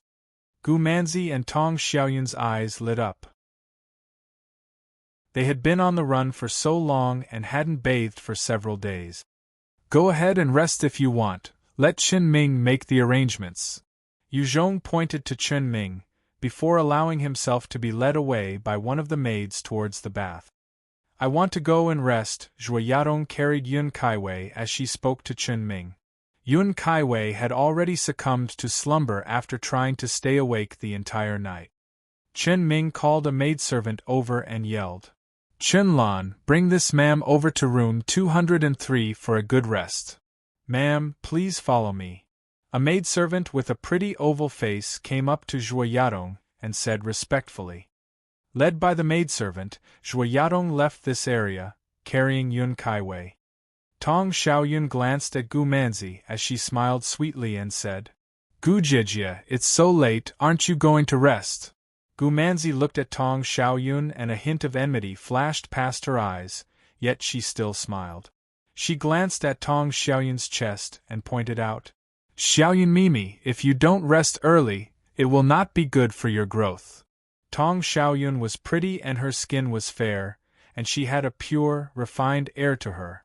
However, her chest was still not very well developed, and it seemed to only bulge outwards slightly. Compared to Gu Manzi's ample C-cups, they were still far from comparable. Chapter 224. Alluring Services. Chapter 224. Alluring Services. Tong Xiaoyun's smile became slightly tense, as she maintained her smile while saying, Gu Jijia, I'm not in a rush. After all, I'm only 14 this year and am still far from maturity. Who knows, I might even catch up to you. However, Gu Jijia, you must really hurry up. I heard that if a lady doesn't give birth before she is 30, it will definitely be harder to give birth after her 30s. Gu Jijia, you must be 26 this year, right? You only have 4 years left, so you'd better hurry up. Hearing those words, Gu Manzi's expression froze, Her age was a big blow to her. After all, a lady's best years were usually from 18 to 30. After 30, her beauty would start to wither away just like a flower. Gu Manzi was already 25 this year, and she was at the prime of her life, yet after a few years, she would begin to lose her beauty. And the little girl in front of her who was like carved jade would become even more beautiful. To Gu Manzi, any mention of her age was a huge blow to her. Gu Jiejie, excuse me. Tong Xiaoyun laughed sweetly at Gu Manzi before she ran off in the direction of the bath. Damn that little vixen! Gu Manzi started to curse under her breath as she hesitated for a moment. In the end, she gritted her teeth and chased after Tong Xiaoyun. Being led by the maid, Yu Zhong strode into a bathroom made entirely out of marble. It was clean and bright. In the bathroom, there was a huge pool 10 m in diameter, and in the middle of the pool there was a man-made rock formation from which hot water flowed out. At both sides of the pool, there were two beauties of not more than 20 years of age kneeling down, dressed in white garbs made of muslin. One could make out their fragrant bushes and bright red cherries. Seeing Yu Zhong walking over, the two ladies immediately walked up to his side and helped him take off his clothes. That Lai Tianyang really knew how to enjoy life. Receiving such service from two beauties, Yu Zhong could not help but let out a sigh. When Yu Zhong was at Qingyuan County, he had always been busy and never had any time to enjoy himself. Yu Zhong looked at the two girls who were standing beside him, one to his left and the other to his right, before he slowly asked, "What are your names?" The girl to his left had a round face with skin as fair as could be, making her look very delicate. She was a 1.6 m tall beauty with curves in all the right places, and she had long black hair. The girl to his right also had an oval-shaped face with healthy, beige-colored skin. Her eyes were full of vigor and she had red lips and pure white teeth. Her body was slim and she was a refreshing sight, a short-haired beauty. The round-faced girl with long hair said, "I am called Ma Lily. I am 18 years old this year and a freshman at university. I'm still a virgin." The oval-faced girl also looked at Yu Zhong before carefully replying, "My name is Xing Fang. I'm 19 this year, and I used to be a swimming instructor. I'm also a virgin." Chen Ming had always been good at finding the needs of other people, and so he had arranged for these two virgins to take care of Yu Zhong. Although there were other women who were prettier than these two, Chen Ming had only been able to arrange for these two girls in such a time-short span, who were most suitable for serving Yu Zhong the first time. Ma Lily and Xing Fang were not absolute beauties, but they could still be considered the cream of the crop. Before the end of the world, they had many suitors as well. Yu Zhong stored his clothes and equipment into his storage ring before leaping into the pool. When he felt the warm water wash over his body, it was so comfortable that his eyes closed involuntarily. The night's battle had drained his spirit and stamina. If it wasn't for the power of the rocket launcher inside his storage ring, the victory over Lai Tianyang might not have been so easy. Other than Lai Tianyang himself, Wei Ji of the Four Kings had also left a deep impression on Yu Zhong. If the distance between them had been 10 m, Yu Zhong could have executed Wei Ji in a single move. Outside of 100 m distance though, Yu Zhong would have to exhaust all of his strength to get rid of Wei Ji. Seeing Yu Zhong entering the water, Ma Lily and Xing Fang hesitated for a moment before following suit. Ma Lily lifted Yu Zhong's leg to one side, while Xing Fang started massaging and washing Yu Zhong's other foot with her small hands. After a while, she lowered her head and placed his foot into her mouth. Although they weren't the most beautiful ladies Lai Tianyang had gathered, they were the best at servicing others. Chen Ming had taken a lot of effort to choose these two girls to serve Yu Zhong. Yu Zhong felt his foot entering somewhere warm and moist. At the same time, something soft started to lick his toes and he immediately opened his eyes, seeing Xing Fang provide her services with great care. Xing Fang felt Yu Zhong's gaze linger on her and her body froze for a moment, before her face then went scarlet in shame. She knew that what she was doing was shameful, but she didn't just want to survive. Rather, she also wanted a better life than most other women, and to achieve that, she was willing to do anything necessary, even if it meant falling into depravity herself. Under Lai Tianyang's rule, Xing Fang and Ma Lili had witnessed the cruel fate of those who were not willing to serve. There were some top beauties who had figures and looks surpassing both of them, yet because of their stubbornness, they had angered Lai Tianyang. He had tortured them to death and turned their corpses into human sausages. After witnessing the fates of those great beauties, Xing Fang, Ma Lili and the rest of the women were frightened out of their wits. They did not dare to go against those who had control over their lives anymore. After Xing Fang had finished servicing one of Yu Zhong's feet, she then lifted his other leg up and Ma Lili immediately lowered her head to do the same. Seeing this scene in front of him, Yu Zhong suddenly felt a rush of blood. Before the apocalypse, he would have immediately stopped them from doing these kinds of shameful acts, but in the depths of his heart, he instinctively wanted to see what other types of exotic service they would provide. Forget it. It's not like I am forcing them to do it anyway. If he was a gentleman or a righteous man like the ones in stories, or perhaps a chivalrous knight or saint, he would immediately stop the girls from doing these acts and advise them not to use their bodies this way. However, after a short dilemma in his heart, Yu Zhong had an excuse of some sort for himself, and he had no more qualms about enjoying this treatment. Right at this moment, Tong Xiaoyun strode into the room wearing nothing but a white bathing robe. She saw the half-kneeling Xing Fang and Ma Lili, who were servicing Yu Zhong in such a demeaning way with their bodies mostly exposed, and her face fell. Although she was willing to give herself to Yu Zhong, she was not quite prepared to do something on that sort of level. Suddenly there was a flash in her beautiful eyes as she thought of an idea. She hurriedly entered the pool, hugging onto one of Yu Zhong's arms tightly as she said with an expression of veneration on her face, "Brother Yu, you're really strong. You were actually able to bring down the entire Clear Wind camp by yourself. You truly are extraordinary." Hearing those words, Xing Fang and Ma Lili were both slightly shaken and expressions of shock flashed past their eyes. They knew that Clear Wind camp was subdued by the man in front of them, but they had thought that he had brought an army of over hundreds of subordinates with him, seeing as he had been able to take care of Lai Tianyang in such a manner. After all, there were over 300 militants in Clear Wind camp and 200 of them were members of the elite Green Wolves Mount. Those 200 members were ruthless and cold-handed, whether they were against zombies or other humans. Now that they'd realized that Clear Wind camp had been subdued single-handedly by the person who was currently right in front of them, they naturally could not help but feel endless astonishment in their hearts. Yu Zhong had obviously made use of a brilliant strategy to attack at night and had used the ex-militants to create diversions.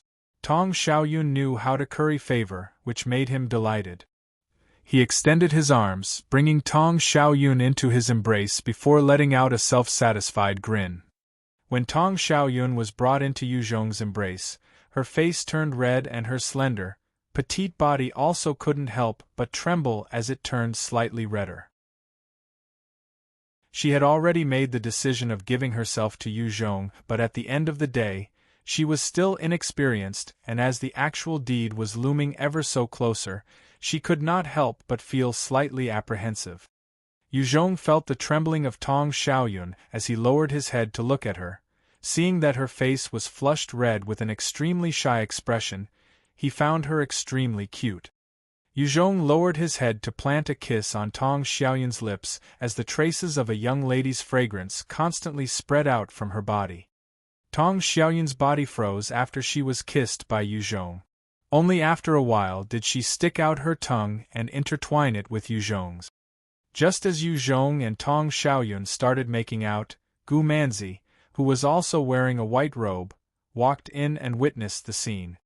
If it was before the apocalypse and her boyfriend had dared to kiss another girl, she would immediately give a strong slap to the bastard without a second thought, before breaking up with him on the spot. However, when she saw the scene in front of her, all that arose was a strong sense of jealousy as she cursed in a low voice. She really is a little vixen, already knowing how to bait men. Gu Manzi swept an arrogant gaze over Xing Fang and Ma Lily like a proud swan. After seeing her gaze, they were intimidated and quietly retreated over to the side.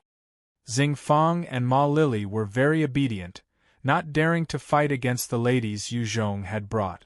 Furthermore, Gu Manzi surpassed them in terms of beauty, causing them both to feel a little inadequate. Gu Manzi entered the pool naturally as if she were a mermaid, before she started to hug onto the other arm of Yu Zhong, using her voluptuous mounds to press against his arm. Once his and Tong Xiaoyun's lips had parted, Yu Zhong saw the incredibly beautiful and sexy Gu Manzi beside him.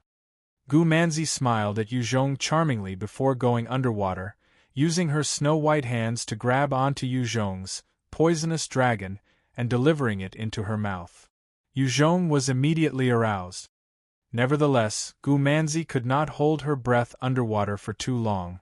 When she came back up, the hot water was giving her delicate skin a very pinkish hue, adding on to the fact that her figure was voluptuous. It gave her an extremely irresistible charm. She was in her golden years, plus she was very attractive to begin with. This time, her attractiveness far surpassed that of Tong Xiaoyun. Gu Manzi cocked an enchanting eyebrow as she called out seductively, "Brother Yu, come and eat me up. Divina Celestial Beanglal, that's coin for you." Chapter 225. Speech. Chapter 225. Speech. Seeing the charming Gu Manzi, Yu Zhong had a sudden urge to push her down by the side of the pool and engage himself in pleasure. However, he quickly held himself back. The sneak attack on Clear Wind Camp had taken its toll on his stamina and spirit. He had to maintain his condition in case Lai Tianyang suddenly came back. If he expended too much energy and Lai Tianyang suddenly returned, he wouldn't even have enough time to cry. In fact, when Yu Zhong had started his assault on the villa compound, Lai Tianyang had been indulging himself with a few beauties at his side. This had expended quite a lot of Lai Tianyang's stamina, hence his lower concentration level and response time during the battle. After all, he had even appeared later in the battle than the rest. Yu Zhong smiled lightly and he told Gu Manzi, "Come here. Today I'll spare you." Gu Manzi swam over obediently, and she asked with a face full of concern, "Brother Yu, are you exhausted? Let me give you a massage." Yu Zhong slowly closed his eyes. Gu Manzi looked at Tong Xiaoyun and she smiled, before moving across to Yu Zhong's side and beginning to massage his body, making his muscles relax. Tong Xiaoyun was not angered by Gu Manzi's provocation. Instead, she started watching Gu Manzi's actions very carefully, absorbing and learning what she could. Yu Zhong continued soaking in the pool for a while, before drying himself and allowing himself to be led away by a maidservant to his resting quarters.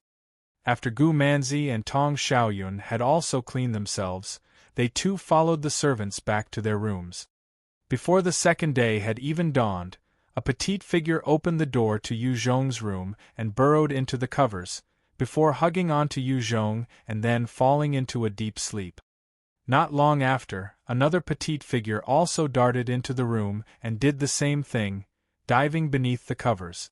However, those two small figures soon collided with each other. Both of them emerged from underneath the covers as they stared at each other. Those two petite figures were the two Lolas Yun Kaiwei and Tong Xiaoyun. Both of them stared at each other for a while, before each grabbing onto one of Yu Zhong's arms with a mutual understanding and falling asleep. At 8 o'clock in the morning, Yu Zhong's internal body clock caused him to wake up. Usually, he would wake up at 7, but after the huge battle that had gone on the previous night, the recovery process of his body had caused him to sleep until 8 a.m. When he opened his eyes, he immediately noticed that two Lolas were sleeping beside him, one on each side. Yun Kaiwei and Tong Xiaoyun were both in deep slumber. With Yu Zhong by their side, they were not afraid of what the future might bring. Regardless of any dangers or obstacles, Yu Zhong would be in front of them, shouldering it all. Time to get up. Yu Zhong called out loudly as he pulled off the covers and gently slapped the two lowless buttocks. Tong Xiaoyun sat up and rubbed her hazy eyes. The nightgown she was wearing had slipped down halfway, exposing her little cherry-pink rabbits. Coupled with her snow-white skin, it was truly a sight to behold. After Tong Xiaoyun's head had cleared, she looked at Yu Zhong and smiled sweetly, saying, "Good morning, brother Yu." Yun Kaiwei also got up groggily before saying, "Big brother, good morning." Seeing their cute and innocent appearances, Yu Zhong also started to feel extremely comfortable. He reached out to pinch their cheeks before throwing them unceremoniously out of the bed, telling them to go wash up. After they had a shower, he led the two of them into the dining room. Very soon, Gumanzi and Zhuoyadong also finished washing up and arrived at the dining area. Chun Ming walked up towards Yu Zhong and asked, "Master, can I begin to serve breakfast now?" "Yes, you may." Right after Yu Zhong had just finished his sentence, Chun Ming had already gestured towards a few maidservants to bring breakfast over from the kitchen and to start serving. Breakfast actually consisted of sausages, eggs, warm milk, deep-fried fritters, corn porridge, steamed buns and so on. In the current world, this type of breakfast could be considered extremely luxurious. Ever since Z-Day, Zhuoyadong and the other three girls hadn't eaten anything even remotely close to what they were seeing right now. Without another word, they all lifted their utensils and proceeded to dig in. As soon as they had filled their plates, the demeanor and etiquette of the four ladies began to show. This applied especially to Zhuoyadong, who grew up in an esteemed background and had to learn special etiquette. Each and every movement of hers was refined, and she was truly a sight to behold. Gu Manzi also grew up in a family with a prestigious background, and so she had gone through similar training in manners and etiquette. Although she could not quite be compared to Zhuoyadong, she did look elegant in her own right. Tong Xiaoyun might not be as refined as those two women, but she was still equally lovable. After finishing a fried fritter, Yu Zhong signaled to Chun Ming, "Get Xing Fang and Ma Lily to be my personal maids. Their remunerations will increase by 1 grade." Chun Ming replied respectfully, "Yes, master." The maidservants at the side had a momentary look of jealousy on their faces. Since Xing Fang and Ma Lily had just become Yu Zhong's personal maids, their supplies and treatment would be a lot better from now on. Yu Zhong continued, "Chun Ming, get Xiongzheng to bring all the survivors to the assembly area." "Yes, master." Chun Ming nodded and retreated. After a while, Chun Ming returned and said, "Master, Wang Jian requests an audience. Do you wish to see him?" Since Yu Zhong was the new leader of Clear Wind Camp, if Wang Jian wanted to see him, he would have to go through Chun Ming first. Yu Zhong replied lightly, "Let him in." Wang Jian was brought into the villa under Chun Ming's lead. When he saw Yu Zhong casually digging into the food in the dining room, a complex look flashed past his eyes. He knew Yu Zhong was strong, but he could never have imagined that Yu Zhong had actually managed to take down the entire Clear Wind Camp by himself with a dozen ex-militants who had just surrendered to him. Yu Zhong glanced at Wang Jian and asked, "Have you eaten your breakfast yet?" Wang Jian looked at all the fritters, buns and milk upon the table, and he couldn't help but start salivating as he replied, "Nope." Wang Jian had not eaten anything comparable to the items on the table for more than a month. He was only the leader of the survivor fleet, and whilst he could satiate his hunger every day, the food he ate was mostly rice. There was basically nothing else in his stomach right now. Yu Zhong chuckled and he grabbed 2 fried fritters, 2 buns and a bottle of milk, placing them on a plate and pointed to Wang Jian. The servant girl on his side immediately brought it forward to Wang Jian. "Thanks." After receiving the plate, Wang Jian didn't bother with any more manners and he immediately started to devour the food with gusto. Wang Jian finished his meal very quickly without any hassle, before asking Yuzhong, "How do you plan on dealing with our group of survivors?" Wang Jian's side had over 100 survivors, and he was representing them to inquire about their future. Yuzhong looked at Wang Jian and replied lightly, "I will treat everyone equally. The way I treat the survivors of Clear Wind Camp will be the same as for you guys. If you guys want better treatment, you will have to put in more effort. I will not give anybody any special treatment. Follow me," Yuzhong said to Wang Jian as he stood up, before striding out of the villa. Zhui Yadong and the other 3 girls immediately stopped eating, and started following Yuzhong. Since this was a place they were unfamiliar with, the moment Yuzhong was out of their sight, they would lose all sense of security. There were over 2,000 people gathered at the town square, and all of them were waiting with stiff expressions, unsure of the life that their new leader was going to bring them. To them, it did not really matter if the current leader was Lai Tianyang or Yuzhong, because all they wanted was to survive. Since they were living purely for the sake of being alive, they were essentially walking corpses.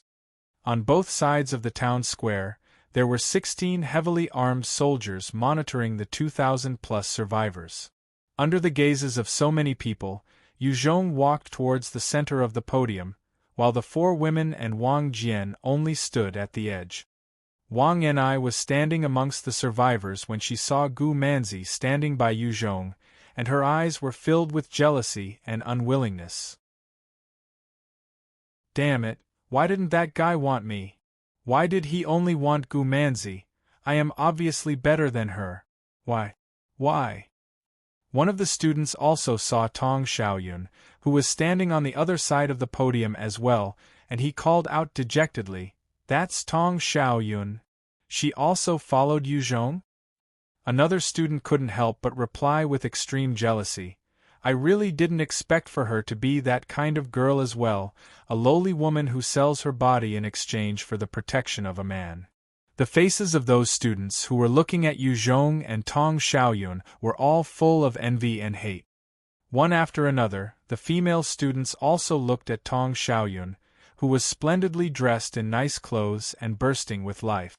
Their hearts were all envious as they thought to themselves, "Tong Xiaoyun followed Yuzhong. If I could get her to recommend me, then I can follow him as well and will never have to suffer again." Standing atop the podium, Yuzhong gazed at the 2,000-odd survivors as he spoke coldly. "I'm Yuzhong. From today onwards, you are my citizens. As my people, your basic allowance will be 3 bowls of porridge as relief meals. Although those relief meals may not be filling, they should be enough for you to survive.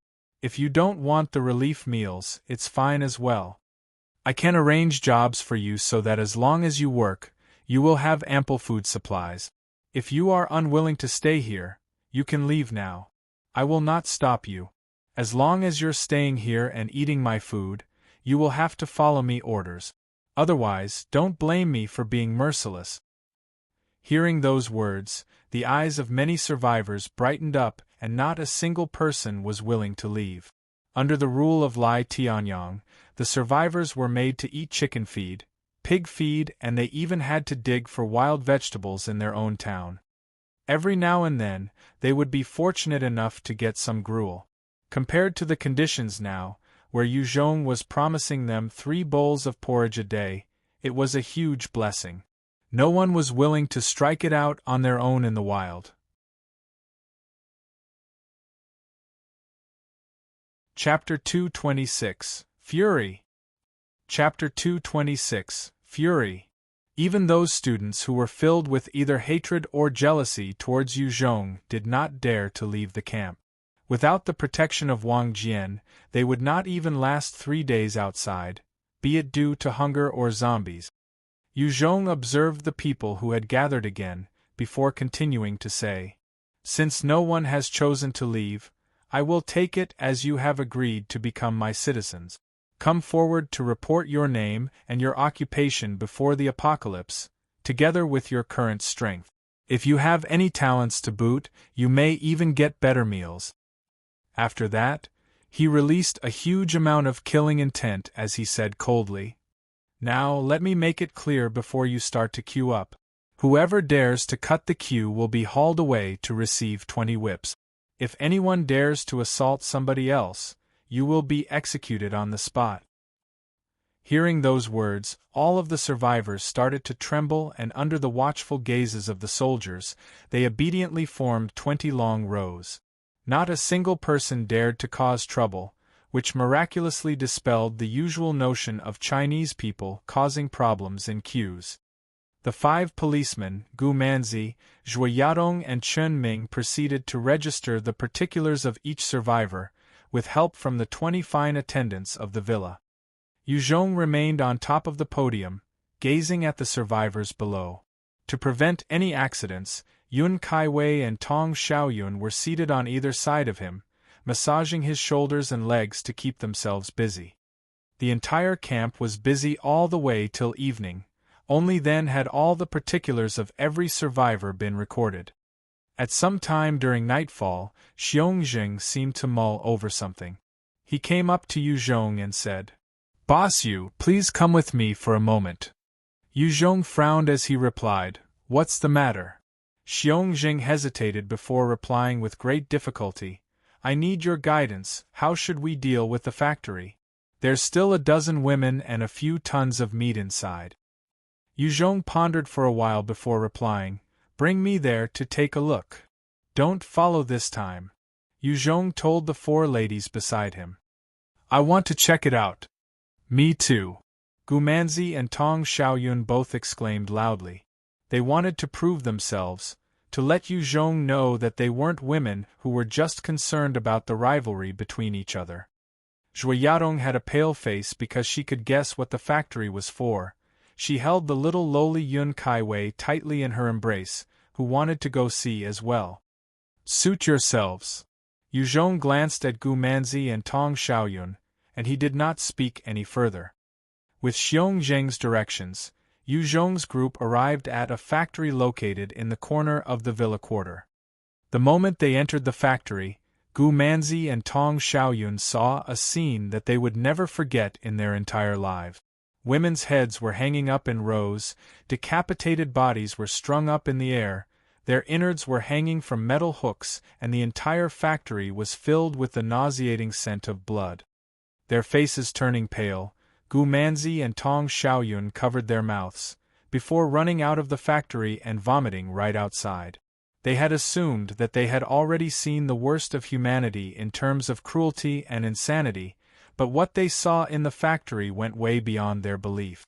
At that moment they knew that they had truly been very fortunate. "Damn you, Lai Tianyang, I will definitely kill you."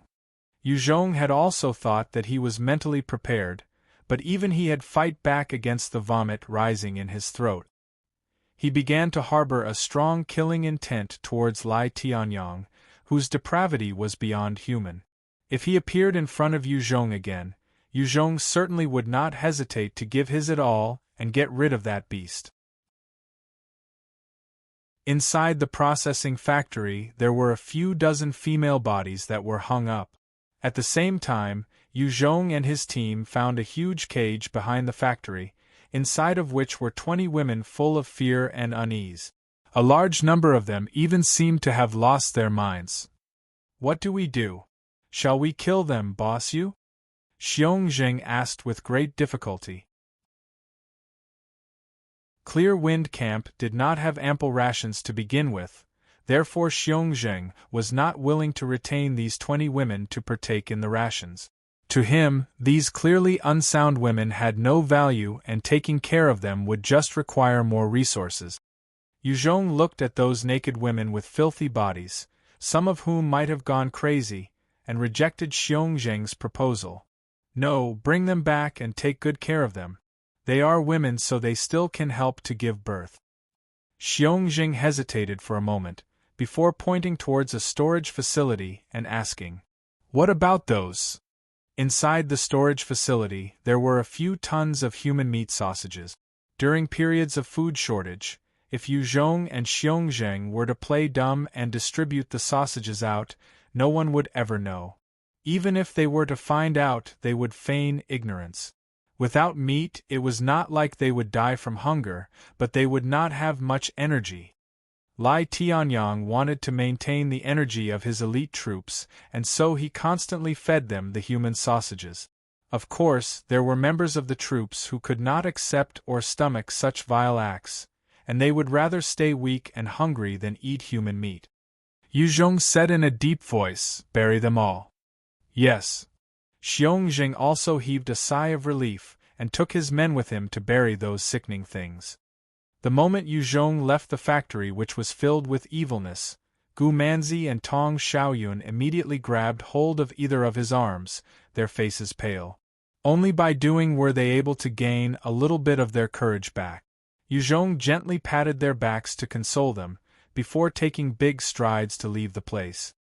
The second day, Yu Zhong started recruiting fighters from the survivors. After the apocalypse, fighters received the best treatment and also possessed the strongest battle abilities. The moment Yu Zhong opened up recruitment, a lot of survivors fought with each other in order to volunteer first. Amongst the 2,000 survivors, there were about 1,200 males, 1,000 of whom were fully grown men. Lai Tianyang wasn't an idiot and had already selected a good number of strong and able-bodied men to be his subordinates or members of his Green Wolves mount. The majority, if the men left, were either malnourished, weak, or lacking in stature. Yu Zhong was very careful with his selection and managed to choose about 450 males with great difficulty. A total of 400 people, together with Lu Erii, Zhang Niujiang and Xiongxing, formed one of his battalions. Lu Erii, Zhang Niujiang and Xiongxing were commanders, whilst Yu Zhong acted as the direct company leader. The other 50 males were given to Wang Jian for training so that they could become qualified policemen. Wang Jian was an upright and moral person, thus Yu Zhong assigned him to be the chief policeman of Clear Wind Camp. With the open-minded and morally upright Wang Jian as the head of the policemen trained by him would at least make Yu Zhong feel a bit more reassured. Due to the shortage of manpower, the clever and meticulous Chen Ming was promoted to become the officer for internal affairs within the camp. He was responsible for managing internal affairs, organizing personnel, the overall distribution of resources, and a series of other jobs. As for the palace itself, and also the affairs of the women, Yu Zhong left it all to Zhuo Yadong. After all, she was a strong woman who had handled her own business prior to the apocalypse, therefore managing the affairs of the palace naturally wouldn't be an issue to her. Under Yu Zhong's orders, Chen Ming divided the remaining survivors into groups to strengthen the defenses of the camp. At the same time, the survivors dug pits around the perimeter of the camp. All those who were willing to participate in the digging could fill their stomachs. Under those attractive conditions, a huge number of the survivors joined the digging troops. Outside Clear Wind Camp, other than upon the main roads, huge pits were being dug out all over the place. Back when Yu Zhong was at Qingyuan County, Chen Jianfeng had made use of this tactic to great effect. At the time, there were at least a few thousand zombies that had fallen into the deep pits, never to rise again. Against intelligent humans, the pits were of no use, but they were extremely effective against zombies. In the process of digging the pits, those survivors were engaging in strenuous physical activity. Combined with the satiating meals, it was a form of training for their bodies as well. Yu Zhong was building up a whole battalion of soldiers and adhered completely to military rules for their training.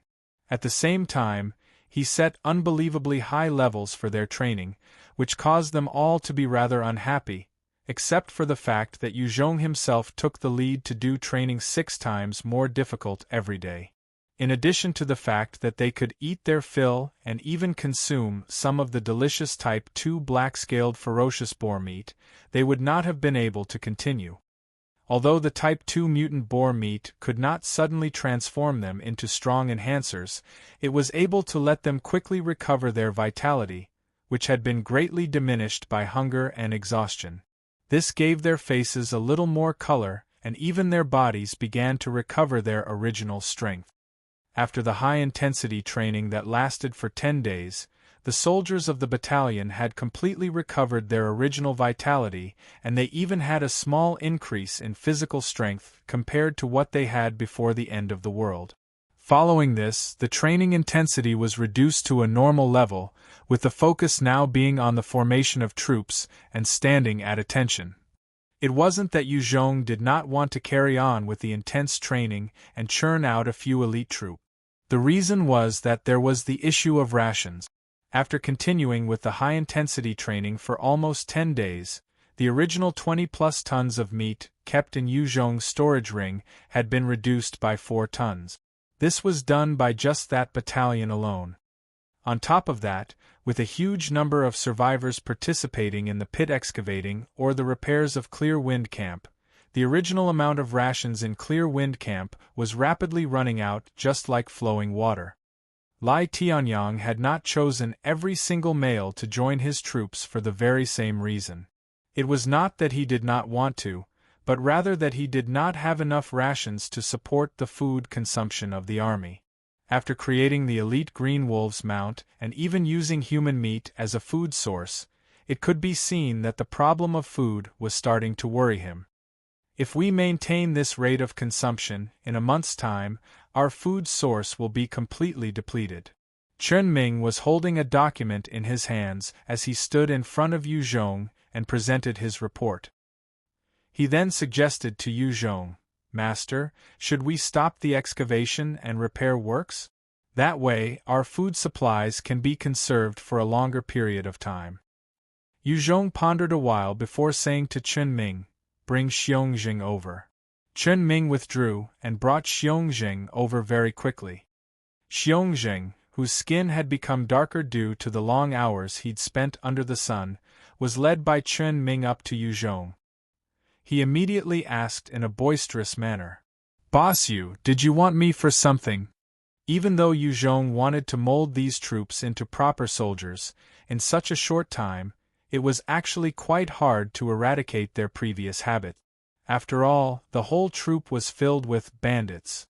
Even Yu Zhong himself, the battalion commander, hadn't received any complete and rigorous military training before. Yu Zhong glanced at Xiongxing and asked directly, "Where is the nearest granary around here?" Upon hearing the word granary, Xiongxing laughed bitterly as he replied, "Boss Yu, you're thinking of opening up some of the granaries to alleviate the food issue, right?" Lai Tianyang had the same idea before, so all of the granaries within the vicinity of Clear Wind Camp have already been opened by us. Other than perhaps clothes, dishwashing liquid, laundry detergent, and other damned things like that, there's not a single grain of rice left in those granaries. The granaries have no food inside. When Yu Zhong heard this, he was surprised for a moment, but then he thought about the granaries that he had opened in Xianglin County. There had been a few empty granaries there as well, and this made Yu Zhong finally understand the problem. The food inside the granaries must have been completely sold off ages ago by the officials responsible for them, who had then rented out the empty warehouses for some extra income. Yu Zhong stared at Xiongxing and said heavily, "There should be a national grain reserve nearby for use in times of war. There should be food there." There are indeed 2 huge granaries here, one of which is located towards the north. It is roughly 100 miles out in Xiaqi County itself, which has already been occupied by the SY County forces. There's another one which is situated in the east, in Ningguang County about 50 miles away, which is currently occupied by a force that calls itself the Ferocious Tigers. After the Ferocious Tigers obtained this granary, they set up a military camp with a battalion's worth of equipment. They have 2 infantry fighting vehicles and countless machine guns. At the same time, they control a large amount of the goods, so a lot of survivors are willing to throw their lives in for them. There are around 10,000 survivors there, and I've heard that just the number of their armed forces is over 2,000. This is one of the biggest military forces out there other than the actual Chinese army. Xiong Zheng's words made Yu Zhong furrow his eyebrows. The ferocious tigers had 2,000 militants and a whole battalion with standard PLA, People's Liberation Army, equipment. It was no wonder that Lai Tianyang did not dare to provoke them. Although Yu Zhong had managed to recruit 400 militants, they had only gone through 10 days of training so far. They had not experienced war or witnessed bloodshed yet, and they were only equipped with old rifles from the previous Green Wolves Mount members. On average, each fighter only had a couple of grenades, and if they were to be bombed, their morale would definitely go right down the drain. Yu Zhong had only just started to form this battalion. If he were to meet a force like that which he had raised in Qingyuan County, his forces would be completely wiped out. In terms of battle awareness, experience and fighting skills, his current battalion was simply incomparable to the others. Yu Zhong pulled open a map, pointing towards an area in the northeast that had been crossed out and saying, "Which places in this area haven't you guys opened yet?" You're tuning in to the Phoenix Knights YouTube channel. Don't forget to subscribe and join us on this journey to catch the most captivating stories.